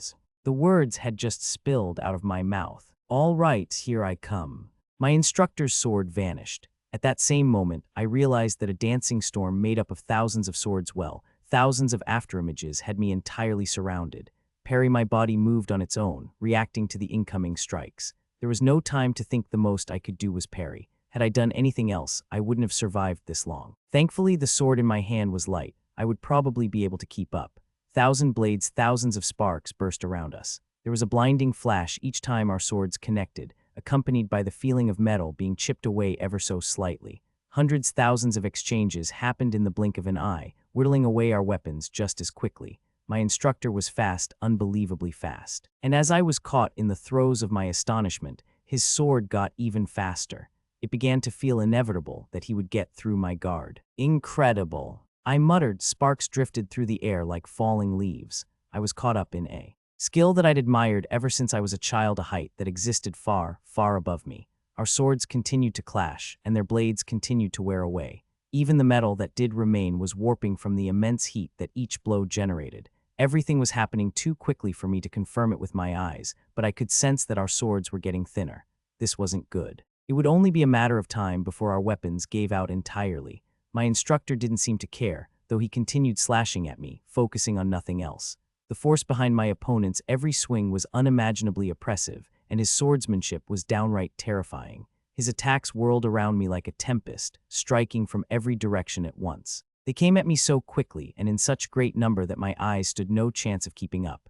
But still, parry, all of my training with Gilbert had done me well. I was just barely able to catch the torrential rain of sword strikes in my peripheral vision, allowing me to carefully deal with them, one by one. The scattering sparks grew more and more intense until they completely blanketed my surroundings. From a distance, I must have looked like a ball of raging flames. Meanwhile, the silver sword in my hand was quickly disappearing. What remained of the blade would surely snap at any moment. I couldn't afford to slow down, though. Letting even one of my instructor's strikes through would see my body cut to pieces. I couldn't even blink. My instructor wasn't giving me a moment's pause. I just kept parrying, so single-minded in my focus that I'd even forgotten to breathe. I didn't have a clue how much time had passed. After all that time with Gilbert, I'd started to believe that I was at least a bit stronger. I'd even thought that I might be able to come out of an encounter with a goblin emperor in one piece. Now that I was up against true strength, though, I realized just how far I was from obtaining it myself. My instructor's power was genuine, and even greater than I'd ever imagined. Dealing with him and with Gilbert, for that matter, forced me to recognize that the world was full of people I couldn't even begin to measure up to. Thousand blades parry. At last, with a piercing shriek, our swords broke cleanly in two. The severed metal spun high up into the air before falling back down and stabbing deep into the earth. "I guess we're done, then," my instructor said, his stance relaxing as he looked over the blades stuck in the ground. "I'm sorry that you had to indulge me. Still, I'm truly glad to have been able to see your growth firsthand." "Oh, there's no need to apologize. I was overjoyed to see your skill up close again, though, if I'm being honest, I seriously thought I was going to die." "Is that so?" We both laughed, still gripping what remained of our broken swords. The sun had at some point reached the horizon, dyeing our surroundings red. It reminded me of when I was a child. More than 15 years ago, my instructor and I had crossed blades until the sun had set, exactly like this. "Noor," my instructor said. "Lady Lindbergh, Inez, and Rolo too. Keep them all safe. When the time comes, I know I can count on you." "Of course," I replied. "I'll do everything I can for them." To be fair, they were all terrifyingly strong on their own, so I doubted that my assistance would actually be needed. Still, in the extraordinarily unlikely event that it was, I intended to do whatever I could.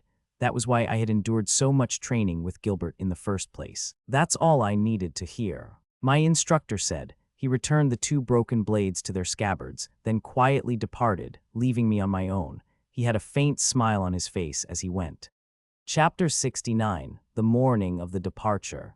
Chapter 69, The Morning of the Departure. On the morning we were to leave for Mithra, I made my way to our agreed-upon meeting place, a spot on the outskirts of the capital that was meant to be free of people. It was still pretty dark out when I arrived, but I caught sight of a small figure already standing there. Wasn't that? "You're here sooner than expected, Lynn," I said. "I am, aren't I?" She replied. "I was too nervous to sleep, so I came early." She was dressed the same as always, wearing her usual attire that looked easy to move around in. Now that I think about it, this is our first time seeing each other in quite a while, right? Indeed, I think our last meeting was when we had to take your measurements for the clothes you'll wear in Mithra. That long ago, huz. Lynn had arrived with a group of men who had ended up measuring me all over.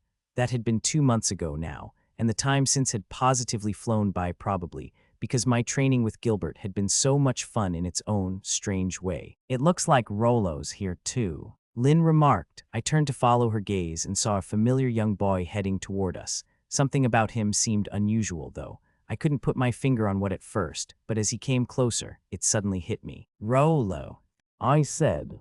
"Have you grown taller?" He blinked at me, then said, just a little though." That's still impressive, considering that it's only been about 2 months since we last saw each other. "I guess you're right, it must be because I'm eating properly. I have you two and the others to thank for that." "That's good to hear." As we casually exchanged greetings, Inez came into view. Her silver armor gleamed even in the dim light, and her golden hair flowed behind her as she walked. She went straight over to Lynn and gave a small bow. "Lady Lindbergh, the coach is almost ready for our departure. It should arrive here soon after they finish loading the luggage." "Thank you, Inez."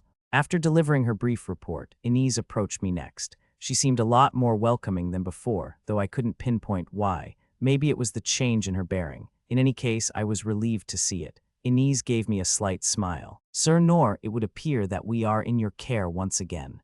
A pleasure." "I'm in yours too," I replied. "I'll be counting on you, Inez." "I shall be relying on you as well. Now, I must momentarily excuse myself. There are still preparations I need to make. I'll see you later." "Sure, say you." As I watched Inez hurry off, I breathed a small sigh of relief. She had said that our coach was almost ready. To tell the truth, it had occurred to me the previous evening that we might be flying atop that black dragon again, but my fears had apparently been unfounded. I guess it was obvious that we wouldn't be traveling by dragon. I muttered. "Do you mean Rolo?" Rolo asked. "Rolo." I gave him a curious look, not recognizing the name. "The dragon, you named it, Noor, don't you remember?" I did. You said that the Dragon of Calamity was a mouthful and suggested that we give her a shorter name like Rolo instead.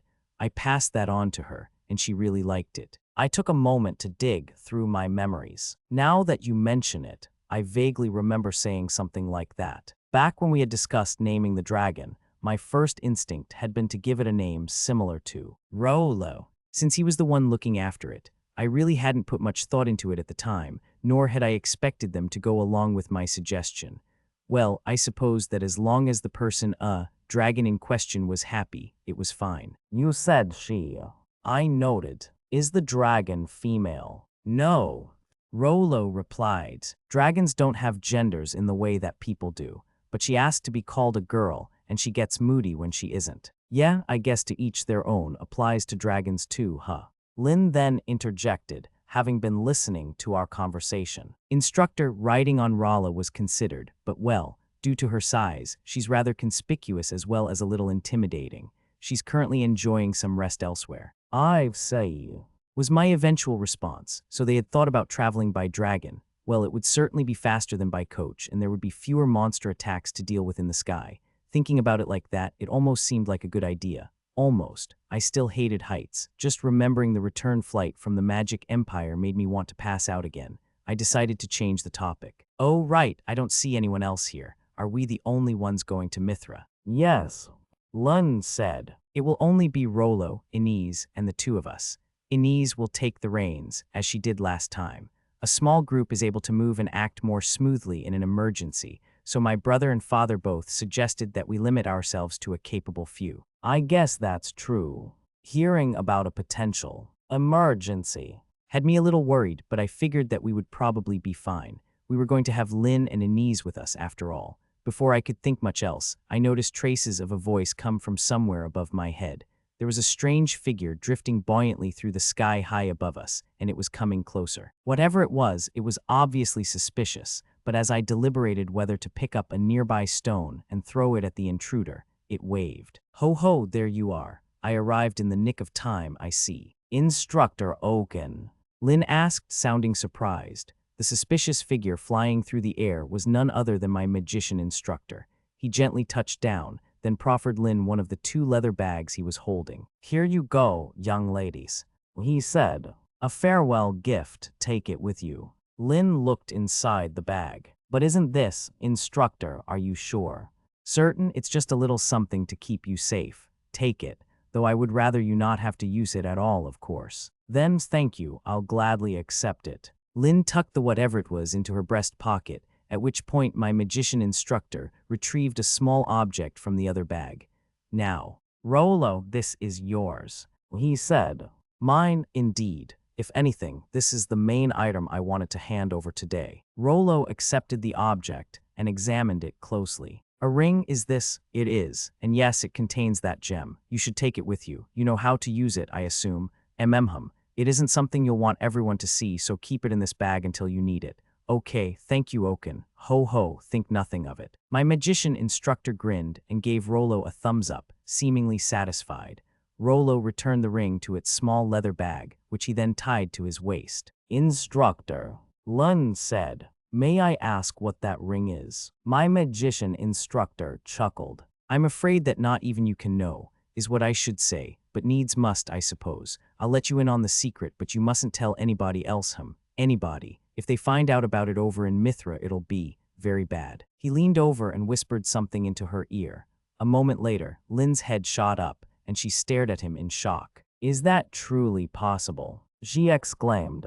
Ho ho, naturally, I'm a genius, don't you know? Well, it was young Rain who made the original proposal and ordered the materials, but still 'twas I who made his absurd idea possible, and on such short notice too. In this great big world of ours, only I am capable of such a feat. Lately, I've been scaring even myself with my own brilliance. Considering that, you certainly took your time with it. Came a new voice.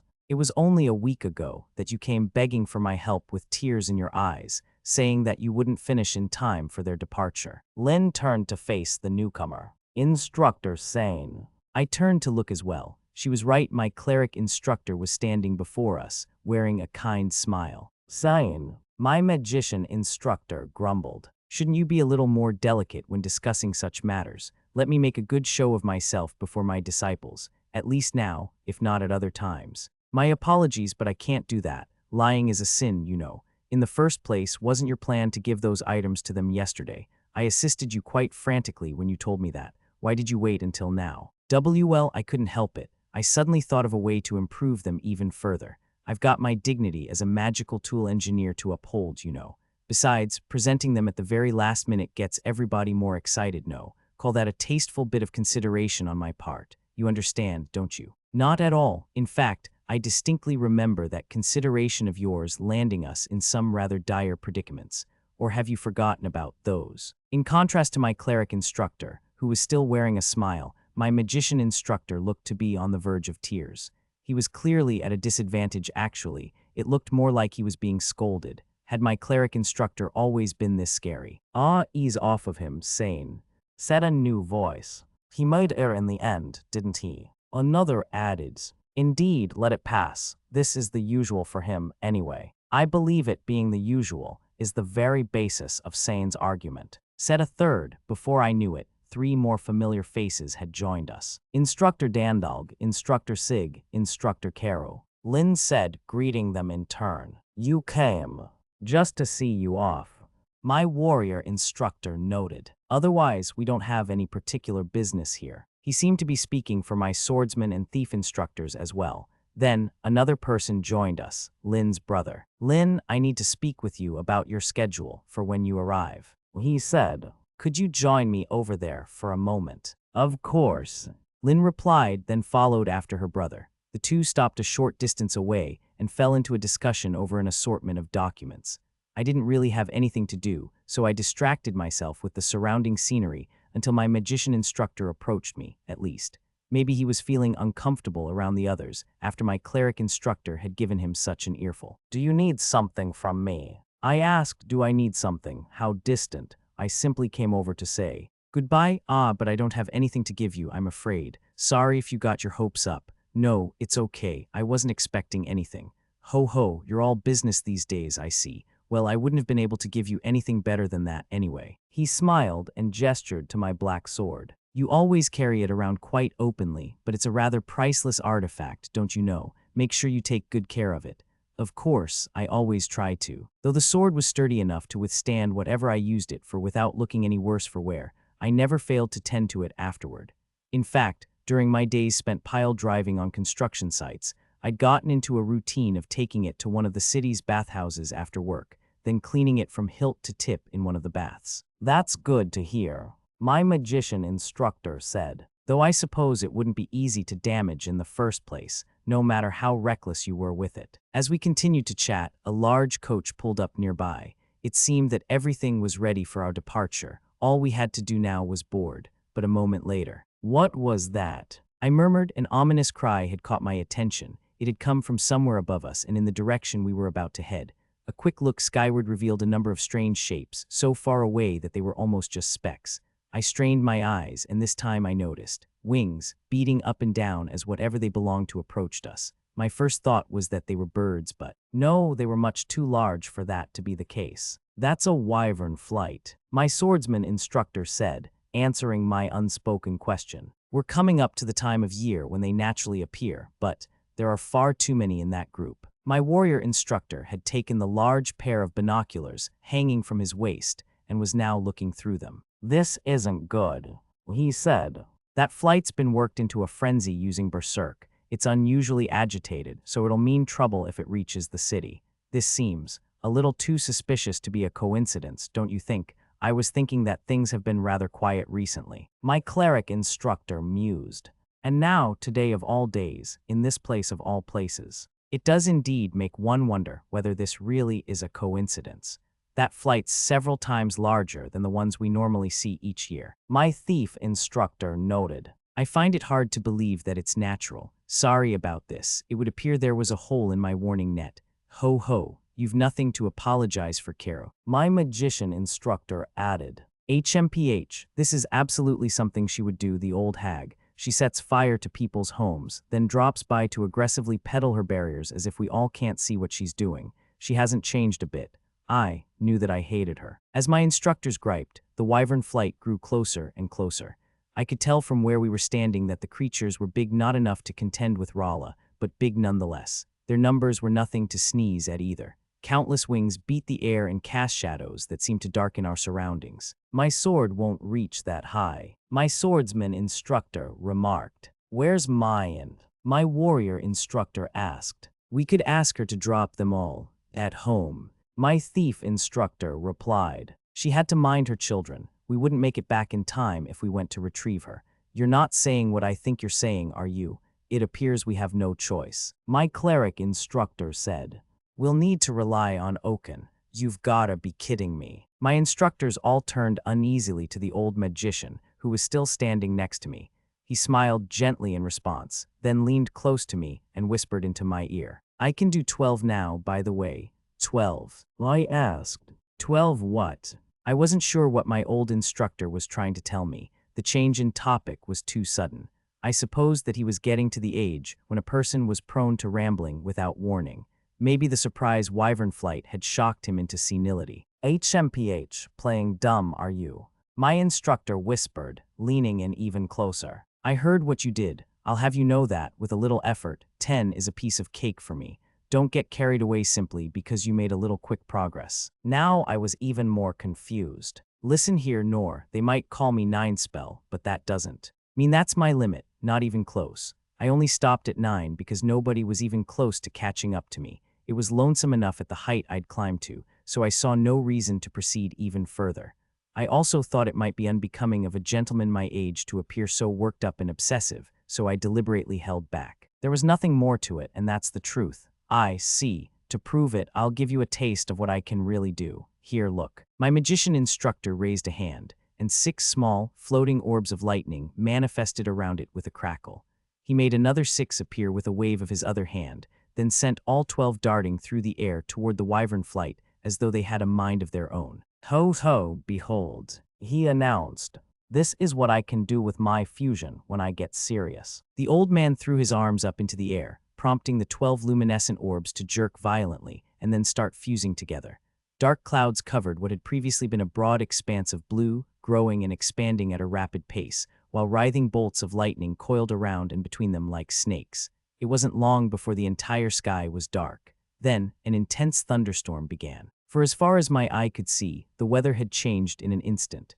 It was a staggering sight. As the relentless rain crashed down on my magician instructor like a waterfall, he turned his raised hands toward the ground, then brought them straight down. Thunderstorm, everything was dyed white as a fresh, column-shaped lightning bolt appeared in the sky above, bright enough to sear my eyes and thicker than anything I'd ever seen.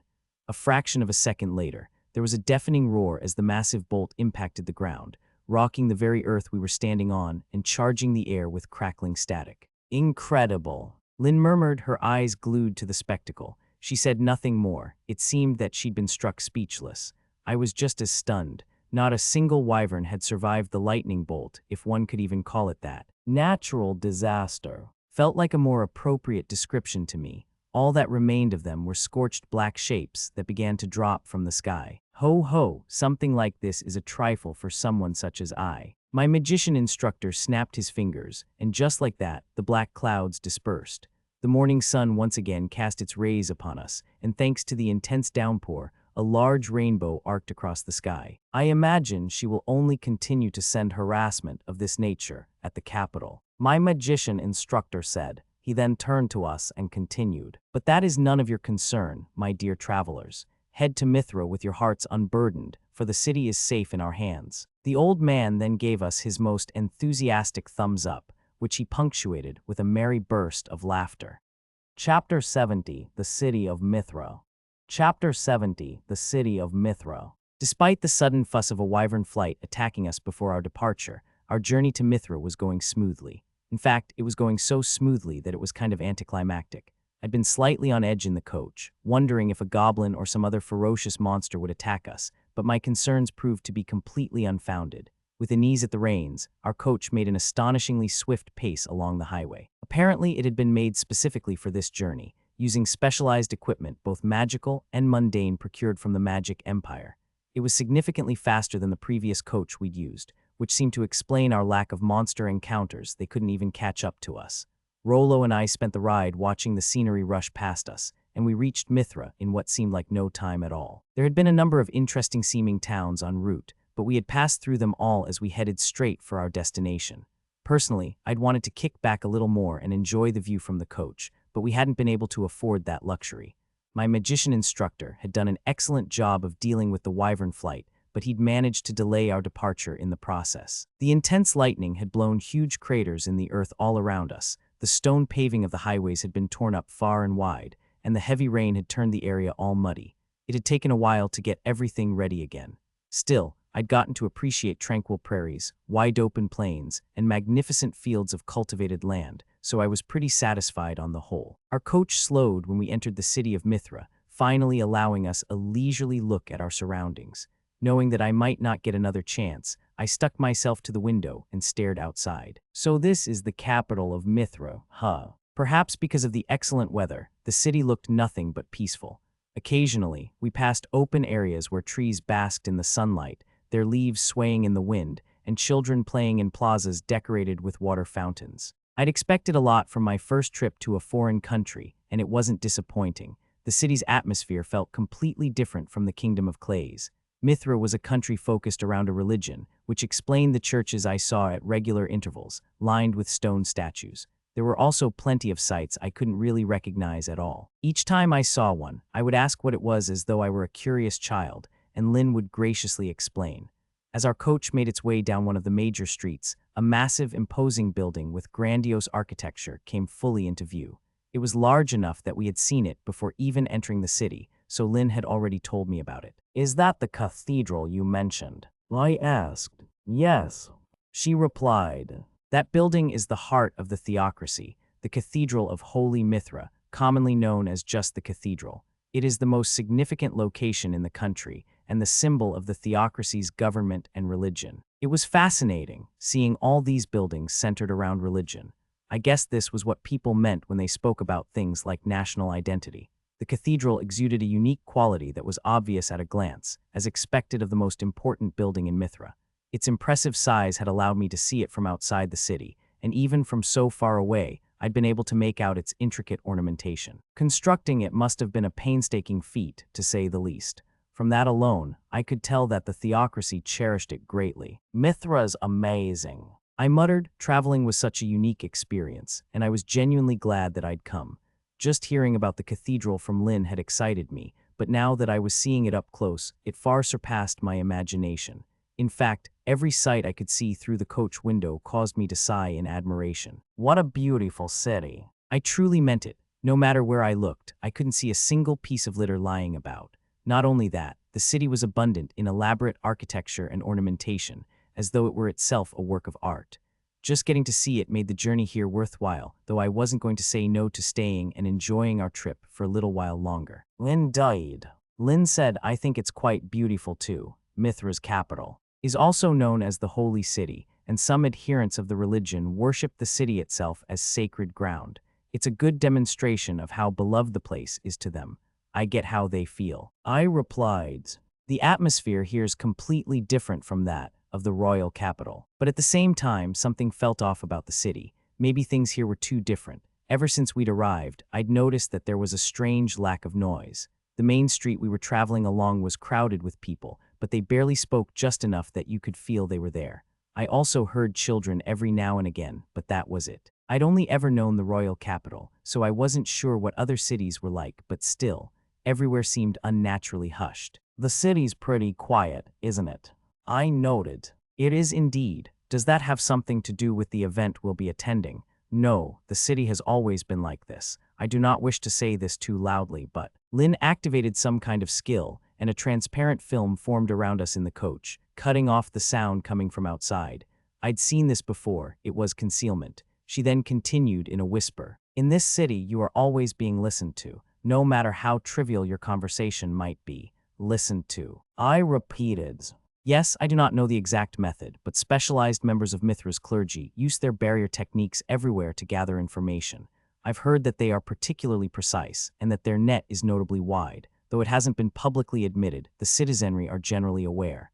They really do that. They do. That is why everyone refrains from speaking unless they have to. The few years I spent studying here were a tad claustrophobic. That does seem kind of rough. I guess there's nothing I'd worry about others hearing in everyday conversation, but I still wouldn't feel great about it. A short stay seems fine, but for anything longer than that, I think I'd enjoy life in the kingdom more. I feel the same way. However, I believe that most are supportive of Mithra's surveillance. They consider it a necessity to maintain public safety. In the first place, it was established under the order of the High Priestess, whom the devout adherents to the Church of Mithra truly revere. I see. It sounds like they're really devoted to her. Yes, their fervor is also the reason the city is so clean. It is one of the many ways they contribute to their religion. That is why I would advise against speaking ill of the High Priestess. Even a careless joke will earn you a nighttime visit from a crowd of inquisitors, or so I've heard. Though it is rare back in the royal capital, the followers of the Church of Mithra here in the theocracy are particularly zealous. I don't really know much about the church in the first place. What's it like? Well, Lynn stared up at the roof of the coach for several moments, deep in thought. Like you, I am only viewing it from the outside, so I am far from an expert on the matter. But the Church of Mithra, formerly known as the Church of Holy Mithra, is a relatively new religion. It arose approximately 250 years ago, with High Priestess Astura as its founder. That is, the current High Priestess. She is both the religion's leading figure and its origin point. From the founding of the country until now, she has held complete religious authority on top of being the true political power of the theocracy. There is little one can say about the Church of Mithra without mentioning her. Wait, she was the founding High Priestess, and she's still alive. Yes. High Priestess Astura is a half-elf, someone who has inherited the blood of the elves of legend, and that is the reason for her long lifespan. It is said that she is around 300 years old, but that is no more than a theory. Prying is considered rude, and because the Church's adherents regard the High Priestess as sacred, information about her is hard to come by. That said, if one simply looks through history, records confirm that she is at least older than 250. Right, so in short, she's lived a really, really long time. Yes, she established the holy theocracy of Mithra on the principles of providing for orphans and the poor, using her own wealth and the teachings she received from Holy Mithra's divine revelation. It was through her efforts that the holy city was eventually built, and the Church has obtained more and more followers ever since. That isn't all, though. Because of the tremendous domestic support she has acquired through her charity for the poor and support for the orphaned, whose orphanages have been here from the very beginning, she now has considerable influence in many other countries as well. This High Priestess sounds like a really great person. Lynn hesitated for a brief moment before she said, "Indeed, her tale paints her as the very picture of a saint. However, in truth, there are whispers of certain unpleasant rumors surrounding her." Unpleasant rumors? Yes, but the topic is considered taboo, and discussing it publicly is. My ladies, Inez interrupted from the reins of the coach. "We will soon enter the cathedral grounds. For the sake of caution, I would advise you to watch your words." "Thank you, Inez, you're right." Lynn turned to me. "My apologies, Instructor Noor, but we must leave things there for now. From here on, our surroundings will be rather sensitive to such topics. I must ask that we keep conversation to a minimum." "Right, got it." Lynn had already told me a lot more than I'd wanted to know, so I was satisfied. She dismissed her concealment after I gave my response. Looking ahead of our coach, I realized that we'd gotten quite near to the cathedral. It was larger and even more solemn up close. A sudden thought came to me. "By the way, we're going to be attending the coming-of-age ceremony in the cathedral, right? I know it's a bit late, but what exactly should I do there?" Lynn's face lit up in realization. I'm so sorry. I was so occupied with our preparations that I completely forgot to explain things to you, Instructor. She cleared her throat, sat up straight, and then began. "Once we enter the cathedral grounds, we'll be guided to our guest lodgings. Then, after spending the night there, both Rolo and I will attend tomorrow's lunch event, which will also be a ball and the evening banquet. There we should see High Priestess Astura, whom I mentioned earlier, as well as her son, Holy Prince Tirrence. As for you, Instructor, you will accompany Rolo and me." In summary, I only needed to be there. And wait, had I heard her correctly? "Hold on," I said. "The High Priestess, do you mean the one you just told me about? The amazing old woman who's lived for hundreds of years? I'm going to meet her." I was suddenly feeling apprehensive. Was it okay for me to even be in the same building as someone like her? Wouldn't I be extremely out of place? I hadn't even begun to prepare for anything like that. "Of course," Lynn said. "Since you're here as my attendant and guard, Instructor, you will be right there by my side. Though, strictly speaking, your role is simply a pretext for your attendance. I won't mind in the slightest if you feel the need to act independently." "Really?" "Yes, should anything unforeseen occur, please act according to your own judgment. After the time we have spent together, I don't doubt that you will be the first person to notice anything unusual." "Anything unusual?" Lynn had told me that the coming-of-age ceremony would be dangerous, so I'd gotten myself ready to an extent. Now that I was hearing it straight from her mouth again, though, I couldn't help feeling extremely unsettled. "Right," I said. "It sounds like something serious is going to happen at this coming-of-age ceremony, I do not wish to make assumptions, but yes, that is quite likely. We're not going to get stabbed in the back or anything, are we?" Lynn paused. "To be honest, I'm not sure what might happen. I'm sorry that you're only hearing this now. No, you gave me a rough idea a while back, so that's more than enough. I probably wouldn't be able to remember a more detailed explanation anyway. Don't worry, I'm sure everything will work out okay." Dangerous or not, this was a simple coming-of-age ceremony at the end of the day, and since it was being thrown by such a magnificent city, I was curious to see what it would be like. We'd come this far, so I figured that I might as well enjoy myself. "I'm truly sorry, Instructor, for forcing my circumstances upon you like this. Not at all, you don't need to apologize. To be honest, I'm kind of looking forward to being surprised by whatever happens. Lynn's expression had been gloomy this whole time, but it gave way to a smile when she heard my words. Of course, she said. I'll be relying on you, Instructor. Seeing her smile calmed me down a little, but our destination seemed so unbelievably intimidating that I couldn't shake my unease. Being honest, I hadn't completely understood Lynn's explanation, but I had understood that the High Priestess was a widely respected and historically irreplaceable figure. She had lived for hundreds of years, during which she had constructed this beautiful city from the ground up, and now I was going to meet her. Just thinking about it made me kind of nervous. I guess I'll need to brace myself. I muttered. Lynn died. Lynn said I would need to be extremely careful. Given her age, causing any sudden surprises for the High Priestess risked accidentally shortening her lifespan or something. Right. Chapter 71, Holy Prince Tirrence.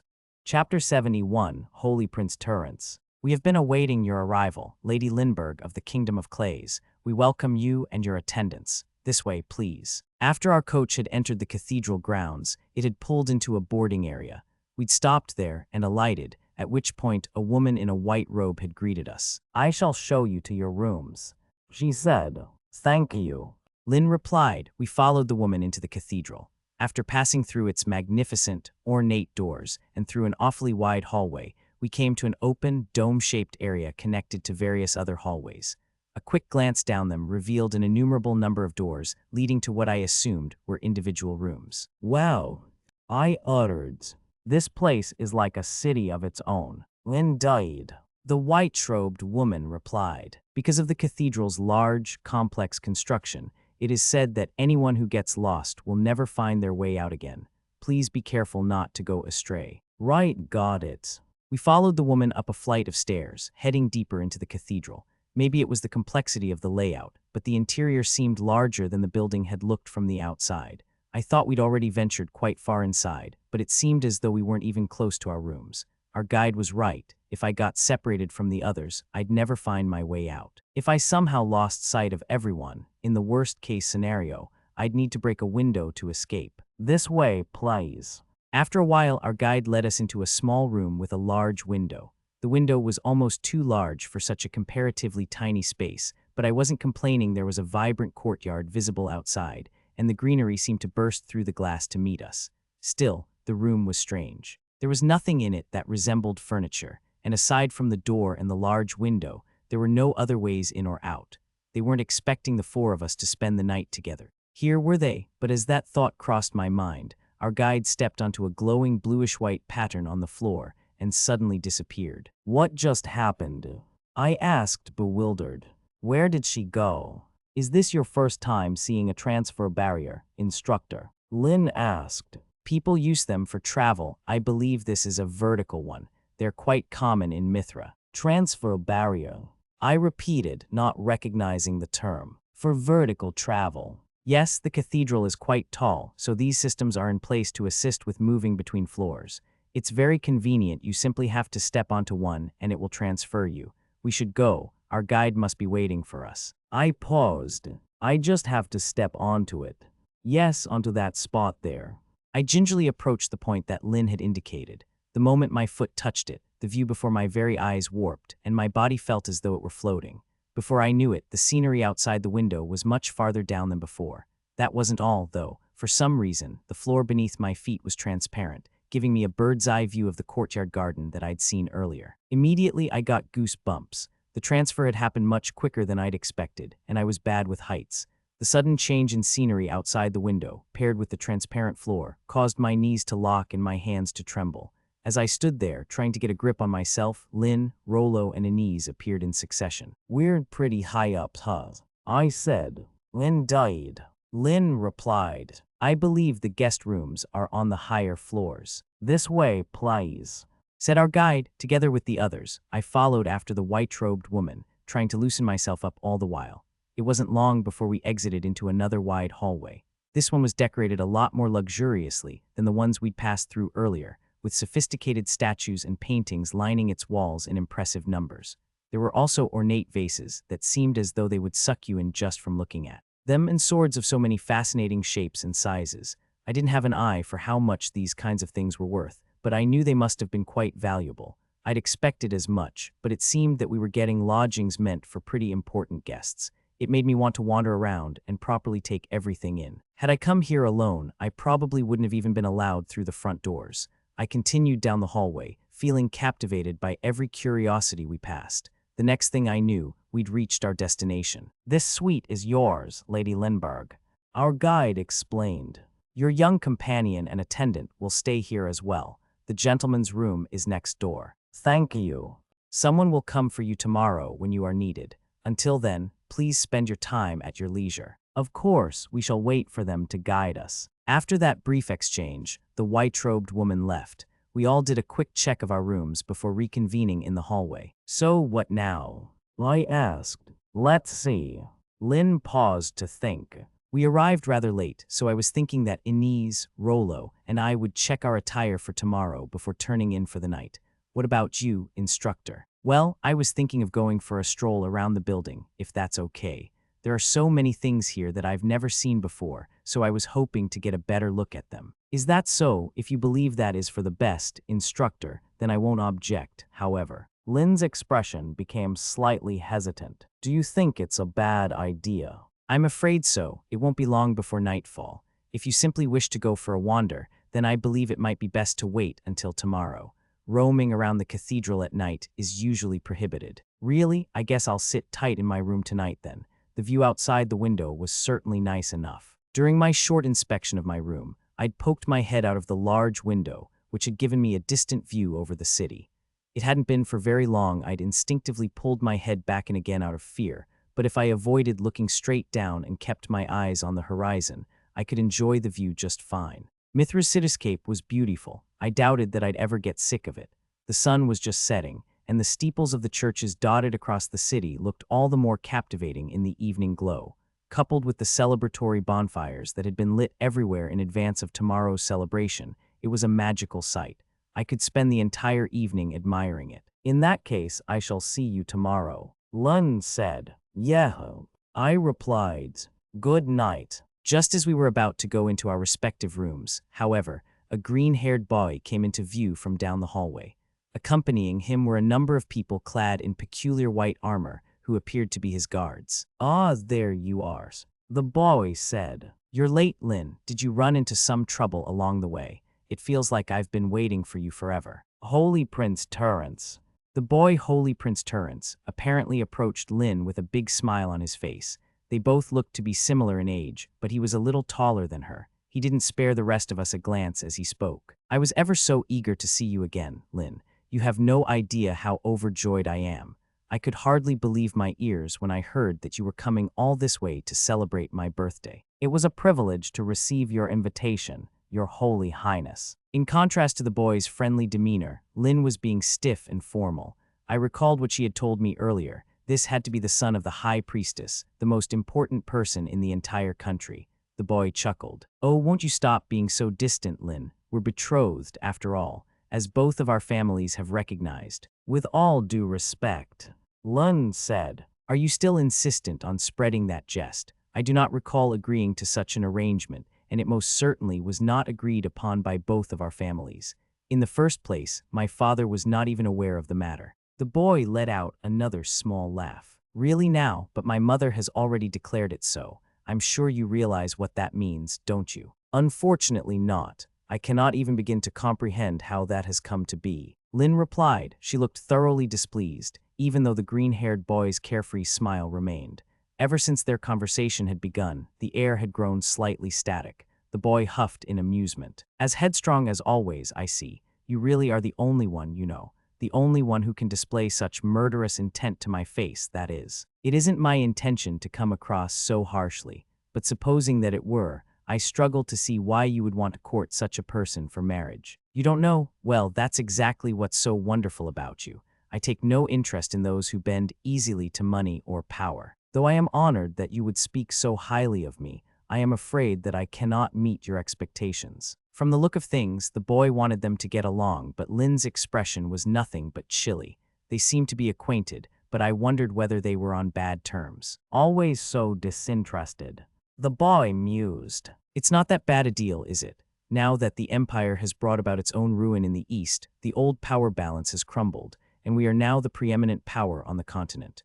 Though your kingdom possesses a number of talented individuals, quite talented indeed, given your routing of the Imperial army, the attack has left you fatigued, has it not? If you were to become my consort, that would mean becoming the partner of the successor of the most influential person on the entire continent. We could provide you with any number of boons. I know you are intelligent enough to recognize that. I don't believe that such an arrangement would be in any way beneficial to my kingdom. It would be nothing but beneficial. Mithra's patronage would elevate the kingdom's influence. Why do you reject this agreement when it is so obviously favorable? Do you know how long I have waited for you? In fact, why not accompany me to my room right now? Come, leave those attendants of yours behind. The green-haired boy airily beckoned to Lin, still wearing his unfaltering smile. You must be joking. The tension in the air thickened the moment Lin spoke. She was emanating an aura so sharp that it would probably run through anyone who got too close. Even from where I was standing beside her, I could practically feel it sticking into my skin like a blade. I could remember feeling the same thing from my swordsman instructor. This was bad, right? Holy Prince Tirrence, these jests of yours have gone too far. Lin said, if you continue, I shall consider it a slight against my family and act accordingly. I presume you understand. Lin then placed a hand on the hilt of the golden sword at her hip. The armored guards flanking the green-haired boy moved almost immediately to intercept her, while Inez likewise stepped forward to protect her lady. Between their respective charges, she and the guards stared each other down. The boy chuckled again. At ease, my dear guards. There's nothing to be concerned about. She won't do anything. But your Holy Highness, my lady, Inez interjected. Please step back. The Holy Prince is right. Inez, there's no need for concern. This is no more than a greeting. It happens quite often when he and I meet. Lin turned to the green-haired boy. Isn't that right, your Holy Highness? Indeed, it does, and it should come as no surprise that we are so close. We have vowed to one day be together, after all. A few moments passed before Lin retorted. Though if you wish to continue beyond mere greetings, our situation will change. My, how terrifying. Your talent for intimidation is something else. All the same, it relieves me to see that you are your usual self. That's my Lin. The boy casually waved a hand, and the armored guards quietly returned to standing behind him. Inez also retreated to her position behind Lin, who removed her hand from her sword. It looked as though things had calmed down a little. I would also ask you to refrain from making such flippant remarks. Lin said, well, all else aside, I'm happy enough that you came. The green-haired boy replied, I can't tell you how much I'm looking forward to my birthday party tomorrow. Indeed, I'm looking forward to it as well, although I must remind you that I will not be able to meet your expectations in certain regards. The boy laughed. I'm getting chills, still a warning. His expression suddenly became serious, and he leaned closer to Lin. I would like you to understand that we are not in your family's territory. I do not know what you have prepared for us, but you would be prudent not to do anything untoward. I regret to inform you that I do not know what you are referring to. Is that so? The boy studied her for a moment. Then I will not question you further. After all, whatever it is, I doubt it is a gift for me. I sincerely believe that avoiding unnecessary bloodshed would be best for both of us.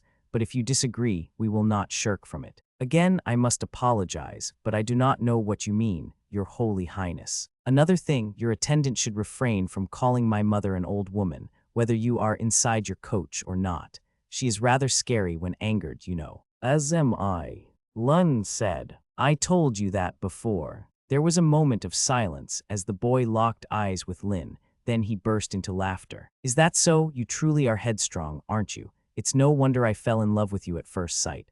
I wonder what you'll have to show me tomorrow. Perhaps you did get me a gift. In any case, I suppose this will do for our reunion greeting. You and your attendants must be tired from your long journey. Thank you for your concern. Oh, I cannot wait for tomorrow to come. I'll see you then, Lin. I wish you a good night and sweet dreams. The boy waved, then turned and headed off down the hallway with his armored guards in tow. Once he was out of sight, Lin exhaled deeply and visibly relaxed. He's gone at last, she said. What was that about? I asked. He was the Holy Prince, right? Or something like that. Yes, that was him. You can consider him a friend of mine from when I studied abroad here. Right. Unless my eyes had deceived me, Lin and the green-haired boy had not appeared to be friends. Still, his family was important enough to warrant Lin coming all the way here, so he probably had a lot on his shoulders that a regular person like me would never understand. I'm sorry about that, Lin said. The suddenness of that reunion caused me to lose my composure. It seems I'm more tired than I thought. If it isn't too much trouble, I think I should turn in for the night. Yeah, that sounds like a good idea. I replied, get some rest. We said goodnight and went into our respective rooms. Lin had mentioned that she hadn't slept much the previous night, and she certainly looked the part. It really would be wise for her to get some rest. That night, I finished my daily training routine while gazing out the window, admiring the small lights that dotted the beautiful cityscape. Even as I climbed into bed, I was immersed in the lingering memories of the journey we'd taken. Chapter 72, The Morning of the Ball. Chapter 72, The Morning of the Ball. For once, I woke up in a very comfortable bed. Still before sunrise, I muttered. The sky outside the intricately ornamented window was still the deep, gloomy blue of pre-dawn. Even still, the faint light was enough to grant me an excellent view of the city of Mithra. No matter where I was, I loved daybreak. Everything was still quiet, as though the entire world were asleep, but I would be able to see people here and there, trickling from buildings. Watching them always gave me the feeling that the city was coming to life, that the day was about to begin. The previous night, I'd gone to bed early after doing the bare minimum number of sword swings for my usual training routine. The room I was staying in was pretty extravagant, with a separate bathroom where I could use as much hot water as I wanted, so I'd been able to give myself a thorough, refreshing clean after my exercise. My room also contained a huge bowl of fruit, which I was allowed to eat from as I pleased. After taking a few pieces, their juice had gone a long way toward quenching my thirst. I'd gone to sleep in my fluffy bed, gazing at the view outside my window. Owing to that, I was in perfect condition. Right, guess I'd better change. I promptly decided to put on the clothes that Lin had ordered specifically for me to wear during the ceremony. I wasn't used to such attire, so it took me a while and some trial and error to wrangle them on, but I managed in the end. It was probably a bit early for a wander, but the sun was up now more or less, so I wanted to make up for the tour I'd missed out on last night. I stepped into the hallway intending to be quiet, trying not to wake Lin and the others who were probably still asleep. But then I saw that Inez was standing in front of their room, as though on guard. Sir Noor, she remarked, you're up earlies. I didn't know you were awake, Inez. I replied, are Lin and Rolo still asleep? My lady is currently changing. She and Rolo are giving their clothes. One final check. Yeah, I'm surprised everyone's up so early. Lin had seemed exhausted yesterday, so I'd expected her to sleep for at least a bit longer. They did turn in quite early last night. Based on your attire, I assume you've already finished your own preparations. Yep, thought I'd better do them sooner rather than later. What about you, Inez? You're dressed the same as you were yesterday. Are you going to change later? No, I will wear this to the event. You will? Yes, I am to be our guard, and this attire serves that purpose. It is also my formal wear. The reason we prepared the clothes you are wearing now, Sir Noor, is that your usual appearance would be rather out of place for this occasion. Inez, who was still standing in front of the door, was clad in the same silver armor and skirt that I always saw her wearing. It did come across as formal, now that she had mentioned it, and though I wasn't familiar with the kind of event we were about to attend, I knew it was going to be an important ceremony of some kind. It was easy to imagine my usual getup standing out. Thanks, I said. That was a big help. I didn't have a clue what kind of clothes I should wear for an event like this. At first glance, the black formal wear they'd readied for me had seemed stiff and cramped. Now that I was wearing it, though, it actually felt quite nice. It was the perfect size for me, and it didn't restrict my movements at all. I could spin my arms about as freely as I wished. The fabric was smooth to the touch, and although it was really thin, it felt strangely durable. Unless I was mistaken, my outfit was custom-made. It was a new feeling to have someone go to that trouble for me. I continued. These clothes are amazing, by the way. I've never worn anything like them before, but they're really comfortable. Indeed. Inez replied. They are of exceptional quality, made by the finest craftsmen in the royal capital. The mithril thread woven into them should make them quite durable, but too much stress will still cause them to tear. Do be careful not to be too rough with them.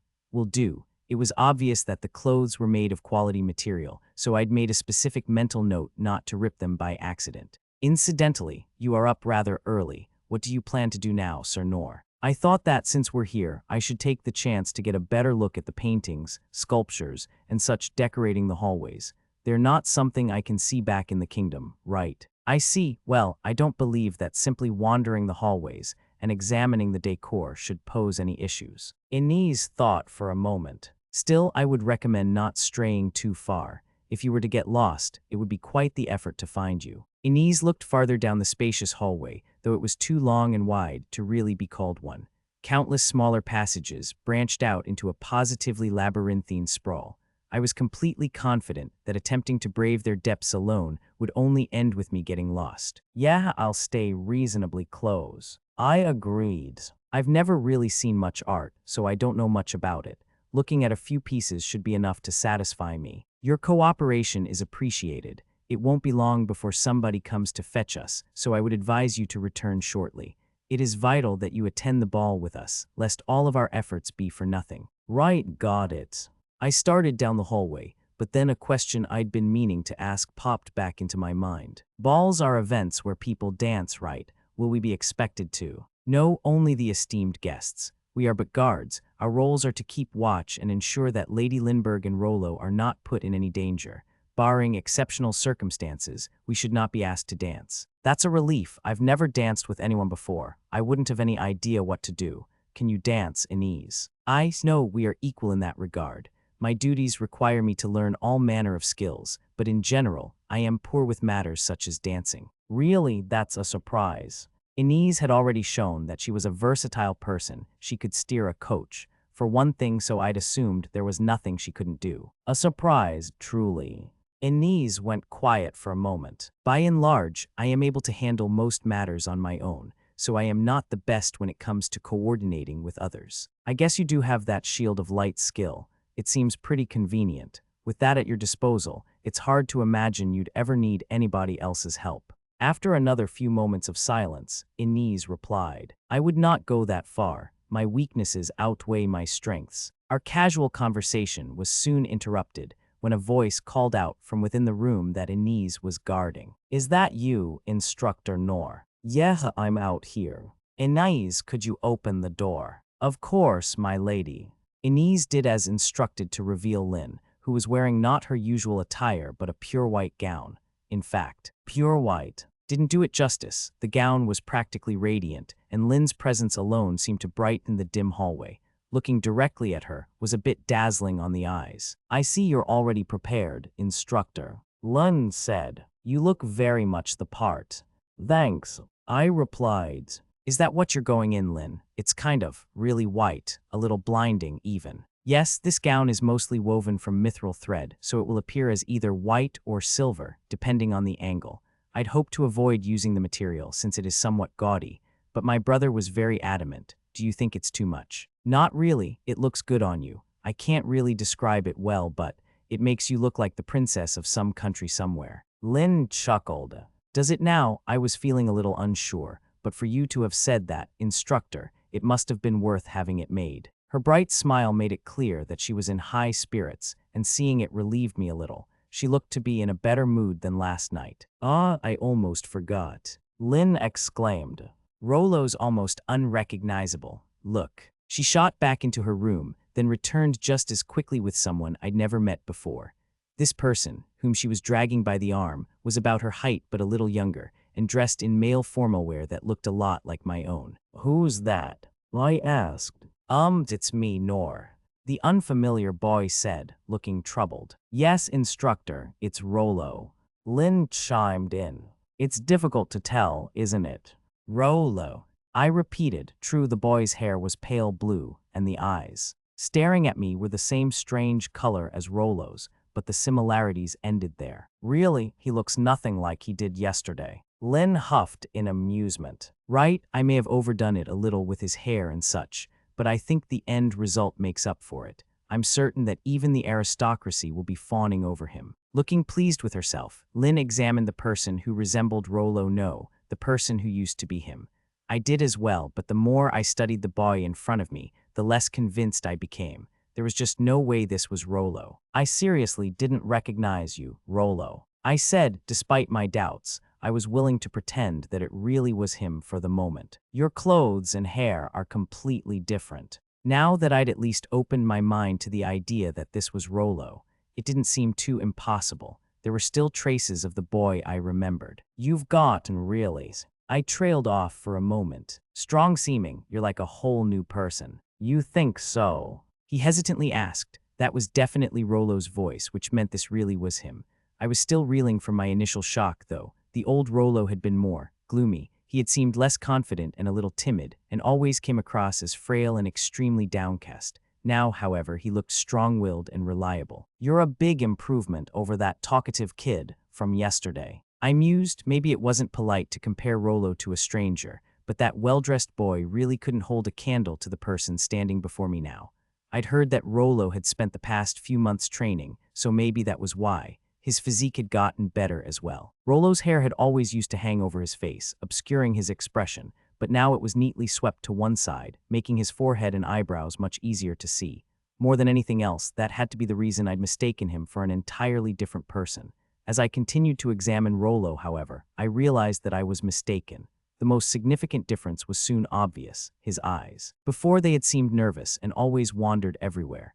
Now, however, they were brimming with confidence and fixed on some faraway goal that only he could see. It made his gaze feel markedly more reassuring. That had to be why he seemed so different. Before, his hair had been hiding his eyes, so I hadn't recognized the change. Oh, now I see. I said, you honestly look like a different person, Rolo. My doubts had been cast off, leaving me pleasantly refreshed. That aside, though, he had really changed over the past few months. I didn't know what might have happened, but I'd always thought that he was too gloomy and that he thought too little of himself. But now, something had given him confidence. His appearance matched the strength that had always been within him. I needed to accept what I was seeing. The boy in front of me really was Rolo. I still considered it kind of strange, but as I studied his face, what had previously been unthinkable started to feel more and more believable.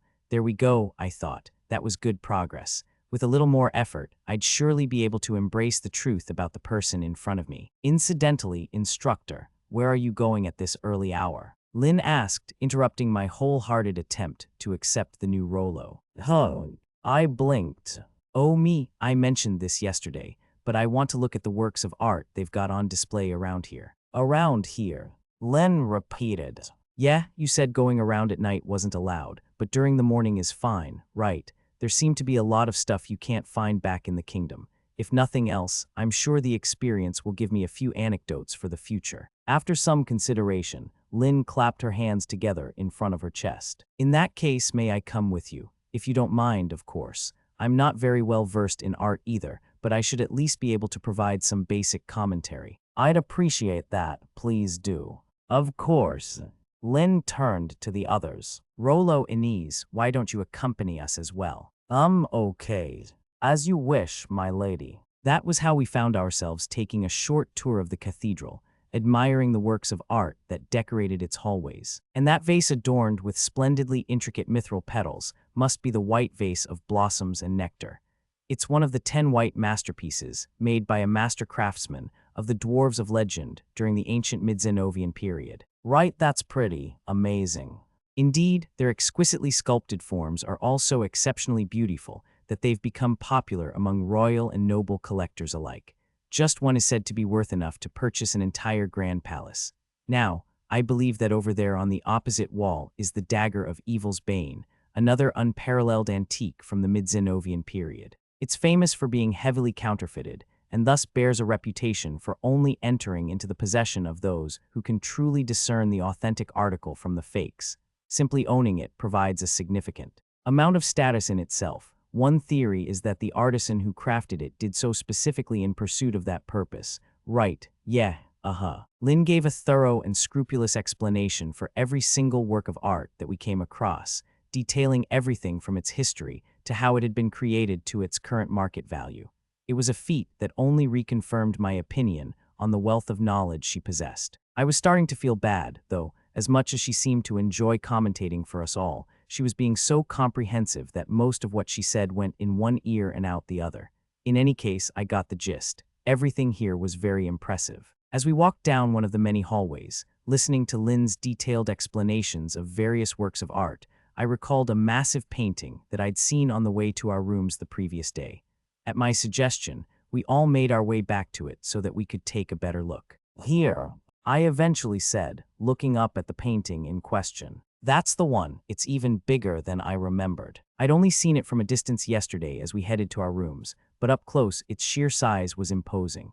Its extravagant, highly stylized golden frame was eye-catching enough, but the painting set within it was just plain bizarre. It depicted nothing more than a skeleton seated upon a stately golden throne, clad in robes bedecked with resplendent, inlaid gemstones. To be honest, it was fairly creepy, and that was the reason it had caught my interest.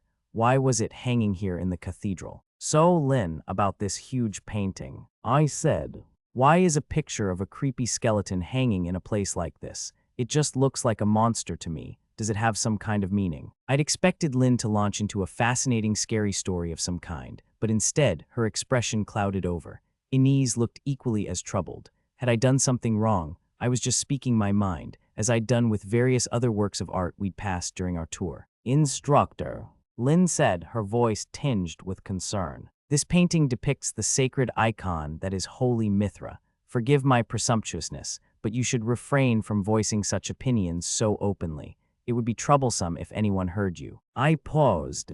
Why's that? Holy Mithra is the primary and most significant object of worship for adherents of the Church of Mithra, High Priestess Astura included. Nothing is more sacred in their eyes. By speaking ill of Holy Mithra, you risk offending much of the theocracy at large. Sorry, I didn't mean it like that. No, to be honest, Instructor, my opinions on the matter are similar to your own. Still, I make sure never to voice them. It would harm the feelings of a great many people, so I believe it best to be prudent. Yeah, sounds like I shouldn't speak about it anymore. Even as I studied the massive painting again, I could still only see a skeletal monster.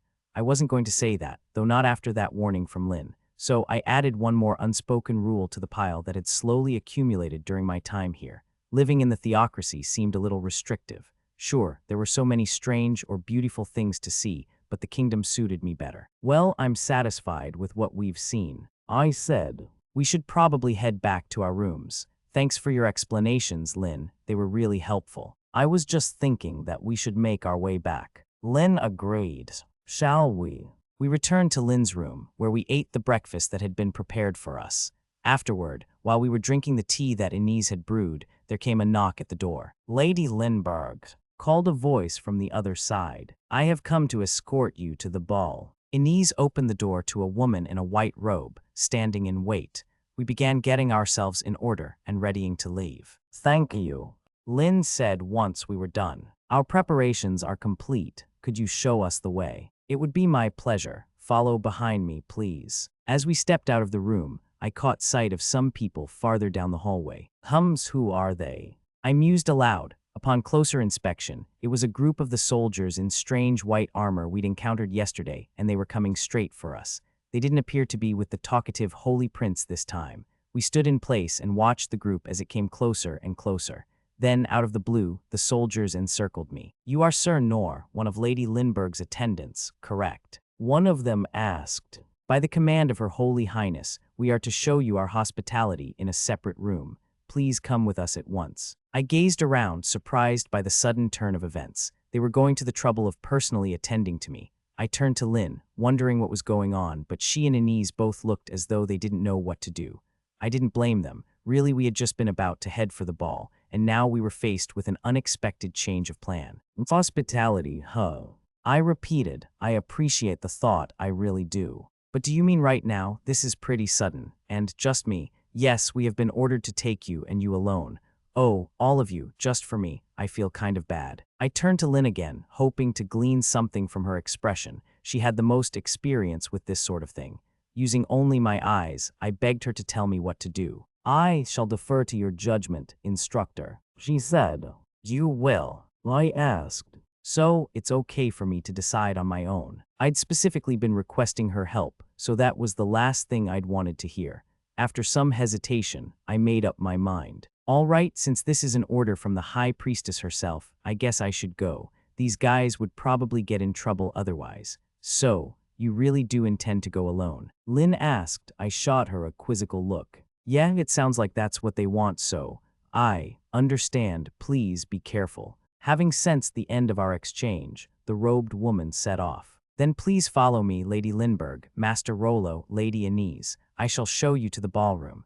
Instructor. Lund said, I wish you luck and safety. Thank you. I replied, fixing her with another strange look. I'll see you later. Lynn's choice of parting words bothered me a little, but I bade farewell to everyone before heading through the cathedral in the opposite direction, following behind the group of 6 clad in strange armor. Chapter 73, The 12 Sacred Envoys. Chapter 73, The 12 Sacred Envoys. What is this place? It's awfully dark. The soldiers had led me to a dim, spacious, cavern-like space, lit only by the faint sunlight filtering in from above. I could barely make out the distant walls. On our way here, we'd stepped onto more glowing blue floors than I'd cared to count, and now I was completely lost. At most, I was vaguely sure that we were underground. As I curiously examined my surroundings, one of the strangely armored soldiers, one with a sword on each hip, was kind enough to explain. This was once the entrance to the massive dungeon known as the Dungeon of Lamentation. Dungeon, I repeated. I didn't know you had those in Mithra. A dungeon, huh? Now that he'd mentioned it, this definitely felt like one. The walls and floor had an aged quality to them that I hadn't noticed in any of the architecture up above. You didn't know we had them, such ignorance. This city, the capital of our holy theocracy, was built upon the Dungeon of Lamentation after the High Priestess herself braved the entirety of its depths alone. The ground beneath your very feet is our venerated history. You should be honored that someone such as you has even been permitted to stand upon it. Oh, really? Thanks. I really was fortunate. From the sound of things, very few people got the chance to see this place. A few moments passed before the soldier spoke again. You seem considerably free of care. Do you not understand the position you are in?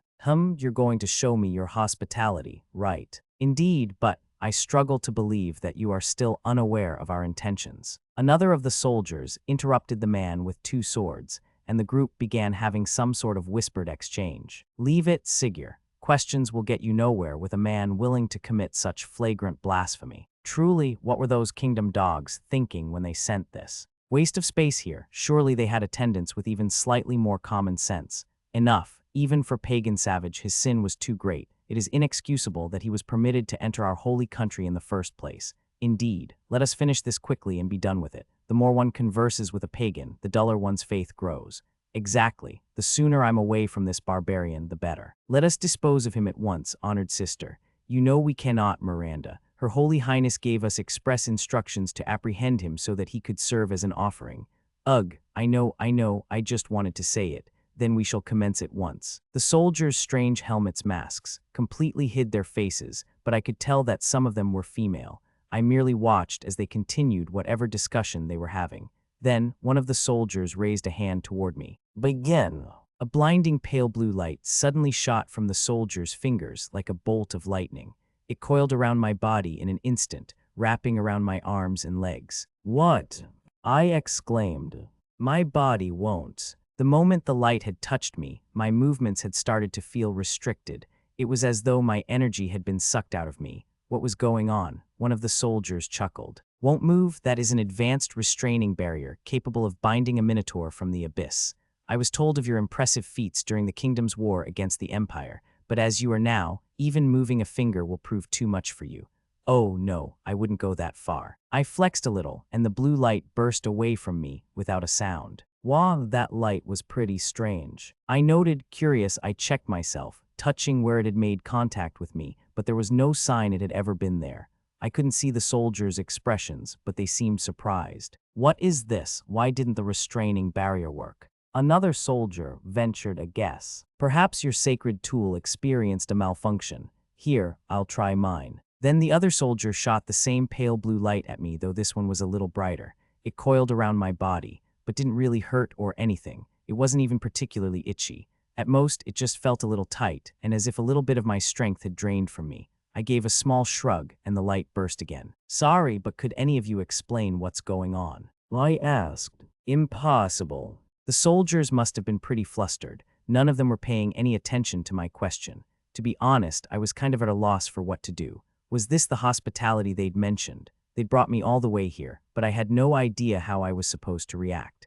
The soldiers convened again, comparing and deliberating over the small tools they'd used to create the pale blue lights. Should I have just left the light alone? I didn't have a clue. I'd thought there were a lot of hard-to-understand cultural things back in the royal capital, but here in Mithra, there were way more. Why isn't the restraining barrier working? Could the kingdom have developed magical equipment capable of resisting our barriers? That's possible. They have the spell Sovereign Oaken. Then we have no other choice. We must apprehend this pagan directly. We should have just done that to begin with. Positions now. After another quiet conversation of some kind, the soldiers drew their weapons and surrounded me. I noticed a number of small knives hurtling toward me through the gloom, aimed at my brow, eyes, throat, and other vital parts of my body. Parry at once, I knocked them away with my sword. The assault didn't end there, though. Without the slightest hesitation, two of the soldiers charged into my reach, one wielding a long two-handed sword and the other a sword in each hand. Recognizing the danger, I dodged to the side, but then a barrage of magic spells flew at me from behind the two armed soldiers. I hadn't seen who'd cast them, but I almost stopped to admire the perfect display of polished teamwork. The soldiers kept coming at me in a flawless, continuous chain. My appreciation aside, I was only getting more and more confused. Weren't they supposed to be attending to me? What exactly were they trying to accomplish? Well, there was only one way to find out. Weren't you going to show me your hospitality or something? We are. Does this not satisfy you, perhaps? Oh. This time, two of the strangely armored soldiers came at me from behind with spears. They were fast. Being too careless would see me poked full of holes. I managed to ward them off somehow, but then four of the soldiers came at me together. I parried all of their attacks with my sword, sending the soldiers flying back through the air to land a short distance away from me. He's better than I thought. Why, you're joking. He really fended that off. So those reports of this vacant man being a hero of the Kingdom of Clays weren't entirely hearsay. I'd reflexively put more power into that last parry than I'd intended, but none of the soldiers looked concerned. Once again, the two at the rear fired spells at me, while the remaining four matched their timing and closed the distance. It was a six-pronged attack with no openings. I still wasn't the slightest bit sure what was going on, but I focused all of my efforts on defending against their intense onslaught. How had things ended up this way? This wasn't really their hospitality, was it? That was what they'd said, though. My thoughts couldn't keep up with the string of unexpected developments. Still, seeing their superb technique at work was interesting enough. I could watch them for a long time without getting bored, and their relentless, simultaneous assault was warming me up. I was starting to have fun. Oh, I get it. At long last, I realized what was happening. Every country had its own unique culture, and this was Mithra's way of extending its hospitality to me. The soldiers' sudden ambush was just how they entertained their guests. Back when Lynn had told me that the coming-of-age ceremony could be dangerous, I really hadn't understood why, but now everything had clicked into place. This must have been what she was referring to. After all, one wrong move here could result in a serious injury. I had to admit, though, I was actually really enjoying myself. Sorry, I don't know much about your country's culture, so I was pretty slow on the uptake. I said, so this is what you meant by hospitality. Indeed, don't tell me you expected us to sit down with one such as you and brew a simple pot of tea. Oh no, I think something like this suits me far better. You have Her Holy Highness's magnanimity to thank. Be grateful. So this was the High Priestess's idea. Well, according to Lynn, she was able to hear everything that was said in this country. Had she overheard my remarks about feeling uneasy because I didn't know what people were supposed to do at balls, then gone out of her way to set this up for me? If so, if she really had taken the time to be so attentive towards someone who was just Lynn's tag-along, then she really was a great person. It was no wonder that her citizens all revered her. I'd unthinkingly called the High Priestess an old woman, then badmouthed her precious painting by saying that it depicted a creepy skeleton. She must have heard every word, but she'd been understanding enough to forgive me anyway. You're right, I said. I am grateful. I was surprised at first, but this is pretty fun. Now that I thought about it, those pale blue lights must have been the start signal. I hadn't caught on at all, which must have been why the soldiers had grown impatient and rushed me. In short, this really was honest-to-goodness hospitality. I couldn't let it go to waste. I faced the 6 soldiers, readied my sword, and said, "Let's keep going. This time, I'll go all out. Will all 6 of you keep coming at me together?" HMPH, getting cold feet.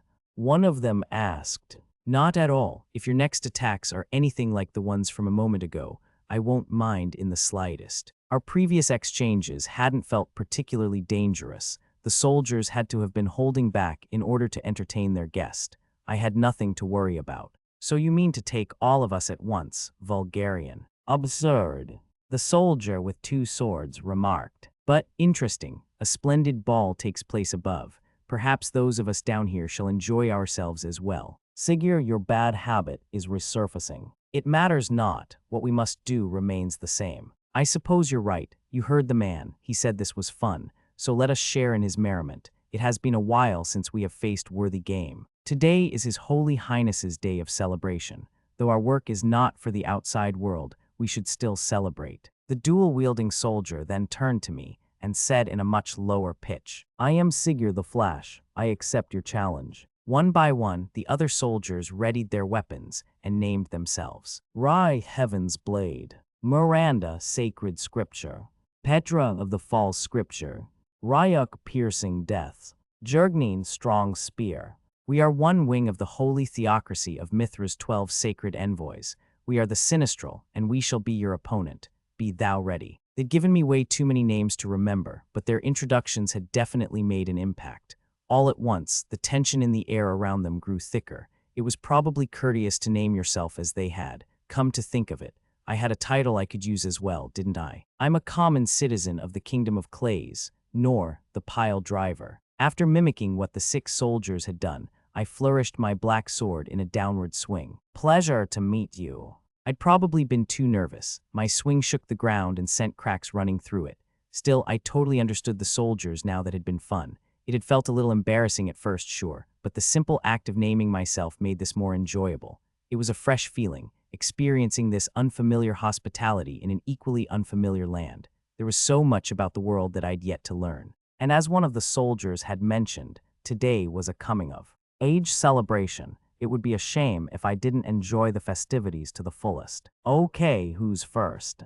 I asked. I don't mind if you all come at once like you did earlier. In fact, I think it'll be a lot more fun that way. I gripped my black sword and adopted a fighting stance, preparing to receive the hospitality that the 6 before me were so generously offering. Chapter 74, The Ball. Chapter 74, The Ball. After following our guide through a series of wide hallways, Lynn, Inez, and I reached the ballroom. It looks like the event has already begun. Lynn remarked. Sunlight filtered into the ballroom, where a resplendent party was in full swing. A banquet had been prepared, and people stood around dressed in formal attire of all kinds. Many had formed pairs and were dancing at the center of the room.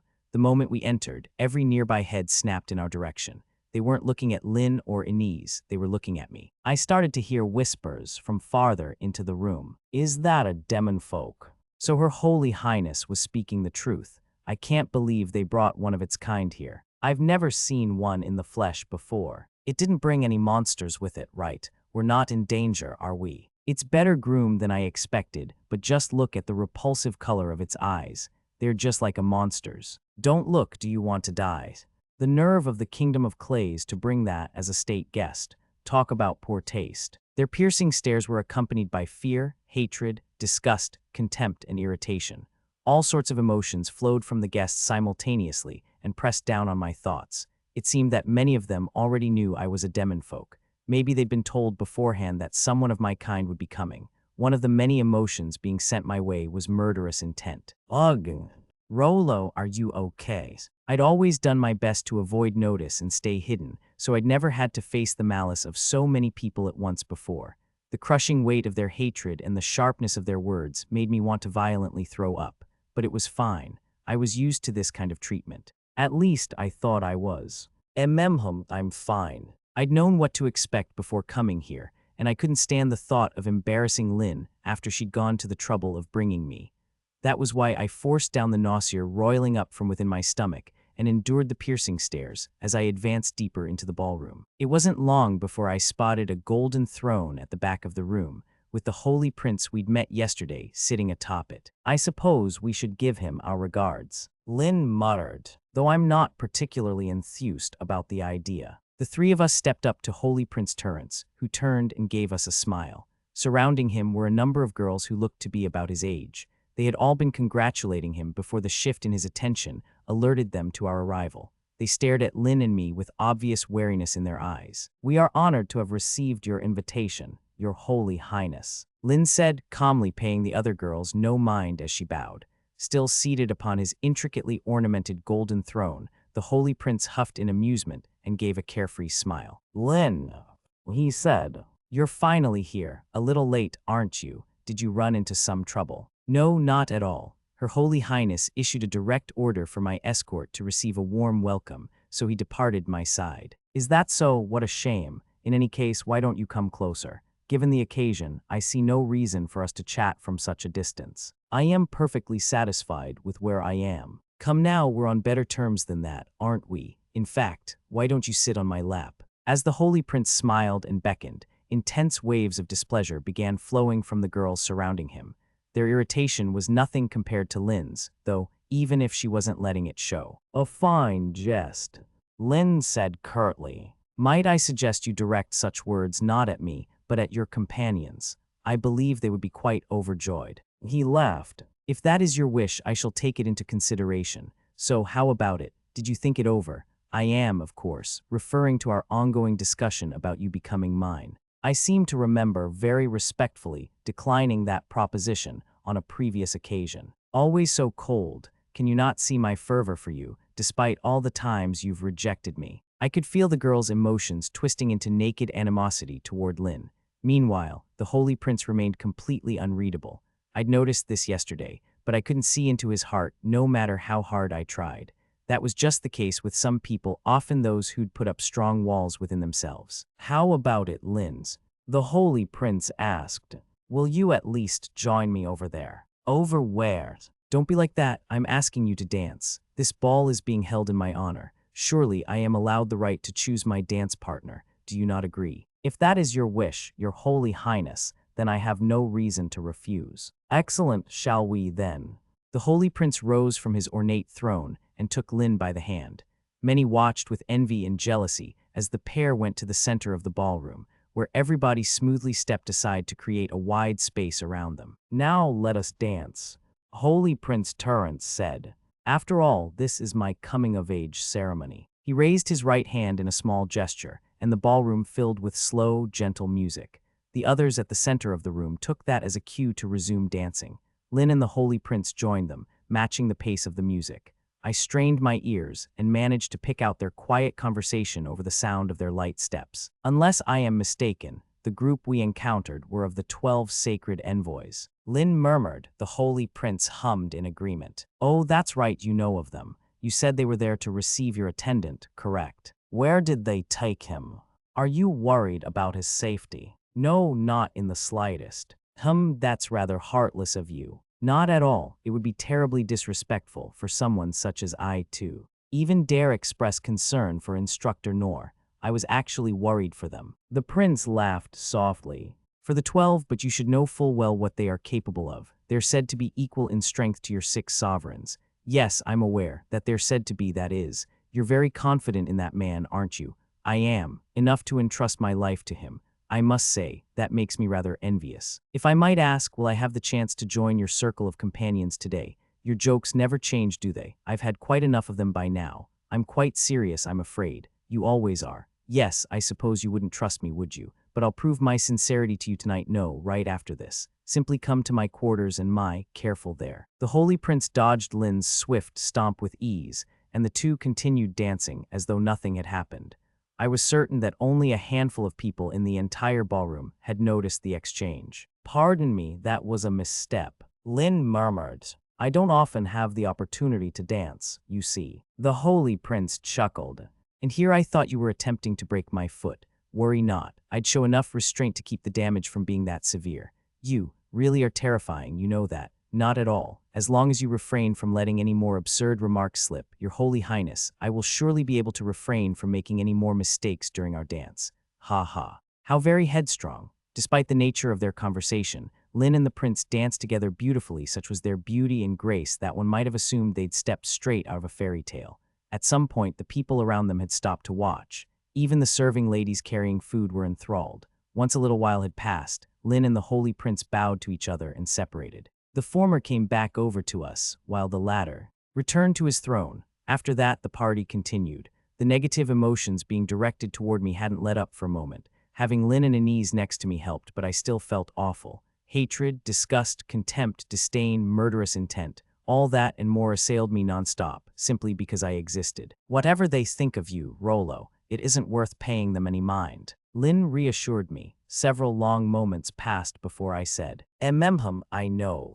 I really did understand, but that didn't make me feel any better. Still, I couldn't worry her any more than I had already, so I decided to change the topic. Your dance, it was amazing. Oh, you were watching. Dancing isn't exactly my forte, but I was at least able to pick up the bare minimum. Come to think of it, you took lessons as well, didn't you, Rolo? Just the basics, though. Did seeing the real thing help? Yes, I think I've got it all memorized now. Lynn chuckled. I wouldn't expect any less from you, Rolo. Shall we then? All of a sudden, she was pulling me by the hand. Shall we what? Dance, of course, the two of us. Lynn guided me to what must have been the very center of the ballroom. Everybody moved aside for us, as they had done for Lynn and the prince, but not for the same reason. In no time at all, there was a huge space around us. Do you really want to dance with me? I asked hesitantly. Of course. Lynn replied. We're going to stand out no matter what we do, so we might as well make it for a favorable reason. But just match my movements. Lynn took my arms, stepped in close, and then began moving in time with the music. It was the same dance she'd just performed with the Holy Prince, so I figured that I'd at least be able to imitate it. I drew upon my memory and started following Lynn's movements. Yes, just like that. She said, You're doing well. Like this. Lynn giggled softly. I'm impressed, Rolo. It looks like you're already a natural. Shall we up the pace a little? Okay, I think I can manage that. Suddenly, Lynn started moving much faster. Her large strides made full use of the space around us and caused her glittering white gown to billow. She looked like a twirling white flower, and more people found themselves unable to look away. Lynn took confident steps, uncaring of everybody's gazes, and increased the pace of our dance even further. I matched her movements and focused all of my attention on keeping step with her, and that was when I noticed something strange. The dark emotions being directed at me had gradually begun to change into curiosity. Disgust and contempt were becoming surprise and doubt, and even those gradually diluted into simple inquisitiveness. A small few people were even enjoying our dance. The negativity that had weighed me down was softening. How are you faring? Lynn asked. Better. I replied. I think. Wonderful, I'm starting to have fun, so shall we keep going? Okay. We increased our pace yet again and continued to dance. Lynn's movements were free and unrestrained, but after a short while of copying them, I was confident that I wouldn't have any trouble keeping up. She was opening her heart to me, so it was easy to tell what she was going to do next. From time to time, we would stop holding hands, mirroring each other as we danced, then join together again. Our movements were wide and sweeping, and we gradually became more in tune with our improvisation. It began to feel less like we were dancing at a formal ball, and more like we were on a stage for everybody to see. People began cheering us on. I thought I even heard the sound of applause. The Holy Prince was watching us intently, but his expression looked surprisingly delighted and The walls around his heart had crumbled slightly, and since the malice in the ballroom had weakened, there was less interference. The Holy Prince's emotions flowed out and into me, allowing me to sense what he was feeling. It confused me. Right now he was feeling trust in Lynn, and it wasn't a small feeling, it was the same unshakable faith that Noor had once shown me. It occupied almost half of his heart, which was surprising enough, but the other half was even more curious. The prince wore a smile as though he were simply enjoying our dance, but his heart told a different story. Aside from the hope he was feeling and the faith he had in Lynn, there was also fear and despair, directed at something unknown to me. Lynn. Yes, Rolo. I think the Holy Prince might not be our enemy. What did you just say? We continued dancing for a short while, then bowed to our audience. The Holy Prince stood from his chair and clapped, prompting the rest of the ballroom to burst into applause. I was feeling much better. It wasn't as though the malice directed at me had completely vanished. There was still plenty of contempt, anger, and disgust, but it had mostly changed. At the very least, the fear and murderous intent had abated quite a lot. Thank you, Lynn. I murmured. She laughed. No, thank you, Rolo. That was fun. We'll have to do it again some. Lynn stopped, as did the applause and cheers. In the blink of an eye, the lively atmosphere of the ballroom had ceased. The enthusiasm that had carried through the air was now frozen solid. Nobody said a word until, how strange, why is a Demonfolk dancing at my son's coming-of-age ceremony? I admit it was invited, but I am somewhat troubled by its brazen demeanor, strutting about as though it owns the place. Tell me, all of you who were applauding, what is your opinion on the matter? None of you consider it to be a person, do you? Your Holy Highness. The gentle music playing throughout the ballroom had stopped, replaced with fearful awe. New, intense feelings of terror and trepidation bubbled up to the surface. Ugh! Rolo, what's wrong? I couldn't suppress my nausea. I'd peeked into her heart and immediately understood the danger of my actions. She was the High Priestess, a woman so widely feared that she had much of the continent under her thumb, and the greatest enemy that we Demonfolk had. Please don't misunderstand me. The High Priestess continued. It isn't as though I don't welcome you. In fact, Rolo, you'll find that I have been looking forward to your arrival more than any other. For a long, long time, I have awaited the day you would become mine. Come now, approach, let us talk. The thick, dark hatred that filled the High Priestess's heart far surpassed all of the malice that had been gathered in the ballroom. There was no contest. Chapter 75, A Conversation with the High Priestess. Chapter 75, A Conversation with the High Priestess. Your Holy Highness, please allow me to express what an honor it is to have been invited to the theocracy. You wish to speak with us. Inez, Rolo, and I had convened at the back of the ballroom, in full view of everyone in attendance, and were now facing a certain figure clad in a solemn robe and seated upon a golden throne bedecked in gemstones. She was High Priestess Astura, a living legend and the reigning authority in the holy theocracy of Mithra. Using the chaos brought about by the Empire's fall from grace, she had seized control over half of the continent in a matter of months. She smiled and gave a soft chuckle. There's no need to be so tense, Lindbergh. Let's just have a nice, relaxed conversation. Relaxed, Your Holy Highness. I was keeping a watchful eye on our surroundings, so I could see that the cathedral's guards were quietly forming up around us. Nobody in their right mind would be able to relax in a situation like this. Indeed, you are my invaluable guest. Our first order of business should be to celebrate our reunion. No, I've been waiting for the day when you would come to the theocracy again. The High Priestess laughed a second time. In contrast to our nervousness, she wore a smile as finely crafted as a work of art. My suspicions were proved correct. Something was direly off about this woman. Now that I was face to face with her, I finally understood why my father, a veteran of countless battles, had told me that facing her was like facing a monster. Even though we were merely having a conversation, the aura emanating from the woman before me felt like a bottomless, horrifyingly sinister marsh, dragging my entire body down into its depths. I wasn't timid by any means, but for the first time in my life, I was genuinely fearful of another person. By the way, the High Priestess continued, I heard that a wyvern flight attacked your capital before your departure. What terrible misfortune. The Kingdom of Clays is exhausted and in a period of recovery right now, is it not? I certainly hope that no more events of such an unfortunate nature trouble you again. Her tone was almost mocking. Ugh. Rolo was covering his mouth, looking ill. An unsuspecting onlooker would probably assume that High Priestess Astura was concerned about the kingdom. To those of us who knew the truth of the matter, however, her words were a barely veiled threat. Berserk had been cast on the flight, Your Holy Highness. I said. Were I to venture a guess, I would say that somebody purposefully loosed it upon us. My, if that is true, then it must have been a terrible calamity indeed. Oh no, my instructor Oaken reduced the entire flight to ash in one fell swoop. While I do not know who instigated the wyverns, I must admit that I feel quite sorry for them. Is that so? Still, I've heard that monster activity has been on the rise as of late. I can only assume there are many more attacks to come. It would be best if you stayed wary of your surroundings in the future. Thank you for your kind consideration, but it is wasted on us. No matter how many times such trifling threats visit our kingdom, it shall continue to stand undaunted. Indeed. I'm well aware of how stubborn you can be. We are longtime allies, after all. I was starting to wonder if this woman had any intention at all of hiding her deeds. Then again, everybody present in the ballroom was likely already under her thumb. This was a warning to them, a demonstration of their eventual fate if they did not submit.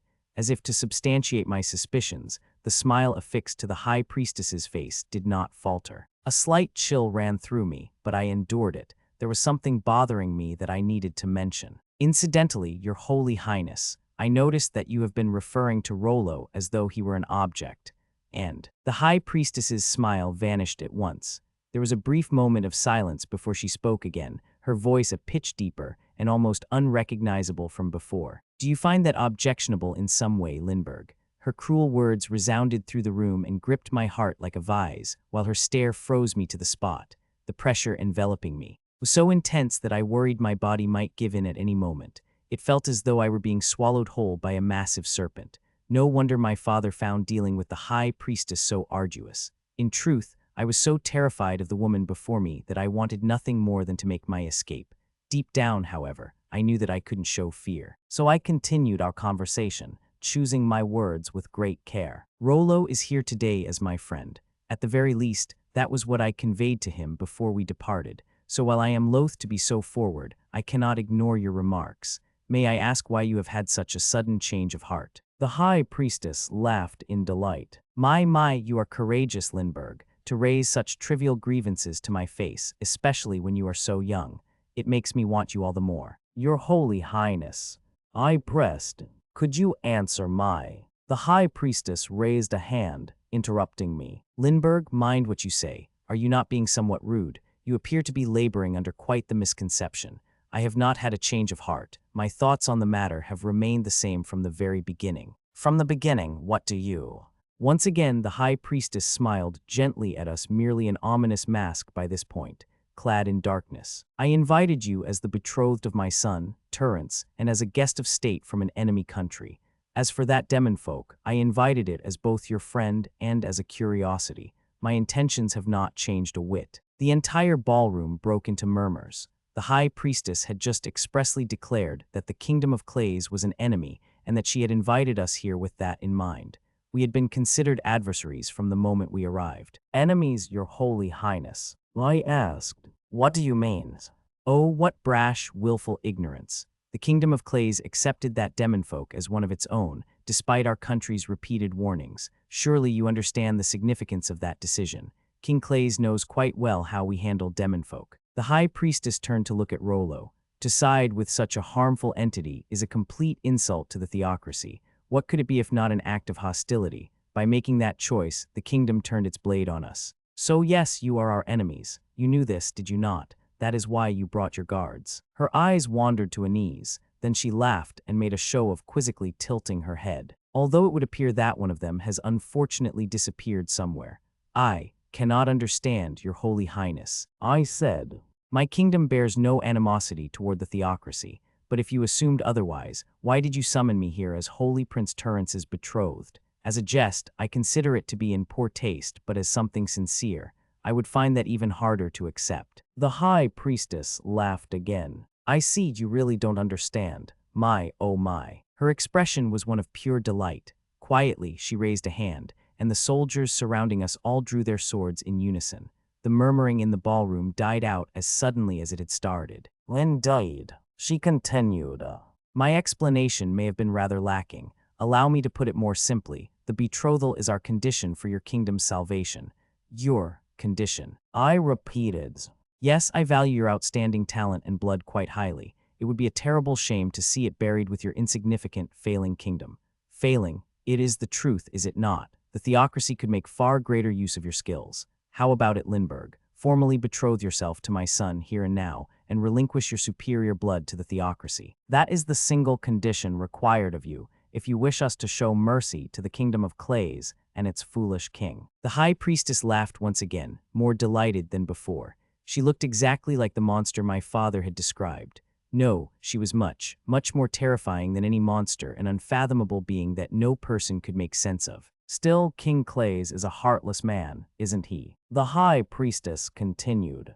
To think he would send his adorable daughter into the heart of an enemy country like this, without even a decent number of guards. No, in truth, I suppose you have already been abandoned to your own devices. Perhaps he always intended to give you as a tribute. If so, I shall gladly accept.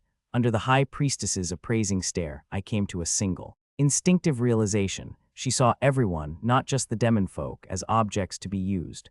I could see it in her cold, distant eyes. My father intended no such thing. Enough, Lindbergh, this conversation is over. I disagree, we haven't finished. And yet you refuse to listen. I am left with no choice but to respond accordingly.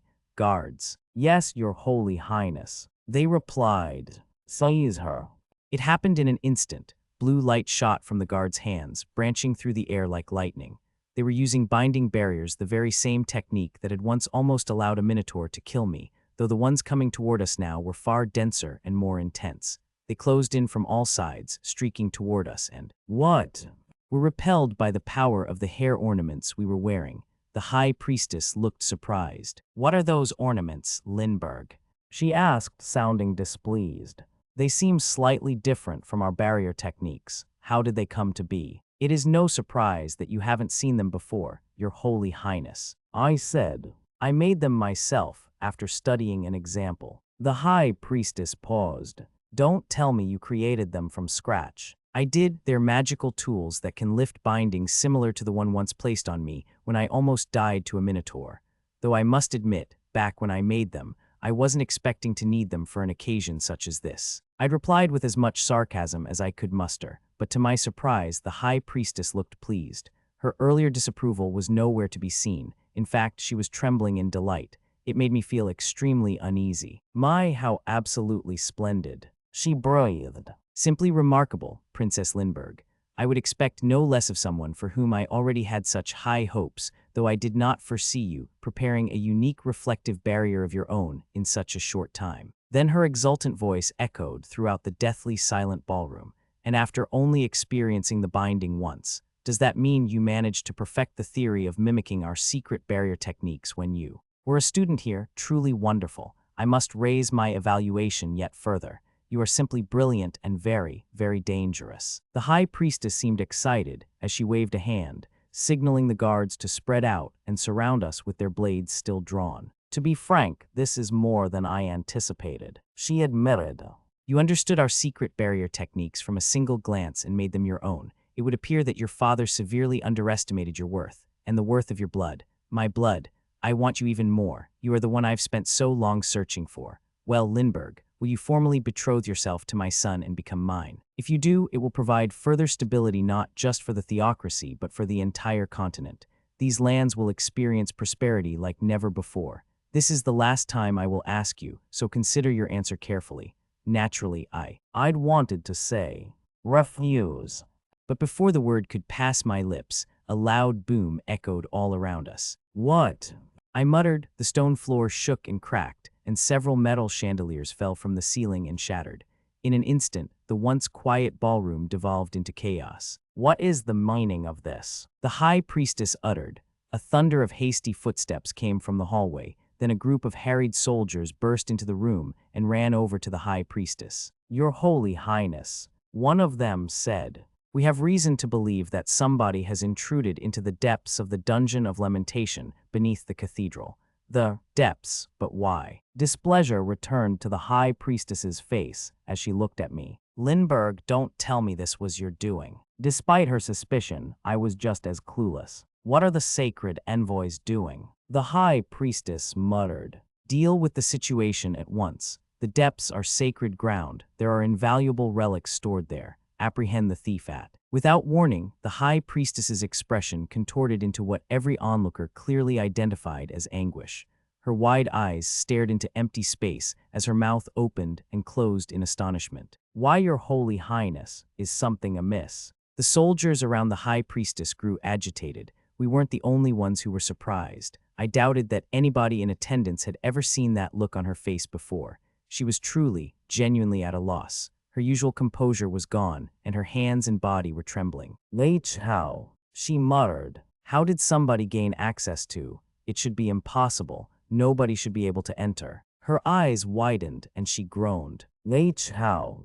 in a raspy, strangled voice. Again, a look of anguish flickered across the High Priestess's face. Her cold mask soon returned, though, and she began issuing orders to the soldiers present. "I have business to take care of. Seize that girl, but be courteous about it. I expect to come back to good news." "Yes, Your Holy Highness." The High Priestess hadn't even waited for the soldiers' response. She had already disappeared in a flash of pale blue light. "Well then, I suppose I'll return to my quarters," Holy Prince Tirrence said, then turned to the soldiers. "Oh, and all of you bring Lynn to me after this, won't you?" He smiled and waved at me, and then he was gone in another flash of blue. At that moment, I could feel a certain emotion welling up inside of me. "A nice." "Yes, my lady." You may go, carry out my brother's orders. But my ladies. Inez looked around. The soldiers were closing in, the ballroom was still quaking, and the chaos hadn't even begun to subside. Instructor Noor has to be the one behind this shaking. It must be his signal to us. He likely found something that spurred him to act, so if we are to move, we must do it now. I held her gaze and said, "Go, I'll be fine here on my own." Inez closed her eyes and gave a curt nod. "Very well, be safe, my lady." "I willed you too, Inez, Rolo." Inez used her sword of light to open a hole in the floor, through which she and Rolo nimbly disappeared. The soldiers around us were too slow to react. They could only watch. Then they all laughed. What? The attendant and guard just ran away. Ha, such impressive fortitude. Was she supposed to be one of the Kingdom of Clay's proud elite? I can hardly believe it. Princess Lindbergh, are you not going to escape too? No, I said. I shall do no such thing. I see, then please come quietly. We would be grateful if you did not make a fuss. You seem to be under a misapprehension. I won't be going anywhere with you. I simply meant that I would be staying here. Princess, with all due respect, do you not understand your current situation? The soldier waved an arm to indicate our surroundings. There were roughly 200 armed guards surrounding me, several hundred, if you included the ones waiting outside the ballroom. I was faced with approximately half of Mithra's vaunted holy order, elite knights using the best mithril weapons and armor available. No matter where I looked, I could see only enemies. Not a single person here was on my side, including the dignitaries and guests of other countries watching the scene from behind the soldiers. Of course, I said. I understand completely. In that case, why such obstinance? Please come along quiet. The soldier had moved to grab my arm, but I seized his wrist first and gently held it aside. It would seem you are operating under a number of misapprehensions. What? I can't move. First, my companions did not run away. They simply went to search for something. The soldier was desperately trying to escape my grip. I was fairly certain that his mithril armor had been enchanted with musculature enhancement. It increased his raw strength to a degree that would normally be unheard of, but I wasn't going to release him just yet. There was more I wanted to say. To address your second misunderstanding, I remain here because there is no need for me to escape. After all, why should I flee from you? I finally let go of the soldier's wrist. He jumped back, looking shocked, and immediately directed his blade at me. Perhaps I'd put a little too much strength into my grip. Upon closer inspection, I could see clear dents in his gauntlet. In the first place, what part of my current situation would compel me to run away? I slowly cast my eyes over the circle of weapons pointed at me and continued in a voice that everybody could hear. There is not a single threat to me in this entire ballroom. As I stood my ground, I recognized the emotion welling up inside of me. I was beginning to get angry. Chapter 76, Dancing White Lightning. Chapter 76, Dancing White Lightning. The sight was, in a word, bizarre. More than 200 soldiers, knights of the Holy Order, no less, were surrounding a single girl, yet they were on the back foot. I am somewhat peeved. A cold, resonant voice filled the ballroom. It was almost impossible to believe that it had come from the girl who had been dancing so happily only a short while ago. No, to tell you the truth, I am very peeved. She continued. I honestly did not expect that my friends, my kingdom, and I would be made subject to such insults. The knights were clearly unsettled, but one attempted to carry out his duty nonetheless. Princess Lindbergh, we are going to restrain you if you attempt to resist. Restrain me. The girl in a pure white gown casually examined her surroundings.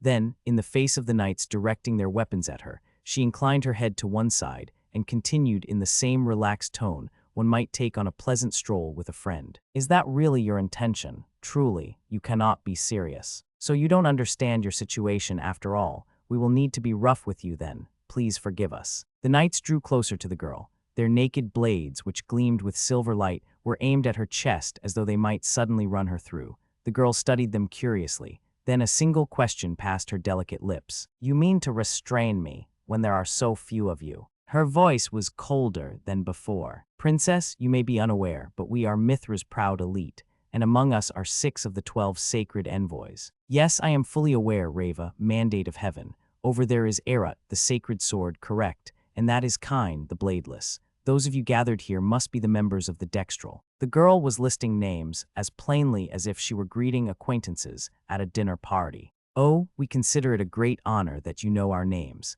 Might I assume that you also understand what we are capable of? I do, and while it brings me no pleasure to say this, if you wish to subdue me, I would advise that you summon another 100 of your caliber. The air froze over at once, and a prickling hostility emanated from the knights. What did you say? Princess, it sounds as if you don't consider us threats, as if we aren't worth your caution, or am I mistaken? Even as the atmosphere became more and more tense, the girl remained unfazed. She continued in a dispassionate voice. No, that is what I'm saying. Oh, but perhaps another 100 wouldn't even be enough to prolong the inevitable. It's difficult to tell. The gap between us is simply too large. Princess Lindbergh, you are going too far. I understand that you are frustrated, but nothing good will come of provoking us. The knight's growing irritation did nothing to check the girl's indifference. Without hesitation, she said, No, you should know that I am actually holding back. Were I to tell you the whole truth, I would say that individuals of your capabilities pose not even the slightest obstacle to me. Do you truly believe that? I do. I realize that it sounds arrogant, of course, but you seem so oblivious to your position that I feel obligated to tell you. Consider it a warning to prevent you from getting hurt. A long moment passed. So you mean to say that you are concerned not for your own well-being, but for ours? Yes, exactly. Now, even the onlookers standing behind the knights could see the agitation and irritation swelling amidst their ranks. You overstep your bounds, Princess. Appearances aside, we are doing our best to treat you with respect. Should you continue to insult us, however, I cannot guarantee that you will come out of this unharmed. At last, there was a change in the otherwise stony expression. The girl was wearing her eyebrow twitched ever so slightly. You wills hurt me, she asked, her voice ringing clear and true. It carried no emotion. It merely presented the facts of their situation. I am a disciple of the 6 sovereigns and of Instructor Noor, and you expect to beat me with a mere 100 or 1,000 or whatever your number. Do you truly think you can? Princess, I will warn you for safety's sake that Her Holy Highness has given us permission to heal any injuries that you may have. In other words, no matter how much favor she and the Holy Prince have granted you, if you refuse to comply with us, we will need to subdue you by force. Yes, that's perfectly fine. That's what I've been saying. The air crackled as sharply as breaking ice. Then, sounding entirely as though she had just remembered something trivial, the girl added, Oh, but when you do, make sure you come at me all at once. I don't think I could even consider you an opponent otherwise. Her cold words echoed throughout the ballroom. Then, the knights silently adjusted their grips on their weapons. Seize her. That was their signal. One of the knights swung his longsword at the girl, his anger openly apparent. You're nothing but a noble brat from a backwater kingdom. He bellowed. Know your place. His attack was fast, almost too fast for the eye to follow, but its target was already gone. What? As far as anyone could tell, the girl had simply vanished. The knight's longsword sliced through nothing but air, then his compatriot's eyes finally widened in surprise. Curses, did she get away? Where did she go? Find her, she can't have gone far. The knights were flustered. They had lost the girl whom their High Priestess had ordered them to capture. As they frantically looked around, hoping to find her, a white silhouette appeared overhead. Sorry, please allow me to take back my earlier remarks. The girl dressed in white spoke with the clarity of a bell. She was standing upside down, her feet on the ceiling. In one smooth movement, she drew the golden sword that she had tucked into her gown and readied a gray dagger in the opposite hand. She fixed the knights with a glacial stare as she continued in a cold voice. You are worse than I expected. Your sword is exceedingly slow, and your dexterity is shameful. I apologize for this, but since playing along with you would be a waste of time. The girl crouched, both feet still planted firmly on the ceiling. Then, I'll need to take the initiative. The white silhouette vanished. A streak of gold flashed across the knight's vision, yet none of them were able to discern its identity. At most, a few of them discovered that their blades had been cut apart. What? As the knights froze in shock, the severed tips of their weapons spun through the air and scattered across the floor to the ringing of metal. But before anyone could shake the confusion of the sight, the ballroom was filled with a mist comprising dense mana. Lightning! Countless lightning bolts struck at once. By the time the knights realized that they were being attacked, they had already collapsed, the strength gone from their knees. Clad in armor as they were, their helmeted heads crashed against the floor one by one. What's happening? Just like that, a dozen of the knights who had been standing around the girl were now incapacitated. The knights behind them, having noticed this, rushed to ready their swords and get into fighting stances, but they were already too late to react to the incoming threat. Gauzeres. In an instant, frosty air surrounding the knights' feet became a mithril armor-encasing trap. As they struggled in vain to free themselves, a white gown billowed above them as its owner stepped atop their heads. Thunderbolt. Not just one but three massive thunderbolts fell upon the helpless knights. Ngh.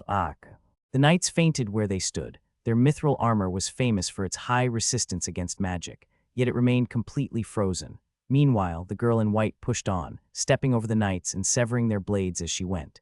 It seemed that nobody in the ballroom was able to keep up with her movements. The most they caught was the occasional white afterimage, like a dancing flower. What's happening?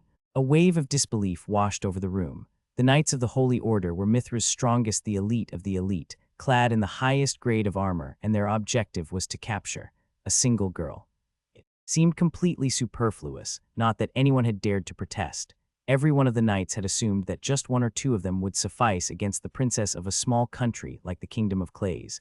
So why had so many of their comrades fallen? Nobody understood what was happening. More of Mithra's foremost combatants were being bested every second. What's happening? What's causing this? One of the knights, an elite even among his peers, was actually able to keep track of the girl, and what he saw left him stunned. She was wielding her golden sword in one hand, but in the other were simultaneously cast ice, wind, and lightning spells, which she was blasting into her enemy's midst. Multicast. Most of the knights present had never even seen it before. Twofold casting was rare enough, but threefold was practically unheard of, a testament to what a tremendous achievement it was. Fourfold casting and above were in the realm of the legendary nine-spell Oaken and nobody else. How was this girl managing to multicast with a single hand? It was unthinkable. Many of the knights began to suspect that the sight before them wasn't real, but the man who could keep up with her knew the cold, hard truth. She really was striking down his compatriots, and it wouldn't be long before she came for him too. And the entire time, while incessantly firing off one attack after another, the girl didn't even look winded. Several fully cast spells coiled about her hand, and then lightning. The knight fell to the intense bolt, still doubting his own eyes. Nobody stood a chance against her. Most went down without even knowing what they were up against, seeing only the trail of unconscious bodies left in her wake. The situation was so abnormal that none of Mithra's proud elite could react. Even the members of the 12 Sacred Envoys, the best among them, went down without any fanfare. In just a few seconds, the girl had gone from being completely surrounded to, well, this, just what was she? She moved way too fast. All that appeared in the flustered knight's vision was a dancing white gown, reminiscent of a white flower. Each time it spun, thunder roared, and more of the theocracy's prized elites fell. Amidst the chaos, the sight soon became a thing of nightmares, a symbol of absolute terror. We can't possibly win against. Victory was impossible, but before the last knight could even finish, he had already been struck down. Not all of the knights were unconscious, but that didn't matter. In the face of such overwhelming strength, they wouldn't dare to stand up again. Nobody wanted to continue the fight. Well, that wasn't entirely true. Amid the despair, one man returned to his feet. "NGH, I didn't expect you to be so strong. It's no wonder you looked down on us, but this isn't over yet." That lone knight was Reva, Mandate of Heaven, the supreme commander of Mithra's Holy Order and the leader of the 12 Sacred Envoys. He tossed away his snapped mithril greatsword and drew a shining azure blade from the scabbard at his back. "This masterwork blade was bestowed upon me by Her Holy Highness," he declared. "I will not go down here." That was as much as Reva, Mandate of Heaven, managed to say before he noticed a small crack in the mithril graithelm meant to protect him from magic. Light was shining through the breach. "What is this crack?" Mistblade in complete silence, the girl's gray dagger drew a gentle, caressing arc through the air before splitting Reva's mithril graithelm in twain, revealing his puzzled expression. The pieces clattered as they struck the floor, and at the same time, the girl cast her spell. "Off to sleep you go," she said. "Sleep cloud. WY." Black fog appeared and enveloped Reva's head, sending the Mandate of Heaven into a deep slumber the moment it entered his nostrils. His upper body swayed, then he landed face first on the stone floor with a dull smack. The battle between the girl and the Holy Order had lasted mere tens of seconds. She alone remained on her feet, while several hundred of the theocracy's elite lay defeated on the floor. There was no room for doubt. She had seized an overwhelming victory. "Phew," she huffed. "If a group this small took me this long to incapacitate, I must still have a long way to go." Instructor Noor would have ended a fight like this before it even started. Silence hung over the ballroom.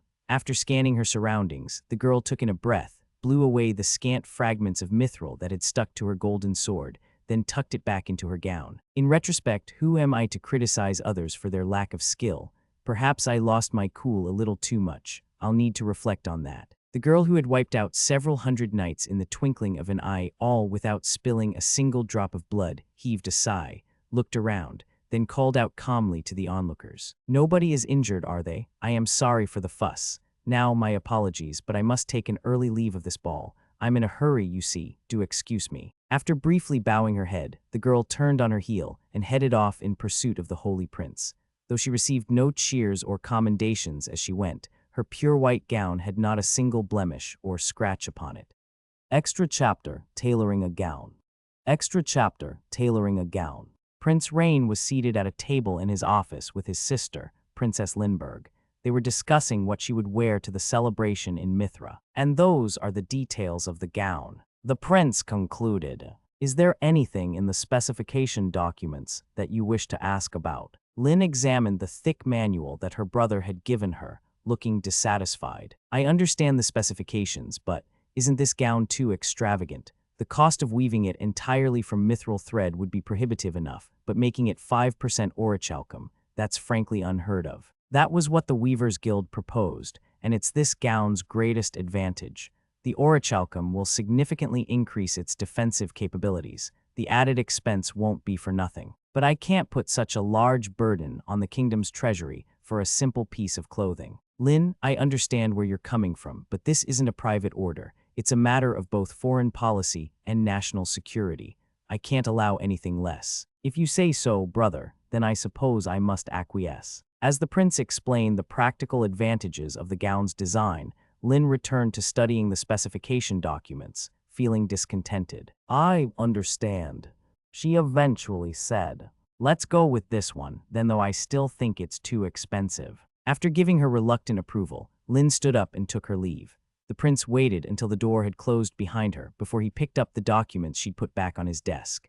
As she had said, the quote given by the craftsman was considerably expensive, as much as one would need to erect a large estate or perhaps purchase a small castle and its surrounding land. Even so, I'm still uneasy. Would the specifications of the order really be enough? When the prince considered what might happen in Mithra now that its relationship with the kingdom had deteriorated, he couldn't help but feel concerned. He turned to a servant standing by. "Call in the representative of the Weavers' Guild." "At once, my lord." The old craftsman had been waiting outside the room and was quick to enter once summoned. "About the gown we discussed the other day," the prince said. "I am tweaking the specifications. Instead of making it 5% orichalcum, make it 20. T20. The craftsman's eyes grew as wide as saucers. "Is that impossible?" "And no, of course not, but it would make the gown cost drastically more, my lord." "I'll pay for it. How much more?" "At an estimate, at least 5 times as much.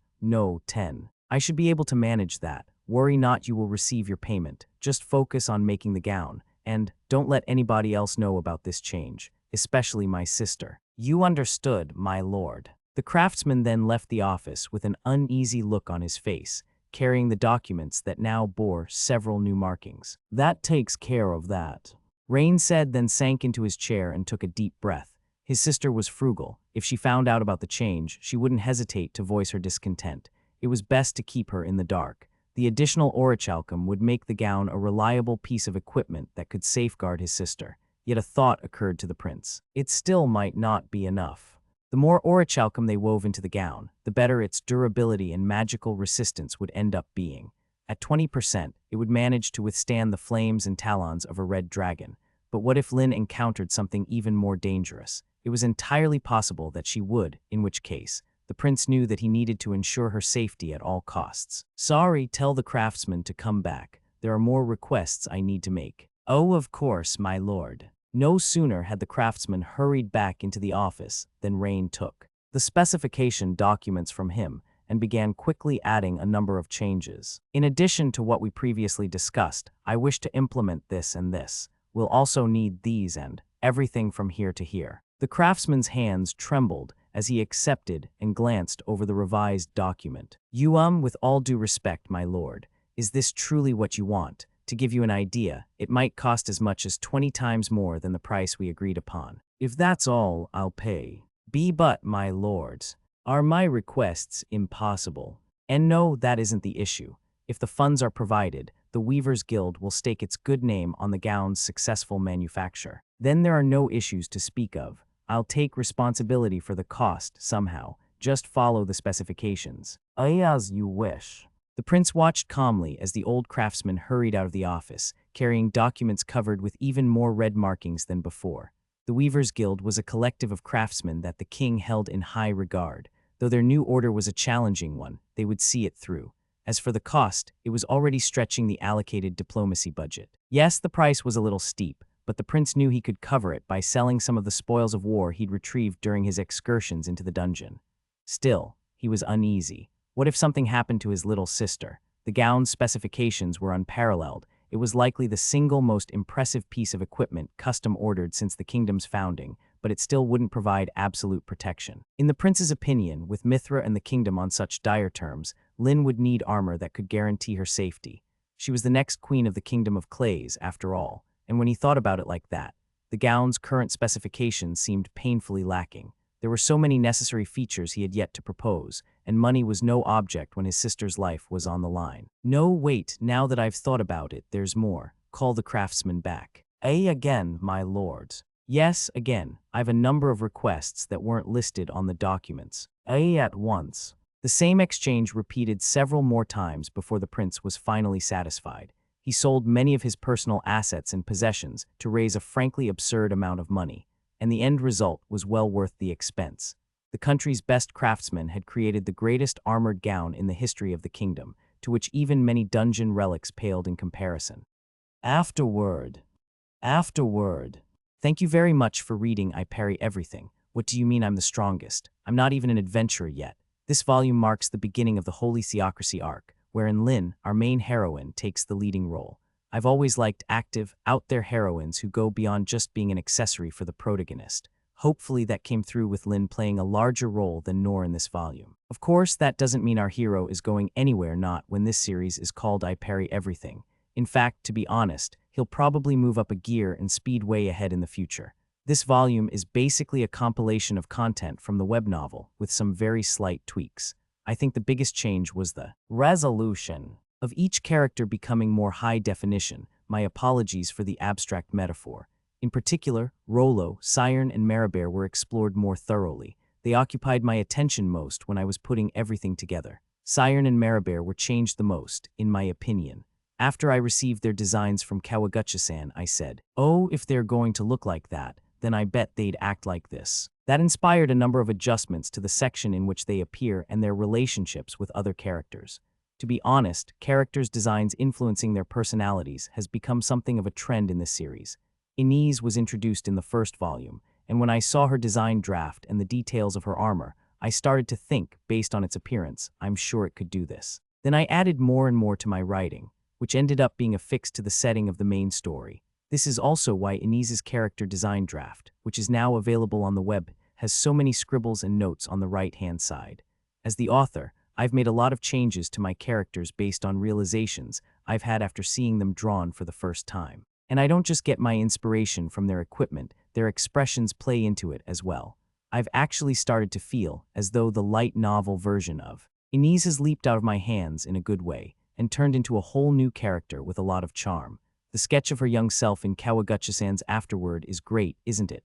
The same process is happening with Siren and Magearmor. I'm excited to see how their characters will develop next. Of course, the same can be said for every character, to a greater or lesser degree. The power of art is truly immense. Also, to make one more point regarding the character designs, High Priestess Astura, who appears in this volume, is a character I've been looking forward to seeing drawn for a very long time. Those who have read the web novel might suspect why. For many reasons, she's quite the idiosyncratic character, so I thought she would be hard to depict. However, Kawaguchi-san whipped her up so fast that I actually overlooked the email for about a week. I only noticed it when my editor asked me whether I'd checked it yet. So yeah, that was a thing that happened. I truly am sorry. I seriously thought that if I could receive Kawaguchi-san's design of Astura, I could die happy. So when it actually arrived, I was overcome with the feeling that I'd achieved all kinds of personal milestones. Of course, I absolutely can't die before the next volume releases, since that one really is. Time to shine. I'll stick with my do-or-die attitude regarding my work until then, so I hope you'll continue to enjoy the story. Finally, KRSG-sensei's manga adaptation is going swimmingly. I would be over the moon if you could enjoy I Parry Everything in that form as well as this one. Nabeshiki, August 2021. Bonus short story. Bonus short story.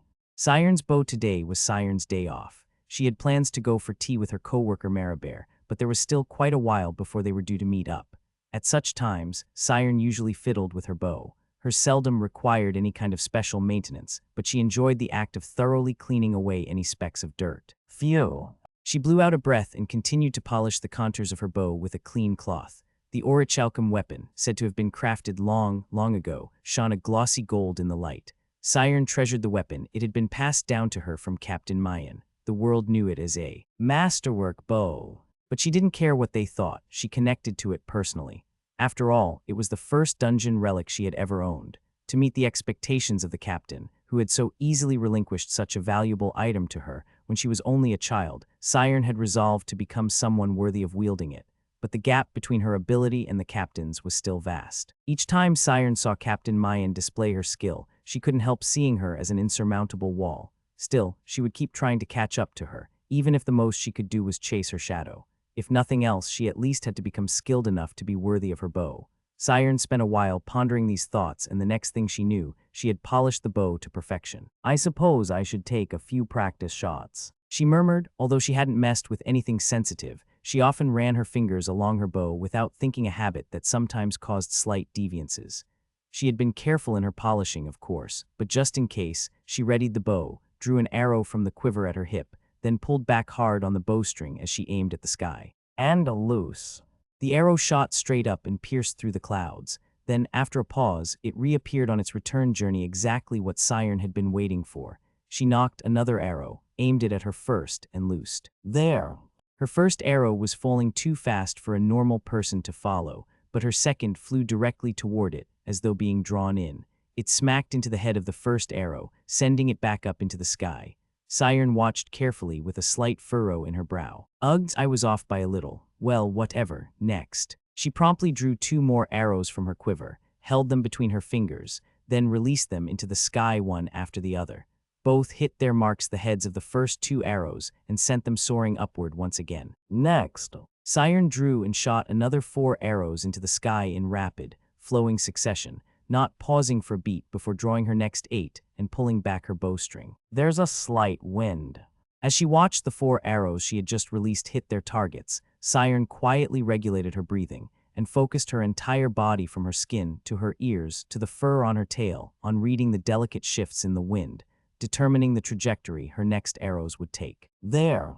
The 8 arrows she released with exquisite timing flew as though weaving an invisible gale, then collided with the arrowheads of their falling counterparts to send them bounding back up into the sky. As she calmly watched the 16 arrows reach their apex and begin to turn, drawing elegant arcs through the air, Siren nocked one more. For this last shot, she pulled the bowstring back farther than usual. Hit. The arrow rushed through the air with the speed of a lightning bolt. It drew a great arc, catching all 16 of its predecessors by the tip and directing them back towards Siren as though it were a needle guiding thread. Then, with its duty complete, the final arrow came to a stop right above its owner's head and started to fall. Siren stood with her quiver at the ready, waiting for the arrows to return. And here's we go, got you, and you, there, all accounted for. But even though she had caught each arrow in her quiver, her face twisted into a frown when she checked their heads. Yes, they're pretty chipped. Figures. I've still got a ways to go before I can keep them in perfect condition like the captain can. How does she pull that crazy technique off anyway? I feel like I'll never get there. Despite her dissatisfaction, she and Mayan were the only 2 people in the entire Kingdom of Clays able to manage such an extreme feat of dexterity. And unbeknownst to Siren, while she had managed to learn it within a mere few years, it had taken her captain, the Bow Sovereign, 3 whole decades. I guess I'll practice a little more. If I'm that sloppy in front of the captain, she'll lecture my ear off. Today was Siren's day off. There was no requirement for her to train. In fact, she was actively supposed to be resting. But testing out her bow was light exercise at most. Surely it wouldn't cause any issues. There was still a while to go before she was supposed to meet up with Maribert, and the woman was almost always late anyway. That being the case, Siren had more than enough time for a few more practice rounds. Convinced by her own reasoning, she readied her bow once again, then shot an arrow that pierced the clouds.